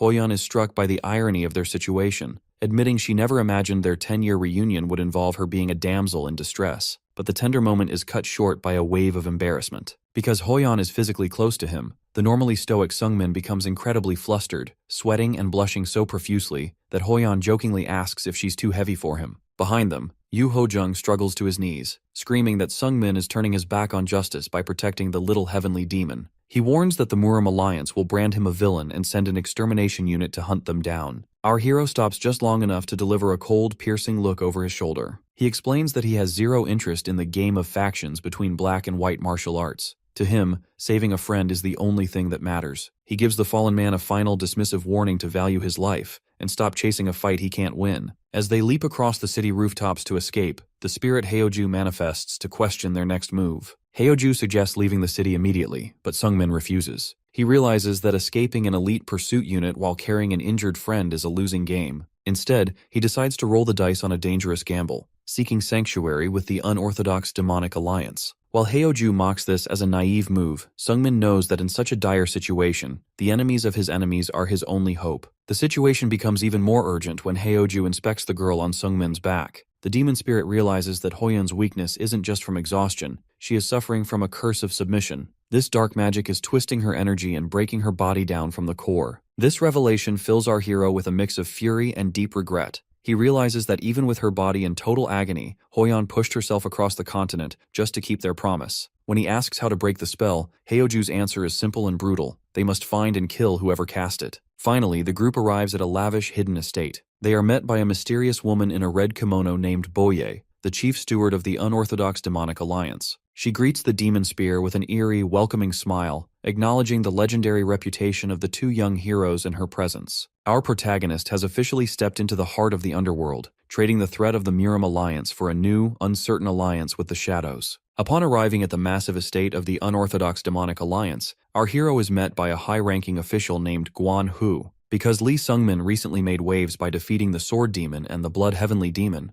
Guan Hu is naturally curious about the young man's true allegiances. He points out the contradiction in our hero's actions. While he has the track record of a righteous warrior, he is currently traveling with the crazy heavenly demon and has even rescued the little heavenly demon, Weiji Hoyeon. This choice has effectively invited the wrath of the powerful Murim alliance, forcing Guan Hu to ask where the boy's loyalties really lie. Lee Sungmin remains perfectly calm, explaining that he doesn't belong to any faction. He clarifies that his actions aren't political, he is simply acting as a friend to the girl on his back. This honest answer sends Guan Hu into a fit of laughter, as the idea of the legendary little heavenly demon having a friend is almost too absurd to believe. However, the official realizes the boy is serious, noting that it takes a bold man to stand against the ironclad spear for the sake of a companion. Because the alliance is currently acting as their sanctuary, Guan Hu tries to pressure Sungmin into officially joining their ranks as a comrade. Our hero isn't interested in being used, so he tries to leave, stating that his friend's future is her own to decide. This blunt refusal actually causes Guan Hu to panic. He drops the act and admits that the alliance leader gave a direct order to protect Sungmin regardless of his choice. This revelation leaves the demon spear deeply intrigued about the mysterious boss who seems to be favoring him from the shadows. Once settled into a quiet traditional room, the spirit Heoju manifests to offer a grim warning. He notes that Sungmin is walking a dangerous tightrope,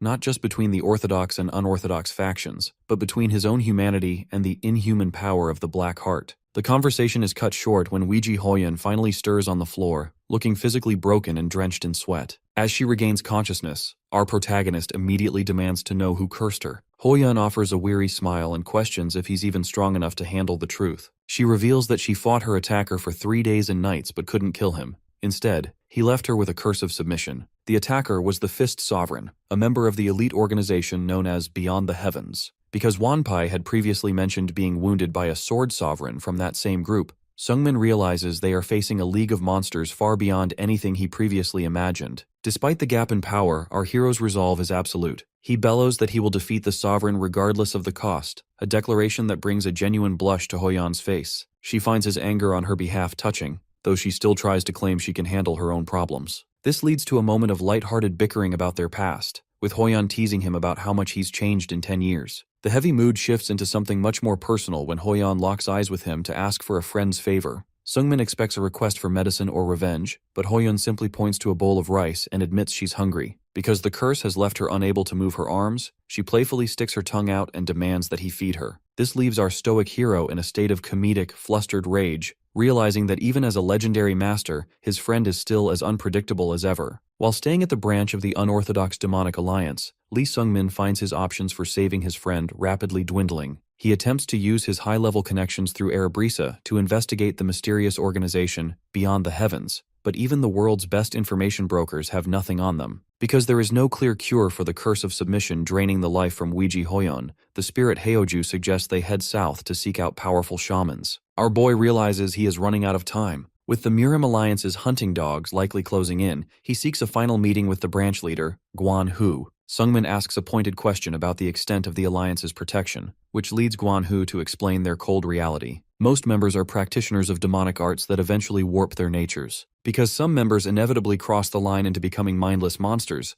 the Alliance stops protecting them and leaves the cleanup to the righteous Murim Alliance. This explanation forces our hero's hand. He declares that they will leave the safety of the Alliance immediately. even if it means being hunted by every major power in the world. Suddenly, the room's atmosphere shifts as Guanhu's face distorts under massive energy. Through a magical communication link, the supreme leader of the unorthodox demonic alliance speaks directly to our protagonist. He probes Sungmin's motives and, seeing the boy's unwavering loyalty to the little heavenly demon, grants them leave. However, he leaves our boy with a cryptic invitation. If he ever chooses to fully embrace the black path of darkness, he should seek the leader in the Legro forest. The group sets off in a carriage, where the crazy heavenly demon, Wanpai, marvels at Sungmin's growth. He points out that reaching the transcendent realm at only 23 years old is a feat without precedent. The conversation turns to the legendary reputations in the carriage, leading to a brief, spirited exchange between the cursed Weiji Hoyon and Wanpai. Despite her weakened state, Hoyon's pride is intact, prompting Wanpai to hope for a future duel once she recovers. Unfortunately, their departure is intercepted at a stone bridge. Yu Hojung, the ironclad spear, blocks their path, determined to enact his version of justice. He labels the entire group as heretical criminals simply because of their backgrounds. Our hero attempts to use humor to diffuse the tension, jokingly offering to trade Wanpai for their freedom. But Hojung's stubborn obsession with black and white morality makes peace impossible. Sungmin's patience finally snaps. He questions the logic of a justice system that executes people for what they might do, rather than their actual actions. As he realizes that words are useless against such fanaticism, a dark, murderous energy begins to swirl around him. Seeing that a battle is inevitable, Yu Hojung activates his spiked magic armor, preparing to crush the heretics once and for all. The climax at the stone bridge begins with a revelation of a cold, political sacrifice. Back at the home of Yu Hojung, a secret letter arrived from the Muram Alliance with a clear, singular order: kill the little heavenly demon by any means necessary. Because the Alliance provided no reinforcements, the mission was effectively a death sentence for the ironclad spear. The leadership knew that even in a weakened state, Weiji Hoyon was protected by two warriors, Lee Sungmin and Wanpai, strong enough to overwhelm a lone attacker. Yu Hojung was fully aware he was being used as a sacrificial pawn, likely as punishment for his previous failure to uphold the Alliance's prestige. However, his fanaticism outweighed his self-preservation. Driven by a lifelong conviction to exterminate anything labeled demonic, he accepted the suicide mission and marched toward the bridge to fulfill his duty. In the present, the clash is immediate and violent. Yu Hojung leaps into the air, aiming his spear directly at the group.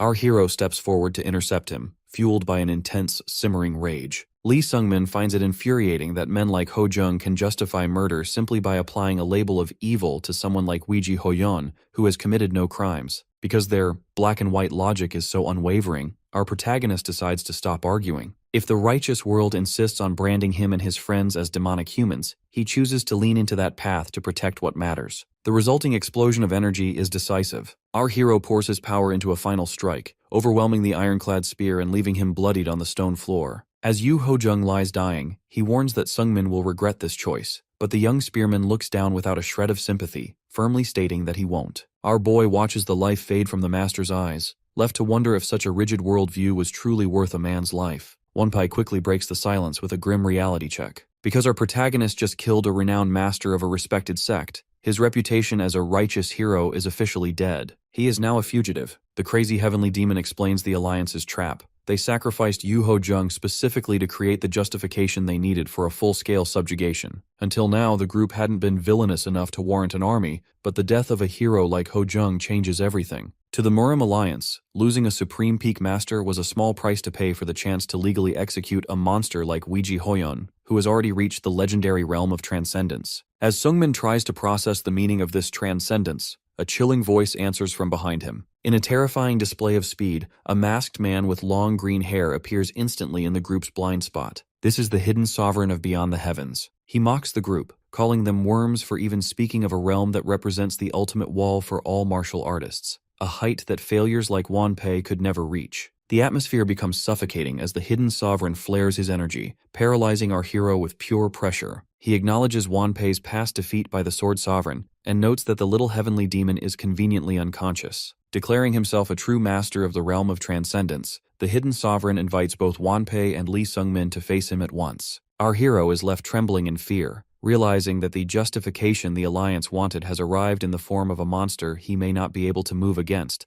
let alone defeat. Our hero is visibly worried, struggling to understand the logic behind the Sovereign's arrival, but the masked man doesn't keep them in suspense for long. His primary goal is to take the little heavenly demon, Weiji Hoyon, back with him. He explains that after suffering under the Fist Sovereign's curse for so long, she should have been worn down and broken by now. However, because our protagonist is still standing by her side, the Sovereign realizes she won't be easily subdued. This leads directly to his second reason. He needs to eliminate Lee Sungmin to ensure Hoyeon's complete submission. To prevent any outside interference from the insects of the Muram Alliance, the Sovereign detonates a specialized device that consumes the bridge in a blinding white light. This forces the environment to transform into a cosmic void, filled with stars and geometric shapes, effectively separating the combatants from the rest of the world. Within this pocket dimension, the Sovereign acknowledges that our boy has remarkable skill for his age, especially after killing the ironclad spear so easily, but he insists on testing that skill personally. The Sovereign then turns his cold, dismissive gaze toward Byok Wanpai. He mocks the crazy heavenly demon, pointing out that it has been 10 years since Wanpai lost to the Sword Sovereign.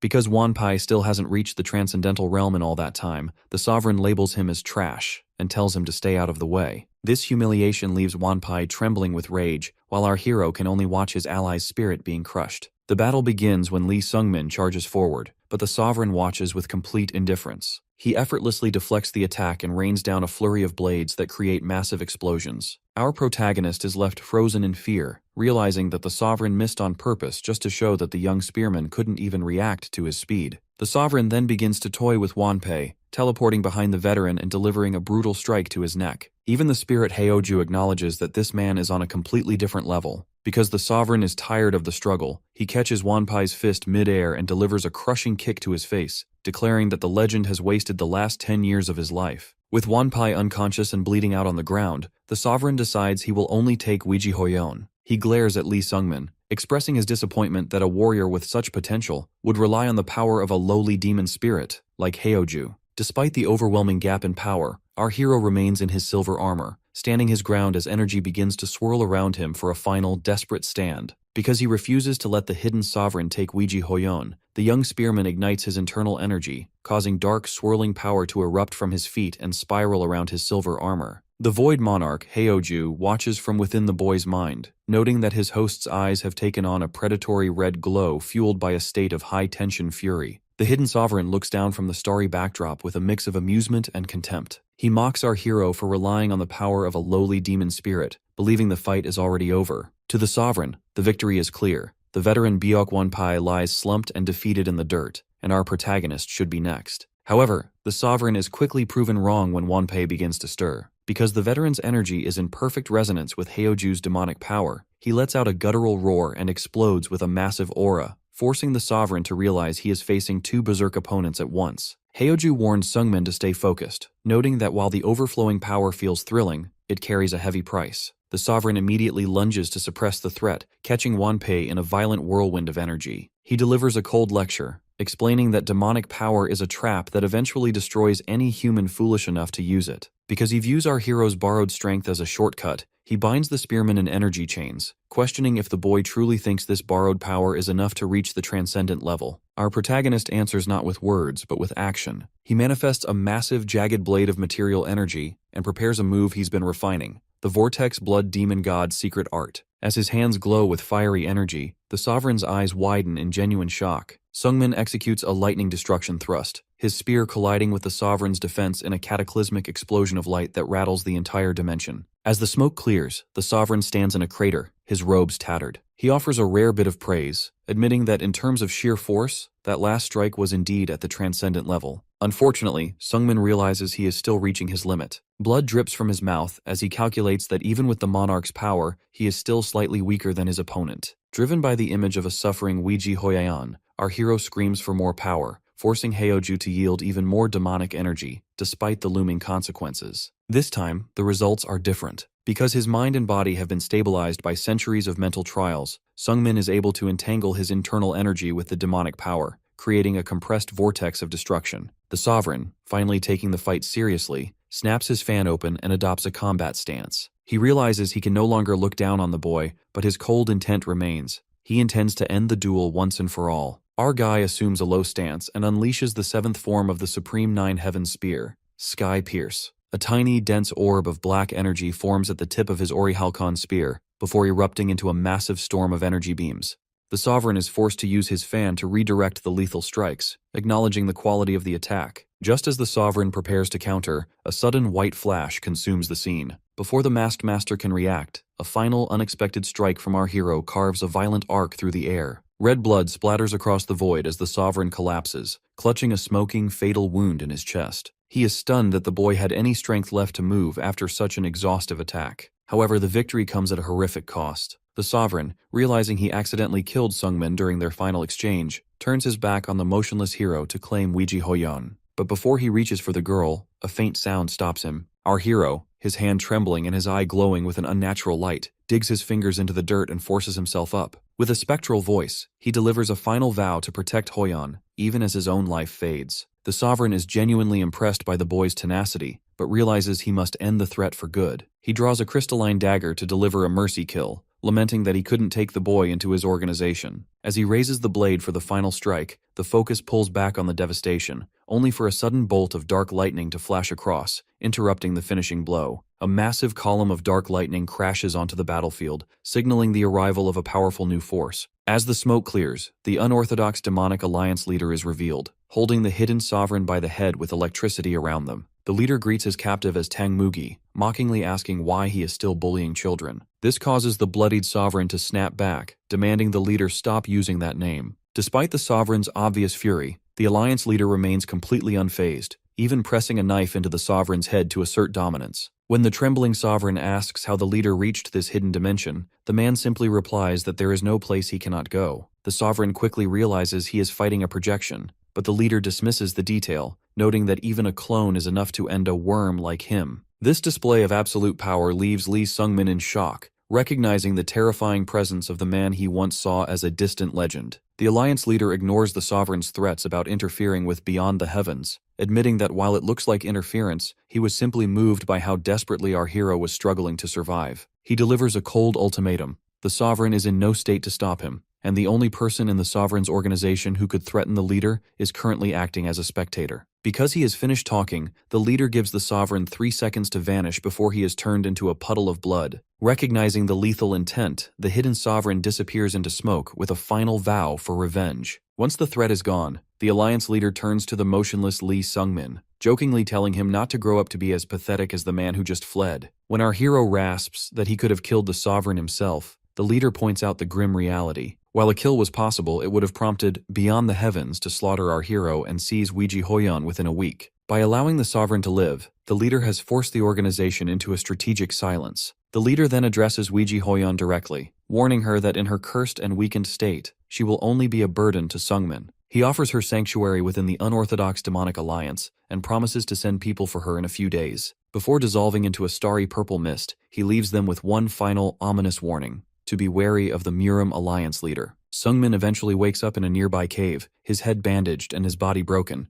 Weiji Hoyon is there, explaining that they had to hide because the Murim alliance is still hunting them. She watches her followers, Rubia and Wanpei, setting up a barrier outside, but her mood is heavy. For the first time, the little heavenly demon admits she feels utterly helpless. She hates that our hero is being torn apart again and again to save her, and she confesses that this isn't why she wanted to be his friend 10 years ago. To prevent further injury to our hero, Hoyon makes the difficult choice to accept the alliance leader's offer of refuge. Although Sungmin is frustrated, he realizes that staying together would only make her feel more worthless. He accepts her decision, vowing to find a way to break her curse while she recovers. The heavy atmosphere shifts when Hoyon suddenly asks if he finds her beautiful. Our boy blushes deeply and looks away, but he honestly admits that he has always thought she was beautiful. In a rare moment of vulnerability, Weiji Hoyon holds Lee Sungmin's face, forcing our hero to confront the heavy tension that's been building for a decade. He's a blushing, sweating mess as she leans in closer, asking if friendship is truly the only thing between them. It's a full-blown romantic climax, but unfortunately, the moment is completely ruined when the crazy heavenly demon, Wanpei, bursts into the cave shouting about breaking through barriers. This forced interruption triggers a flash of anger from our boy, who promptly punches the old man in the face for the terrible timing. Rubia is left in total shock by the chaos, though both Sungmin and Hoyon immediately try to act as if absolutely nothing happened. Luckily, the focus shifts to our protagonist's recovery as Rubia prepares to remove the bandages from his head. While they used powerful elixirs to treat his physical wounds, Rubia is worried about the lingering dark energy that pierced his eye during his last life-and-death struggle. As the wraps come off, her expression turns from relief to pure shock, Because his body absorbed Heoju's massive demonic power,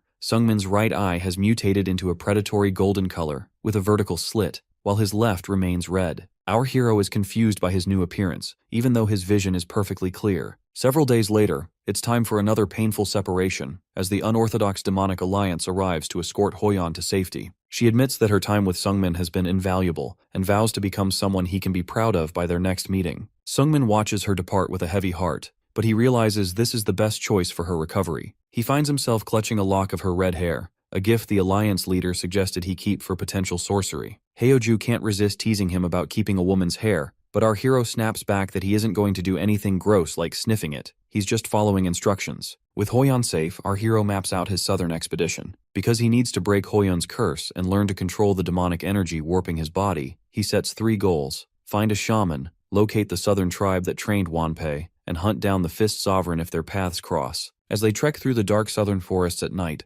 Sungmin's mutated eye begins to flare. Heoju explains that our boy is finally opening his eyes to the flow of demonic energy, a sight usually forbidden to humans. This forced mutation frustrates our protagonist, who hates the idea of turning less human. But Heoju points out that civilization is thin in the south, making the region a ripe breeding ground for monsters born from human fear. This reality hits home when a massive snake demon lunges at them. The creature is so convinced by Sungmin's dark aura that it even mocks him for wearing a human shell, assuming he is one of its own. This insult fuels our boy's resolve. He refuses to become a monster. He delivers a decisive strike, slashing through the beast in a spray of blood to prove his humanity. Despite the grim nature of the fight, the day ends on a lighter note as Rubia and Wanpai find that the demon actually tastes like honey, happily feasting on the remains. Meanwhile, far away, Weiji Hoyeon can't help but chuckle as she imagines our hero trying his hardest to act cool during his journey. The journey continues in a dark forest, where Neville informs our protagonist and the veteran Wanpai that their next destination is the city of Devon. This is a crucial stop because a highly talented shaman named Alador resides there, and he may be the only one capable of lifting the curse currently draining the life from the little heavenly demon. While Wanpei is ready to rush in, Neville immediately tempers his excitement with a reality check. Because Devon is the primary domain of the Jaegel clan, a major pillar of the Orthodox Murim alliance,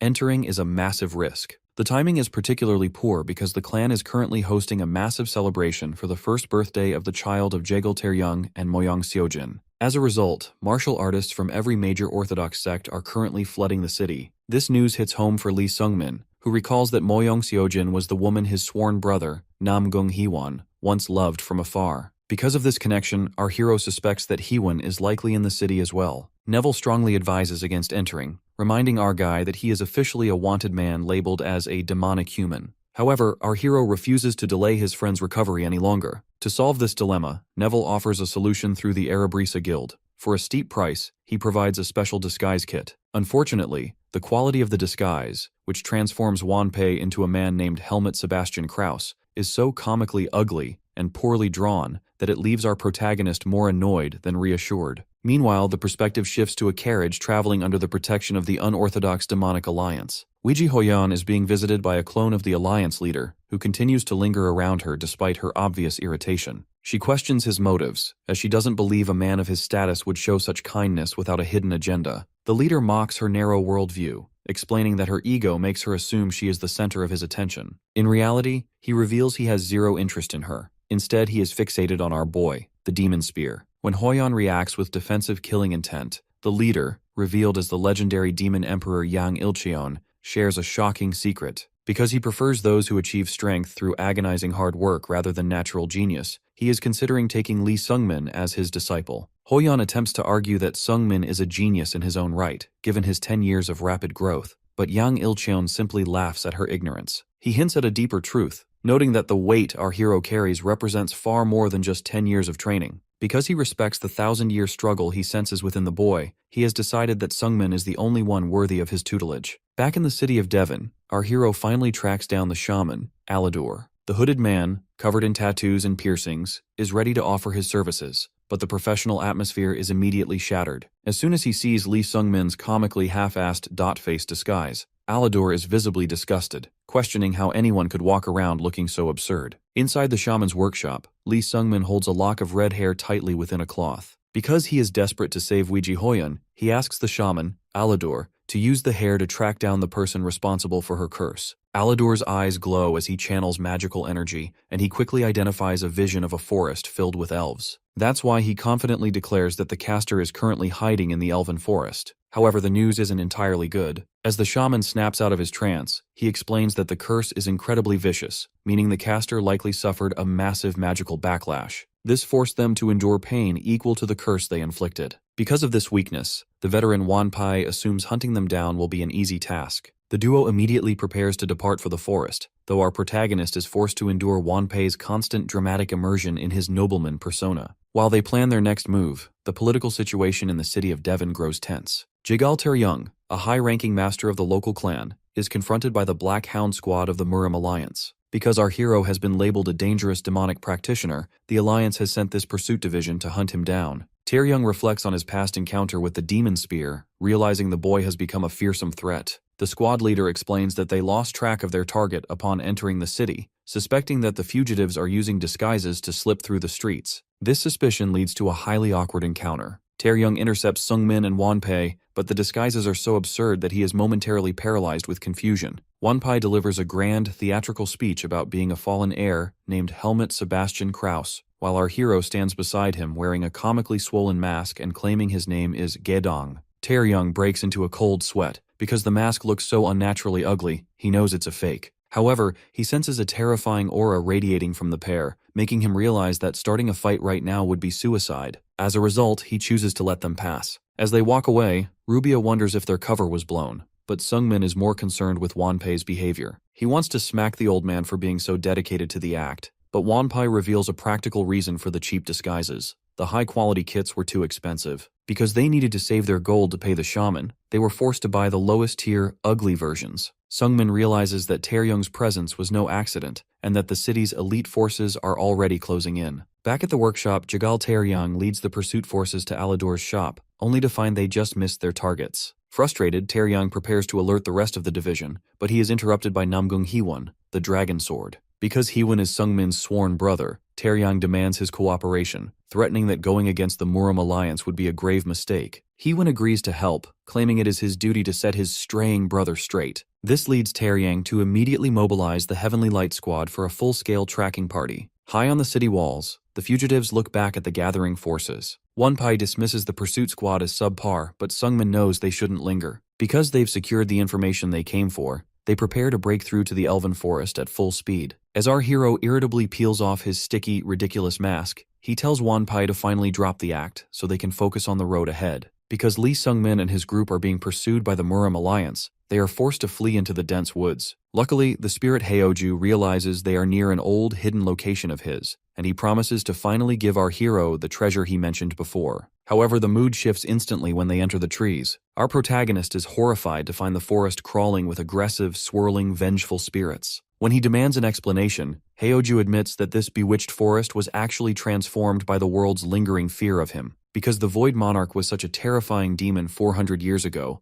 the terror that lost its master settled into the land after his death, distorting the very mana of the forest. While Heoju is secretly impressed that his legacy is still this potent, our hero is more concerned with their survival. Heoju explains that while some spirits might listen to him, many have become wild and disobedient. To navigate the maze, the demon spirit summons small purple will-o'-the-wisps to act as guides. Lee Sungmin realizes that if they follow these friendly lights, they can reach the treasure and lose their pursuers simultaneously. Unfortunately, the plan hits a massive snag when the wisps begin to tremble in terror. Heoju's expression turns sharp as he senses a familiar, overwhelming presence nearby. From the mist, a tall demon with long red hair and black horns emerges. This is the Great Red Demon, a high-ranking member of the monster organization Predator, who has been waiting 400 years to see the dead monarch again. Rubia is frustrated to find they have been circling the same spot for 2 hours, while the veteran Wanpei realizes he can't even scratch the trees, because a powerful barrier has been cast over the entire woods. As our hero faces this new threat, the Murim Alliance's pursuit squad is having an even worse time. The situation turns lethal for the Alliance when a massive fiery spirit attacks the scions Moyong Seojin and Jaegal Taryang.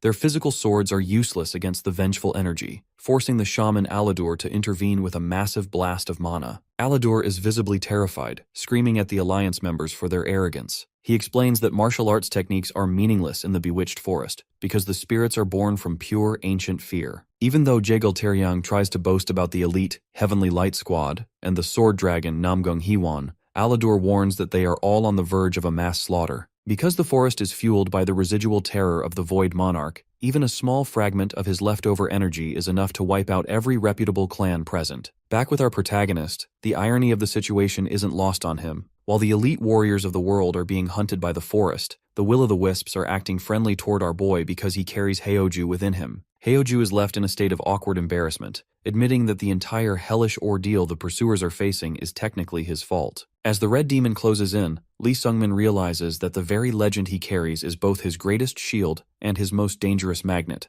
Deep within the bewitched forest, the atmosphere turns heavy as Heoju senses an immediate threat. Because the forest is home to monsters of unimaginable power, he warns Lee Sungmin to stay alert. From the thick shadows emerges a massive figure. This is the Red Demon, a high-ranking member of the monster organization Predator. Our hero is momentarily paralyzed, realizing he is standing before one of the 5 kings of the demonic world. However, the Red Demon is a shadow of his former self. He clarifies that the title of Demon King is currently vacant, and to prove his point, he pulls back his garment to reveal a jagged, hollow hole in his chest where his heart once beat. Heoju immediately realizes the truth. This legendary monster is nothing more than a parasite, hiding in the woods to absorb the residual energy of his ancestors. The Red Demon somberly admits he was expelled from his city, Ormary, after a crushing defeat. When Heoju asks who could possibly overcome a great demon, the Red Demon reveals a name that carries weight: Yana, a legendary 9-tailed fox who now rules as the new sovereign. Because he has no interest in punishing a broken loser,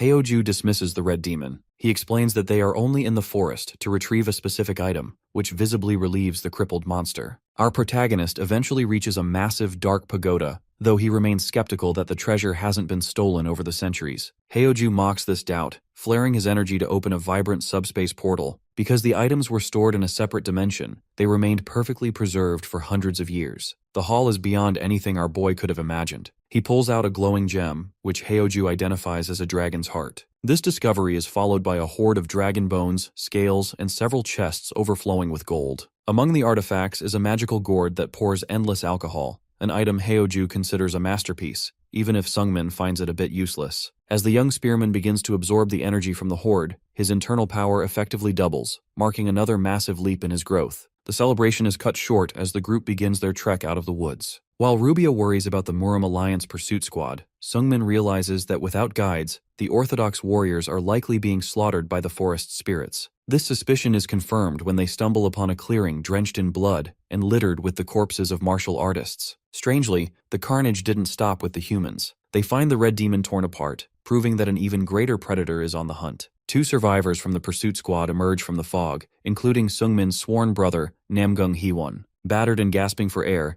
Hwon explains that while the Red Demon attacked them first, a new horror arrived to tear the Monster King to pieces. As a gargantuan purple presence begins to loom over the clearing, Heoju lets out a dark, mocking laugh. He warns our hero that his luck has finally run out. Standing before them is a terrifying purple-skinned titan with flowing black hair, the strongest greater demon in existence. In the middle of the blood-stained clearing, Namgung Hwon and the other survivors stand paralyzed by the arrival of a new nightmare. A massive purple-skinned titan looms over the battlefield, radiating a suffocating pressure. Within Lee Sungmin's mind, the spirit Heoju realizes the truth. This monster isn't a living being, but a physical manifestation of the lingering energy and terror the Void Monarch left behind centuries ago. Because the forest has soaked in that demonic power for generations, it has finally birthed a hollow shell that carries Heoju's likeness. As the energy of the forest swirls around our hero, the demon spirit notes a profound change in his host. In the past, Sungmin would have panicked, but his recent victory over the Blood Heavenly Demon has stabilized his mind, body, and energy. Because our protagonist also recently doubled his internal reserves using the Monarch's spiritual elixir, he no longer feels like an underdog. He grips his Orihalcon spear with clinical focus, deciding that despite the monster's terrifying aura,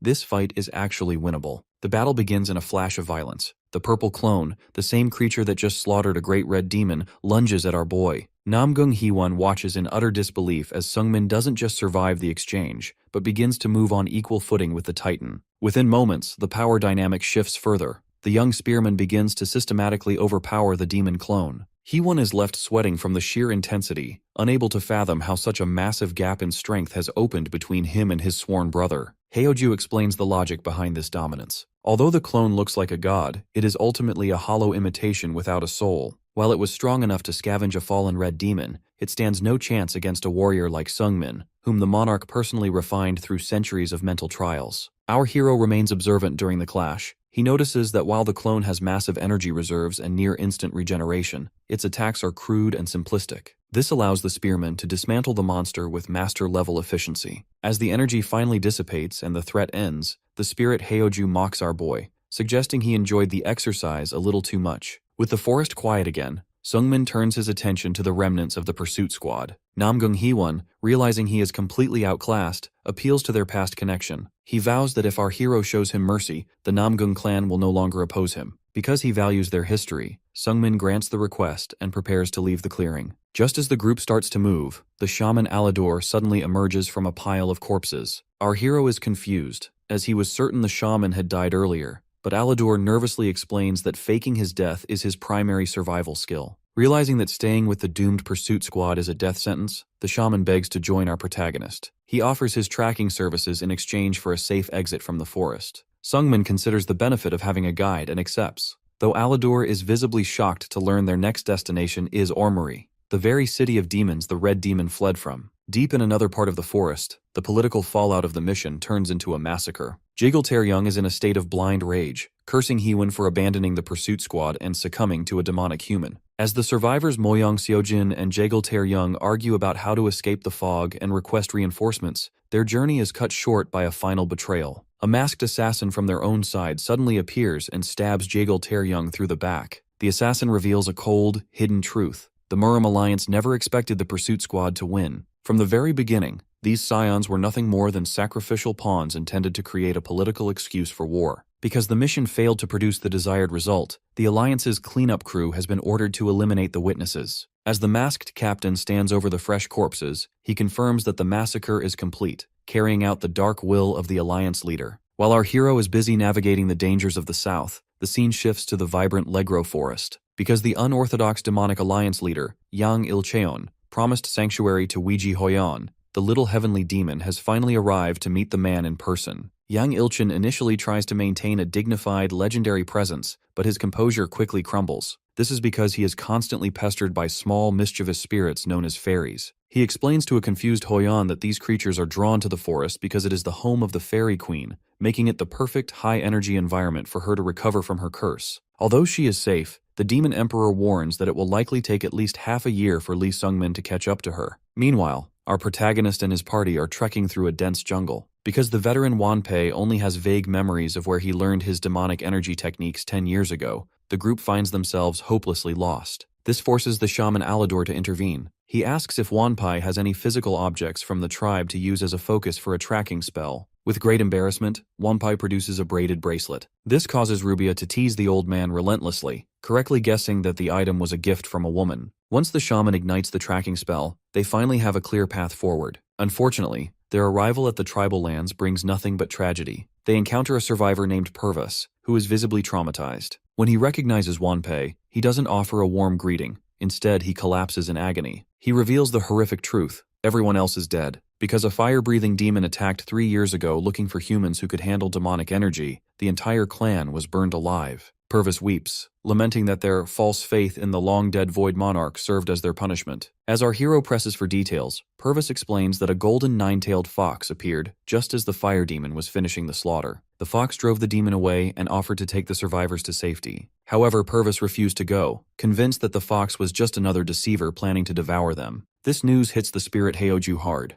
Because the tribe that once served him is in ruins, he realizes that the nine-tailed fox must be Yana, the same being who defeated the Red Demon and now rules the city of Ormuri. This discovery changes everything. Wanpei is devastated, realizing the woman he cared for, Derja, was among those lost. Because Yana is reportedly protecting the remaining tribe members who know the breathing techniques, our boy realizes they must head to Ormuri immediately. The city might also hold clues about the fire-breathing demon that targeted the tribe. While the prospect of entering a demon city terrifies Alador, Lee Seungmin settles the debt by giving the shaman a glowing purple gemstone from the Void Monarch's hoard. This makes the greedy shaman change his tune instantly. He admits his own master lives in Ormuri and offers a referral to help them navigate the city's lawless streets. However, the dignified master Aladur described turns out to be a massive shock for our hero. They arrive at the city of Ormuri only to find that the master resides in a bustling brothel. Lee Sungmin is completely shell-shocked and disgusted, sweating as he stares at the red signs and the demons loitering about.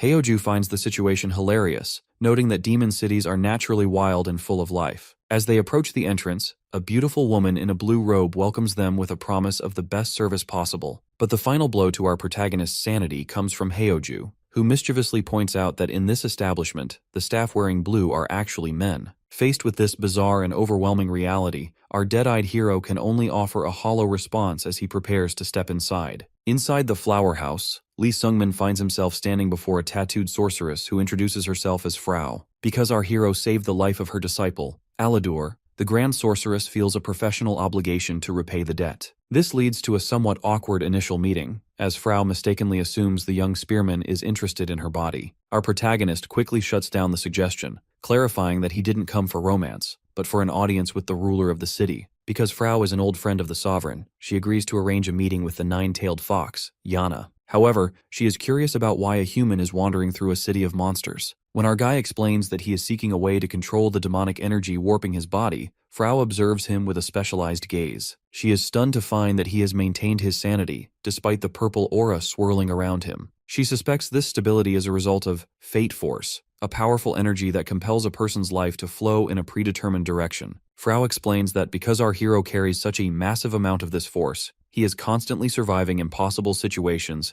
and meeting the specific people he was destined to encounter. This would explain why figures like Weiji Hoyon and Byexogo keep reappearing in his life. Although Lee Sungmin is overwhelmed by the idea that his destiny might not be his own, he is forced to wait 4 days for the audience to be finalized. When the time finally comes, our hero and the veteran Wanpai are led into a grand chamber to meet Yana. The ruler of Ormuri is revealed as a majestic woman with fox ears and multiple glowing tails. To the absolute shock of everyone in the room, Yana immediately addresses the empty air beside Sungmin, asking if the Void Monarch is doing well. Because she can sense spirits, she is able to detect Heoju's presence, even though he is currently invisible to the human eye. The demon spirit Heoju is completely baffled, as he has no memory of ever meeting her. Yana explains that 500 years ago, the monarch saved her life when she was just an ordinary fox. Because she wants to speak to her savior directly, she unleashes a surge of energy that forces Heoju's spirit into a solid, muscular form. This manifestation creates a dangerous misunderstanding. Because Yana sees the spirit looming over the spearman,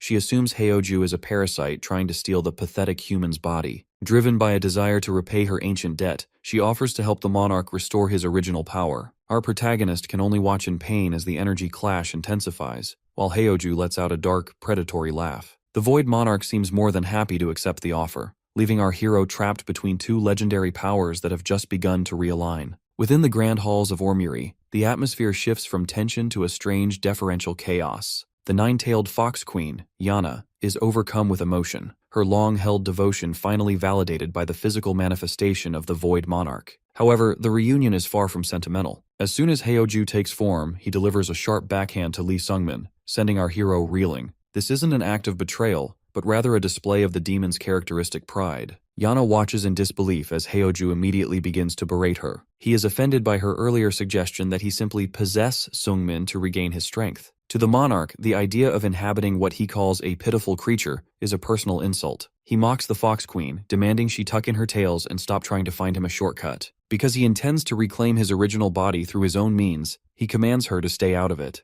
Yana, recognizing the authority of her ancient savior, can only cower and offer her absolute obedience. Amidst this berating, our protagonist manages to find his footing. Curious about the history between these two, Sungmin asks if the monarch truly saved Yana in the past. Heoju dismisses the question, claiming he has no memory of the event, though a brief flash of a massive demon standing over a small wounded fox in the snow suggests otherwise. Despite his earlier insults toward our hero's weak body, Heoju then pivots with a sinister grin, declaring that he still intends to take over the brat's form eventually. Sungmin merely smirks in response, his calm acceptance clearly annoying the demon spirit. The energy radiating from the palace draws the attention of the city's residents. A tattooed man and his fellow tribesmen celebrate in the streets, convinced that their god has finally returned. These people are the survivors of the southern clan that served the monarch centuries ago, and they view Sungmin as a divine messenger. Yana explains that they were recently displaced after an attack by a powerful demon named Chusung. The mention of this name causes Wanpei to grit his teeth in rage,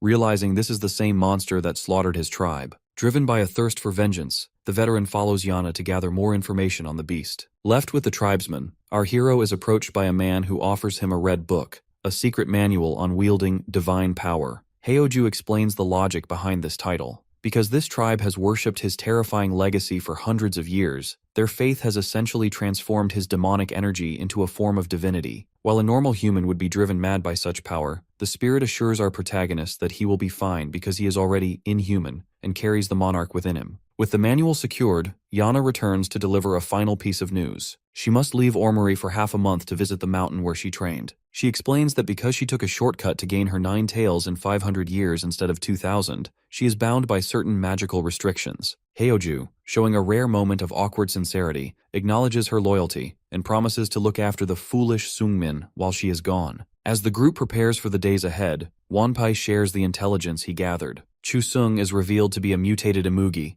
a creature that failed to become a dragon, and he is a monster of immense cruelty. Unfortunately, the timing could not be worse. Far away, Chusung is already plotting his move. Having learned of Yana's departure, the great demon realizes the city's strongest defenders are gone. He decides to use this window of absence to launch a total slaughter of the residents of Ormuri. With a malevolent glow, he leads his forces forward, eager to see the Fox Queen's kingdom crumble. In a dark room in the city of Ormuri, Lee Sungmin sits in deep meditation, his body pulsing with a restless energy. Because he is trying to integrate his Violet Dawn mystic art with a new, complex breathing technique, the physical toll is mounting. The spirit Heoju asks if the task is doable, but our hero admits that without the natural genius of someone like Weiji Hoyon, balancing these conflicting powers is nearly impossible. Just as he resolves to keep pushing, a voice from the shadows commands him to stop. The stranger is Enverus, a high-level mage and the master of the Golden Tower Master, Lloyd. He has finally revealed himself to deliver a stern warning. Our hero must not stray from the path of humanity. Although Sungmin is pleased to finally meet the man whose twisted causality mirrors his own, Enverus is dismissive, claiming he had no intention of ever making contact. The conversation quickly turns to the whereabouts of their companions, with Sungmin explaining that Rubia and Wanpei are enjoying the local night market, while the city's ruler, Yana, remains absent. As the two speak, the mood becomes somber. Enverus laments the futility of defying fate, comparing their struggles to an ant that escapes a trap only to be swept away by a sudden storm. This fatalism angers our hero, but the mage explains the logic behind his despair. Because Sungmin is a regressor, he carries a massive fate force, a power that ensures his actions flow toward a predetermined conclusion. According to the god of time, Denir, this force is currently dragging Sungmin and everyone around him toward the literal end of the world. However, Enverus didn't come to satisfy our hero's curiosity. He reveals that a great threat is approaching Ormuri, an old nemesis he cannot defeat alone. Because Yana is away, the mage is forced to ask for Sungmin's cooperation to prevent a catastrophe. Our protagonist sees an opportunity in this desperation. He produces the massive red dragon heart he scavenged from the monarch's hoard, and makes a demand. He will only help if Enverus uses his magic to turn the jewel into a liquid elixir he can safely consume. Enverus is horrified, screaming that the raw mana in a dragon heart would cause a human body to explode instantly. But because Sungmin points to the pulsing black heart in his chest, the mage realizes the boy's unique anatomy might actually survive the process. This forced alliance is sealed with a mana oath. If Enverus wants a warrior to help him stop the approaching monster, he must first help that warrior absorb the ultimate power-up. While the deal is struck in the palace, the situation at the night market takes a terrifying turn. Rubia is caught in a panicked crowd as civilians and demons flee a sudden eruption of fire. A terrified Cyclops delivers the grim news that Chusung, the fire-breathing demon who slaughtered Wanpei's tribe, has returned to the city. The monster emerges from the flames, laughing as he begins to burn everything in sight. He singles out Wanpei, promising a quick and painful death. But the veteran doesn't flinch. Instead, he drops his lollipop and looks the demon in the eye with a menacing red-eyed grin. Because this is the moment he has waited 10 years for, he proudly declares his name, the crazy heavenly demon, Byok Wanpei. He vows that Chusung will remember that name until the moment he is torn apart. The story shifts to a figure of immense dread, Arbes, one of the 5 legendary predators, and the reigning lich among the Black Stars. For centuries, Arbes was a renowned sorcerer, but his re-emergence as an undead lich exposed horrific magical experiments that shocked the world. Despite being hunted by every major power, his continued survival serves as a grim testament to his overwhelming strength. In his inner sanctum, Arbes observes the flaming skull of the lesser lich, Prescan. He offers a chilling backhanded compliment,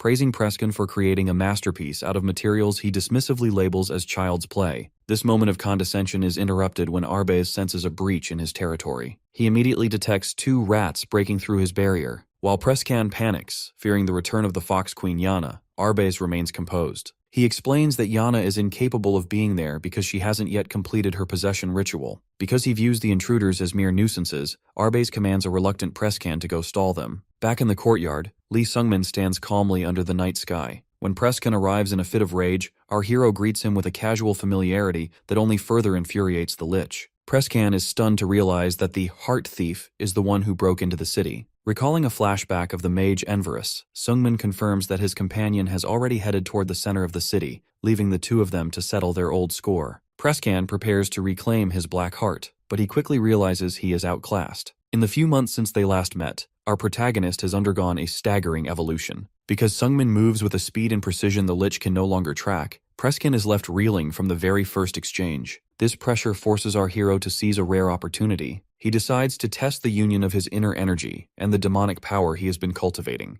Drawing on the foundation of his Violet Dawn mystic art, our hero activates the 3rd technique of the Vortex Blood Demon God's secret art. He leaps into the air and unleashes a gargantuan red and black energy called Blood Hunt. The resulting explosion is so massive that it consumes Preskan entirely, blowing the Lich backward in a fit of agony. Even Sungmin is surprised by the result. Because he only intended to use a fraction of his strength, the sheer destructive force proves that his potential has shifted into a higher realm. Standing over the defeated flames of the Lich, our protagonist asks about the Chimera girl, Ain. A grieving Preskan reveals that his daughter was taken by the Great Lich King. At that moment, deep within the palace, Arbez is busy experimenting on Ain, who is trapped within a complex magic circle. Arbez is fascinated by her bottomless capacity for energy. His plan is to funnel all the demonic power of the city into her body and then implant his own soul within her. By hijacking this perfect vessel, Arbez intends to evolve into a legendary massacre devourer. However, his dark ambition is interrupted by Enverus. The mage emerges from the shadows, mocking Arbez for being a beast who still hungers for power he cannot control. While Arbez doesn't recognize the face, Enverus prepares to strike, revealing powerful magic seals on his arms. Because they share a deep historical enmity, the mage vows that the Lich will know exactly who he is before the end. Inside the dark sanctum of the Lich Arbez, the atmosphere shifts from arrogance to absolute terror. As the Lich stares at the glowing tattoos on the mage Enverus's arm, he realizes he is facing someone who should have been dead for a century. Because those specific runes belong to a legendary figure, Arbez begins to panic, eventually stuttering the name Laplace.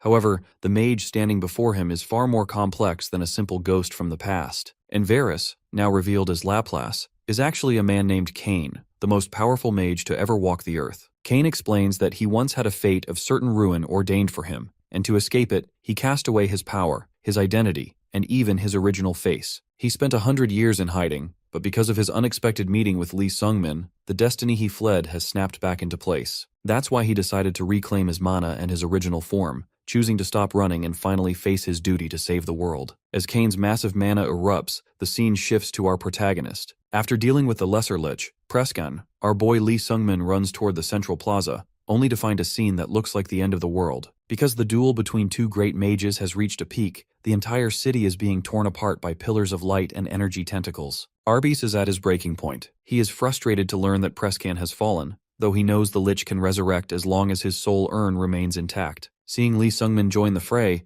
Arbez realizes his odds of winning have vanished. This desperation forces him to play his final, most cruel card. He activates a magic circle beneath the girl Ain, triggering a mark of subjugation on her forehead that transforms her into a mindless, mutated monster with massive claws and tentacles. Our hero doesn't hesitate to step in. He grins confidently at the transformed Ain, noting that while she has become much stronger than their last meeting, she looks completely devoid of feeling. Because he remembers Preskin's warning about Arbez's control over her, his focus turns into a lethal chill. Lee Sungmin enters a combat stance, his heterochromatic eyes glowing with energy. He unleashes a massive energy blast that knocks Ain back, leaving her defeated amidst the rubble in seconds. The display of power is so overwhelming that even the great mage Cain is left sweating. He realizes he may have sworn his mana oath to Lee Sungmin too hastily. While they were focused on Arbez, Kane begins to fear that our protagonist is actually the most dangerous person in the city. Strangely, the Lich Arbez chooses a path of absolute madness instead of fleeing. Seeing Lee Sungmin's strength, he decides to surrender his own existence to a higher darkness. He offers himself as a lowly servant, calling upon the direct authority of the Demon King. As a massive fleshy monster with multiple eyes manifests behind the Lich, Kane can only watch in disbelief.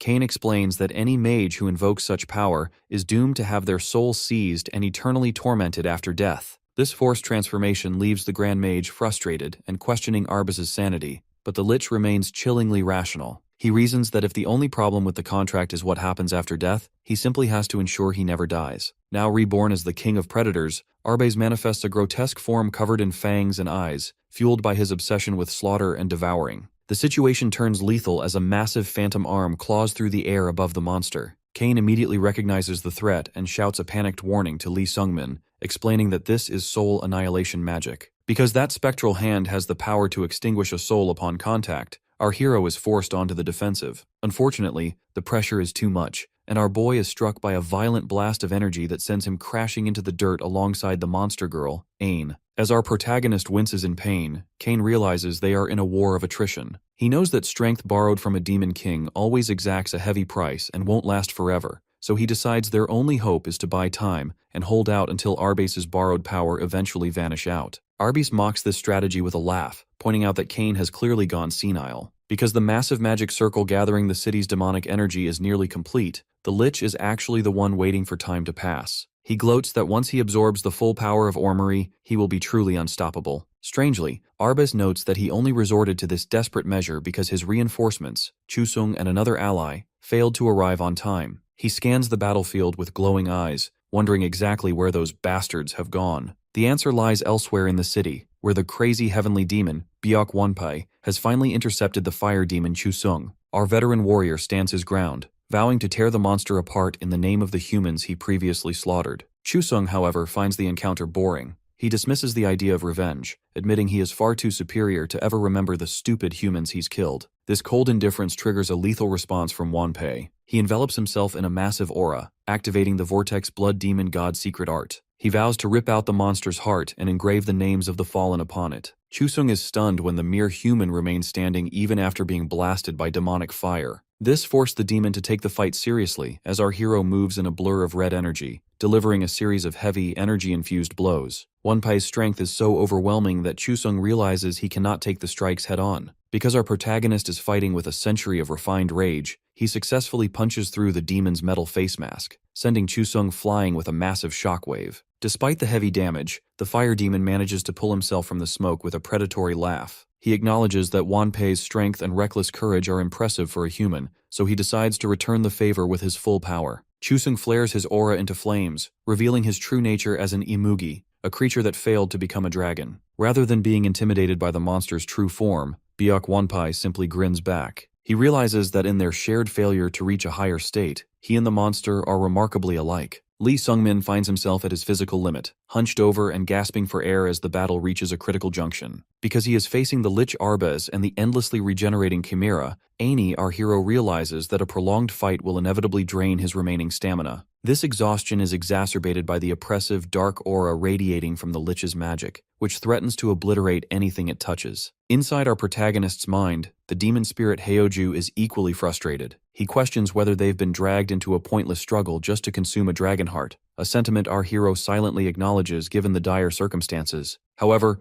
Arbez isn't interested in conversation. He finishes a massive magic circle designed to channel the city's pooled demonic energy into its center. Because the Lich views Aini as the only vessel capable of withstanding this force, he commands her to the center, intending to use her monstrous heart as a battery for his own evolution. Miscalculating the danger, our boy charges into the circle in an attempt to stop the ritual. Arbez watches with a mocking smile, fully expecting the young spearman to explode. The Lich knows that any mortal, or even a great dragon, would be blown apart by the sheer volume of power being funneled into the center. But Arbez makes a fatal mistake. He is completely unaware that Lee Sungmin possesses the exact same kind of monstrous heart as the Chimera. As the energy surges, Heoju panics, screaming for our hero to destroy the circle before the human body is overwhelmed. Arbus, however, begins a gloating countdown to what he believes will be Seungmin's death. Luckily, the fireworks don't go as planned. Instead of an execution, the center of the circle detonates with a violent flash of light as our protagonist's heart successfully devours the demonic energy. This forced absorption causes the magic circle to shatter and the gathered energy to disperse, leaving a bloodied but standing Lee Seungmin in the smoke. Faced with the ruin of his lifelong wish, Arbus falls into a state of terrified despair. Because the Demon King is already moving to claim his soul as payment for the failed contract, the Lich attempts a desperate soul exchange, firing a beam of energy toward Annie to hijack her body. Strangely, the ritual is intercepted by a familiar shadow. The black mage Kim Jong-hyun suddenly appears, catching the Lich's soul in his hand.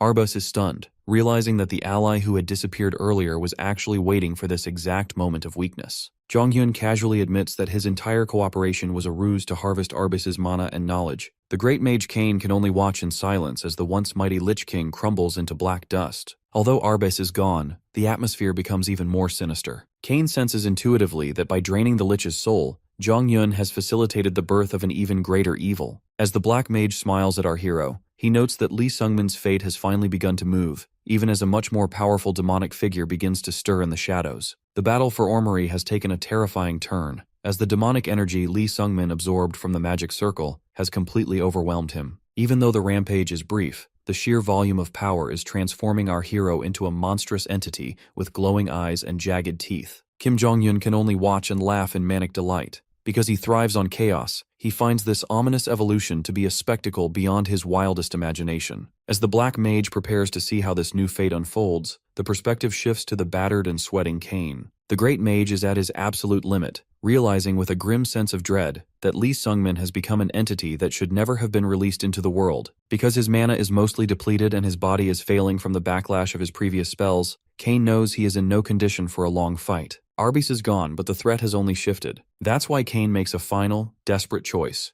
He offers his very life force to the great mana to create a final bastion. Enveloped in a massive surge of starlight energy, he prepares to trade his life to ensure that not a single enemy leaves this place alive. Luckily, Cain's explosive sacrifice buys a moment of stillness, though Kim Jong-hyun remains disturbingly unaffected. The mage mocks the sacrifice, questioning if Cain can actually pull off a victory when the monstrous Lee Seungmin's durability seems to be reaching insane levels. As Cain bleeds out and the world fades to black, the narrative moves inside our hero's mind. Our protagonist finds himself in a purple cosmic void that feels eerily similar to his previous trials. He is confused, remembering that he was just fighting alongside Cain when the demonic energy overflowed. Suddenly, he is confronted by a massive red version of himself looming in the darkness. Before he can process the shock, the Void Monarch appears and delivers a sharp punch to his face to snap him out of his daze. Heoju provides a quick and clear explanation for the chaos. Because this is Seungmin's inner world, the red monster represents his inhuman nature, which is currently piloting his body like a rabid dog in the real world.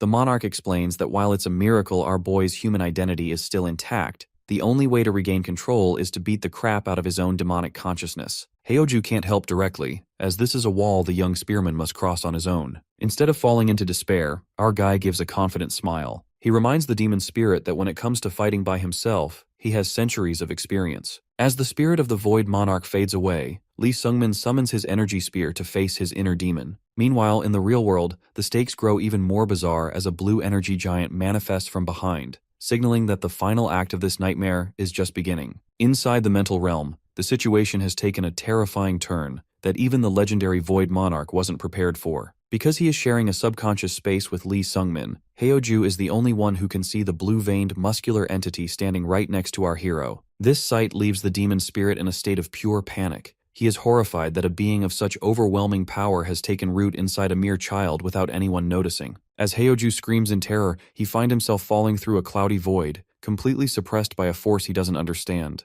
The mystery deepens when a translucent purple hand points toward the horizon, and a glowing entity confirms its presence at the end of the martial path. This forced realization strikes a massive blow to the Void Monarch's pride. Because this being is so far beyond him, Heoju, a king of demons, finds himself involuntarily kneeling in submissive silence. As the figure places a finger to its lips, it effectively silences the monarch, leaving our hero to face his own internal struggle alone. Back in the center of the mind space, Lee Seungmin is locked in combat with a red, demonic beast. Because the creature moves with primal, animalistic instincts, our boy finds its patterns incredibly easy to read. This is a battle of pure skill. Since he can't rely on his usual inner energy or demonic powers in this void, our hero is forced to rely on his foundation. Luckily, the thousands of years he spent pursuing the essence of martial arts haven't vanished. Our protagonist lands a decisive downward strike, proving that he has no reason to lose to a mindless beast, even one born from his own darkness. Once the red silhouette fades, Heoju finally snaps back to reality, though he remains visibly shaken and sweating.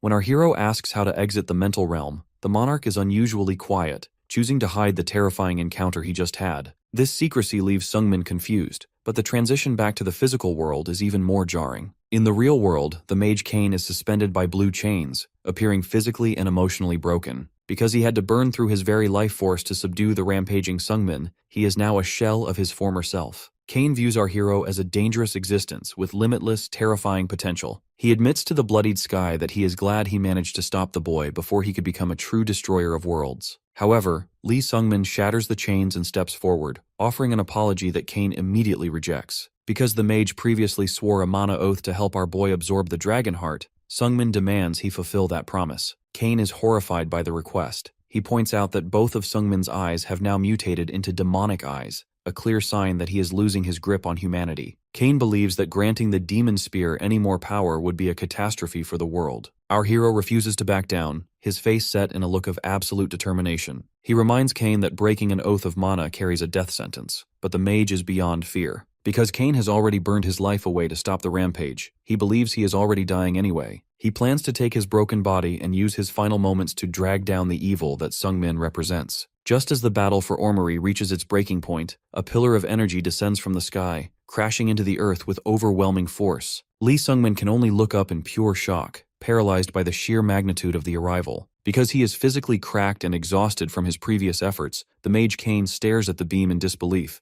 sensing that a power he never intended to summon has finally arrived. Kim Jong-un, however, begins laughing maniacally. That's why he stands with his arms outstretched. He realizes he is witnessing the rare descent of a transcendental being, a spectacle he never thought he'd see in person. As the blinding light fades, a woman with long hair and a divine veil appears. This is the Spirit Queen, a legendary entity who usually dwells only in the spirit realm. She immediately declares that she has not permitted Cain's death, leaving the battered mage in a state of utter confusion. Because she is bound to him by a mysterious contract, the Spirit Queen turns her glowing eyes toward our hero. She announces that she will fulfill Cain's previous agreement in his place, despite the mage's frantic warnings. Cain begs her to stop, fearing that if our guy gains even more power, it will lead to the world's destruction. However, the queen silences him instantly, stating that the collapse of the world or the fallout of a mana oath matters nothing to her as long as she keeps him by her side. While the dragon heart begins to pulse in the air before our protagonist, Kim Jong-un realizes this is the perfect moment to make his exit. Because he has already gained enough by observing the battle and securing the monster girl, Ain, the black mage decides to slip away into a mist. He leaves our hero with a smirk, wondering what form the young spearman, and he himself, will have taken by the time their fates inevitably cross again. Unfortunately, the physical world is poison to the Spirit Queen. As she begins to bleed mana, Cain realizes she must return to her own realm immediately to survive. Because she refuses to leave without him, the queen smiles through her pain and pulls the mage into the light. Cain lets out one final roar of desperation as they vanish together, leaving the battlefield in a heavy, silent darkness. Our boy is left face down in the crater, motionless as his heart continues to thump with a rhythmic, heavy pulse. The focus then shifts to the snowy outskirts, where the veteran Wanpai lies bloodied and defeated. He reflects on his past, haunted by the memory of the woman he loved, Derzia. Because Wanpai feared his own recurring madness, he had previously sent her back to her tribe to keep her safe. However, the fire demon Chuseong laughs mockingly, revealing a cruel irony. Derzia died at his hands precisely because Wanpai sent her back to the very village the demon burned down. This revelation should have broken the old man, but instead, it grants him a terrifying clarity. Wanpai admits that his tragic backstory was just an excuse he used to push her away so he could obsess over the wall of martial mastery. Because he is finally ready to cast off that long-held obsession, he ignites his true origin energy. This is a suicidal technique that allows a warrior to shine with the brilliance of a star for one moment before dying without fail. Our guy's ally becomes a pillar of energy, delivering a bone-shattering punch that finally overwhelms the once untouchable Chuseong. Rubia watches in awe as the crazy heavenly demon burns through his very life force to finish the fight. Wanpai screams into the sky, praying that his life won't fade before the monster is dead. Unfortunately, the world rarely gives sweet miracles to those who hope. As Wanpai's energy eventually burns out, he is left slumped on his knees, bleeding from his eyes. Chuseong, barely surviving the assault, stands over the veteran with a triumphant laugh, mocking the old man's wasted effort. But just as the demon prepares to deliver the killing blow, Rubia steps into the smoke to stand between them. The battle for Ormeri reaches a heart-wrenching climax as the fire demon, Chusung, prepares to finish off the defeated veteran, Wanpai. Because the old man has burned through his life force, he is completely defenseless, looking on in desperation as the small cat girl, Rubia, steps between him and the monster. Wanpai screams for her to run, but our hero's companion refuses to budge. Rubia looks back with a sad smile, reflecting on how she initially viewed their journey as a nuisance. However, because of the adventure she shared with Sungmin and the old man, she realized she truly enjoyed her life. That's why she is willing to risk everything now, firmly telling Wanpai that she won't let him die. Chusung, tired of the sentimentality, begins to manifest a lethal ball of flame between his teeth. Just as the monster prepares to fire, the story reveals a hidden truth about Rubia's origin. Because she is an artificial spirit created by the Grand Mage Enverus with the help of the Spirit Queen, she carries a secret safeguard. Although she was never proficient in magic, the Spirit Queen left her with a powerful contingency meant for a worst-case scenario. Suddenly, a massive fire erupts from Rubia, physically pushing the demon back. She explains to a stunned Wanpai that she is using the Queen's power, a one-time gift originally intended to protect her master. Because the energy won't last long, she begs the veteran to use the distraction to escape. Unfortunately, the world is rarely kind to those at their limit. Wanpei's core energy is so depleted that even if he ran, his body would inevitably collapse. If that happens, Rubia would be left alone to be torn apart by the enraged demon. Refusing to let that tragedy happen, the crazy heavenly demon forces himself to stand one last time. He pleads with his failing body to let him protect the one comrade who risked her life for him. While the world usually ignores such prayers, a miracle finally occurs. From a body that was squeezed dry, Wanpai ignites a final spark of strength. He lunges forward and delivers a massive, energy-infused punch directly into Chusung's snout. The monster is hammered by a flurry of high-speed strikes as Wanpai pours his entire soul into the assault. Half of the veteran's face begins to char and dissolve into golden embers, but he maintains a defiant, bloody grin. He mocks Chusung's shock, proudly declaring his title one last time before sending the demon crashing into the dirt. As his silhouette begins to fade, Wanpai looks up at the sky, finally finding peace with the memory of his lost love, Dercia. Wanpai collapses, and a panicked Rubia rushes to his side, desperately searching for a potion to save him. However, fate delivers a final cruel twist. Before she can find a healing item, Rubia's own body begins to glow and dissolve into white light. Because her master, Enverus, is likely summoning her back or the safeguard has expired, she is forcibly pulled away. She screams for just a second more, but she vanishes, leaving the motionless veteran lying alone on the frozen ground.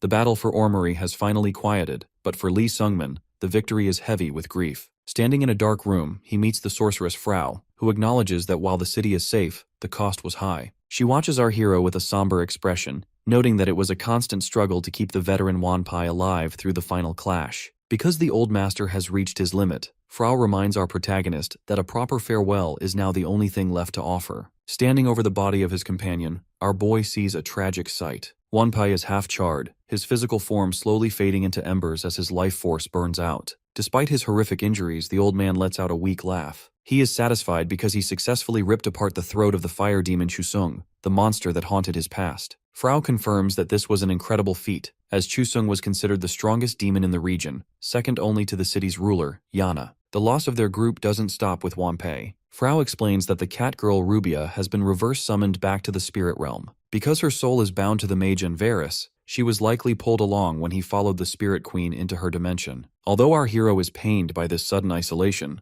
Wanpai urges him not to worry. He believes that if the girl is alive, she will eventually find her way back. Desperate to save the dying master, the young spearman asks if there is any way to reverse the damage. Frau admits that normal medicine is useless. If any possibility exists at all, it would require the intervention of a divine or demonic spirit, much like how Yana was reborn through such power. But Wanpai has heard enough. With a calm smile, he tells our boy to let him go. He is grateful for his final years spent with good companions, viewing them as a fortune he didn't deserve after a lifetime of sin. Wanpei's only true regret is the wall he could never climb. He spent his life chasing the Transcendence Realm, and even after risking everything by detonating his core energy, he failed to catch a glimpse of what lies beyond. He asks our protagonist for an honest opinion of his legacy, the Vortex Blood Demon God's secret art. When Sungmin acknowledges it as an unrivaled martial art, the old man sheds a final tear of pride. He entrusts his legacy to the boy, commanding our hero to reach the Transcendence Realm that he could not. With that final wish, the crazy heavenly demon closes his eyes, his final thoughts drifting to Dercia, the woman he abandoned and whose face still haunts his memory. Left alone in the silence, our hero feels the crushing weight of the road ahead. The purple spirit Heoju manifests behind him, grumbling about how the old man stole his chance for personal revenge. Sungmin is plagued by what-ifs, wondering if his friends would still be here if he had been stronger or returned sooner. Heoju warns him that such thoughts are a dangerous path to madness and asks where they should go next. Driven by a cold, yellow-eyed determination, our hero makes his choice. They are heading to the Elven Forest. He vows to kill the Fist Sovereign, break Ouija Hoyon's curse, and ensure he never loses another companion again. Meanwhile, deep within the Elven Forest, the political shadows of Beyond the Heavens are moving. The Fist Sovereign, one of the organization's 6 lords, lies slumped on the ground, breathing heavily. He is interrupted by the Hidden Sovereign, a masked man in a fur-lined cloak, who mocks his unsightly state. The Hidden Sovereign reveals that a spirit medium has foretold the Fist Sovereign's death. Because the demon spear is currently marching toward the forest, the Lord's fate seems sealed. The Fist Sovereign is panicked, but the Hidden Sovereign looks down on him with contempt. He points out that the Lord has spent so much energy maintaining the curse on the little heavenly demon that he has become weak enough for a common thug to kill. Furthermore, the Hidden Sovereign remains unaware of Wanpei's death, dismissively labeling the crazy heavenly demon as a failure who never reached transcendence. He plans to clean up both the boy and the old man together. The conversation turns to their ultimate goal, securing Ouija Hoyon. Because she is currently under the protection of the demon emperor Yang Ilchin, she is temporarily untouchable. However, the Hidden Sovereign commands the Fist Sovereign to maintain the curse at all costs. To Beyond the Heavens, the little heavenly demon is not just a target, she is the essential key to fulfilling their organization's grand wish. As the pieces of the puzzle move into place, the stage is set for a lethal collision between our hero and the Lords of the Heavens.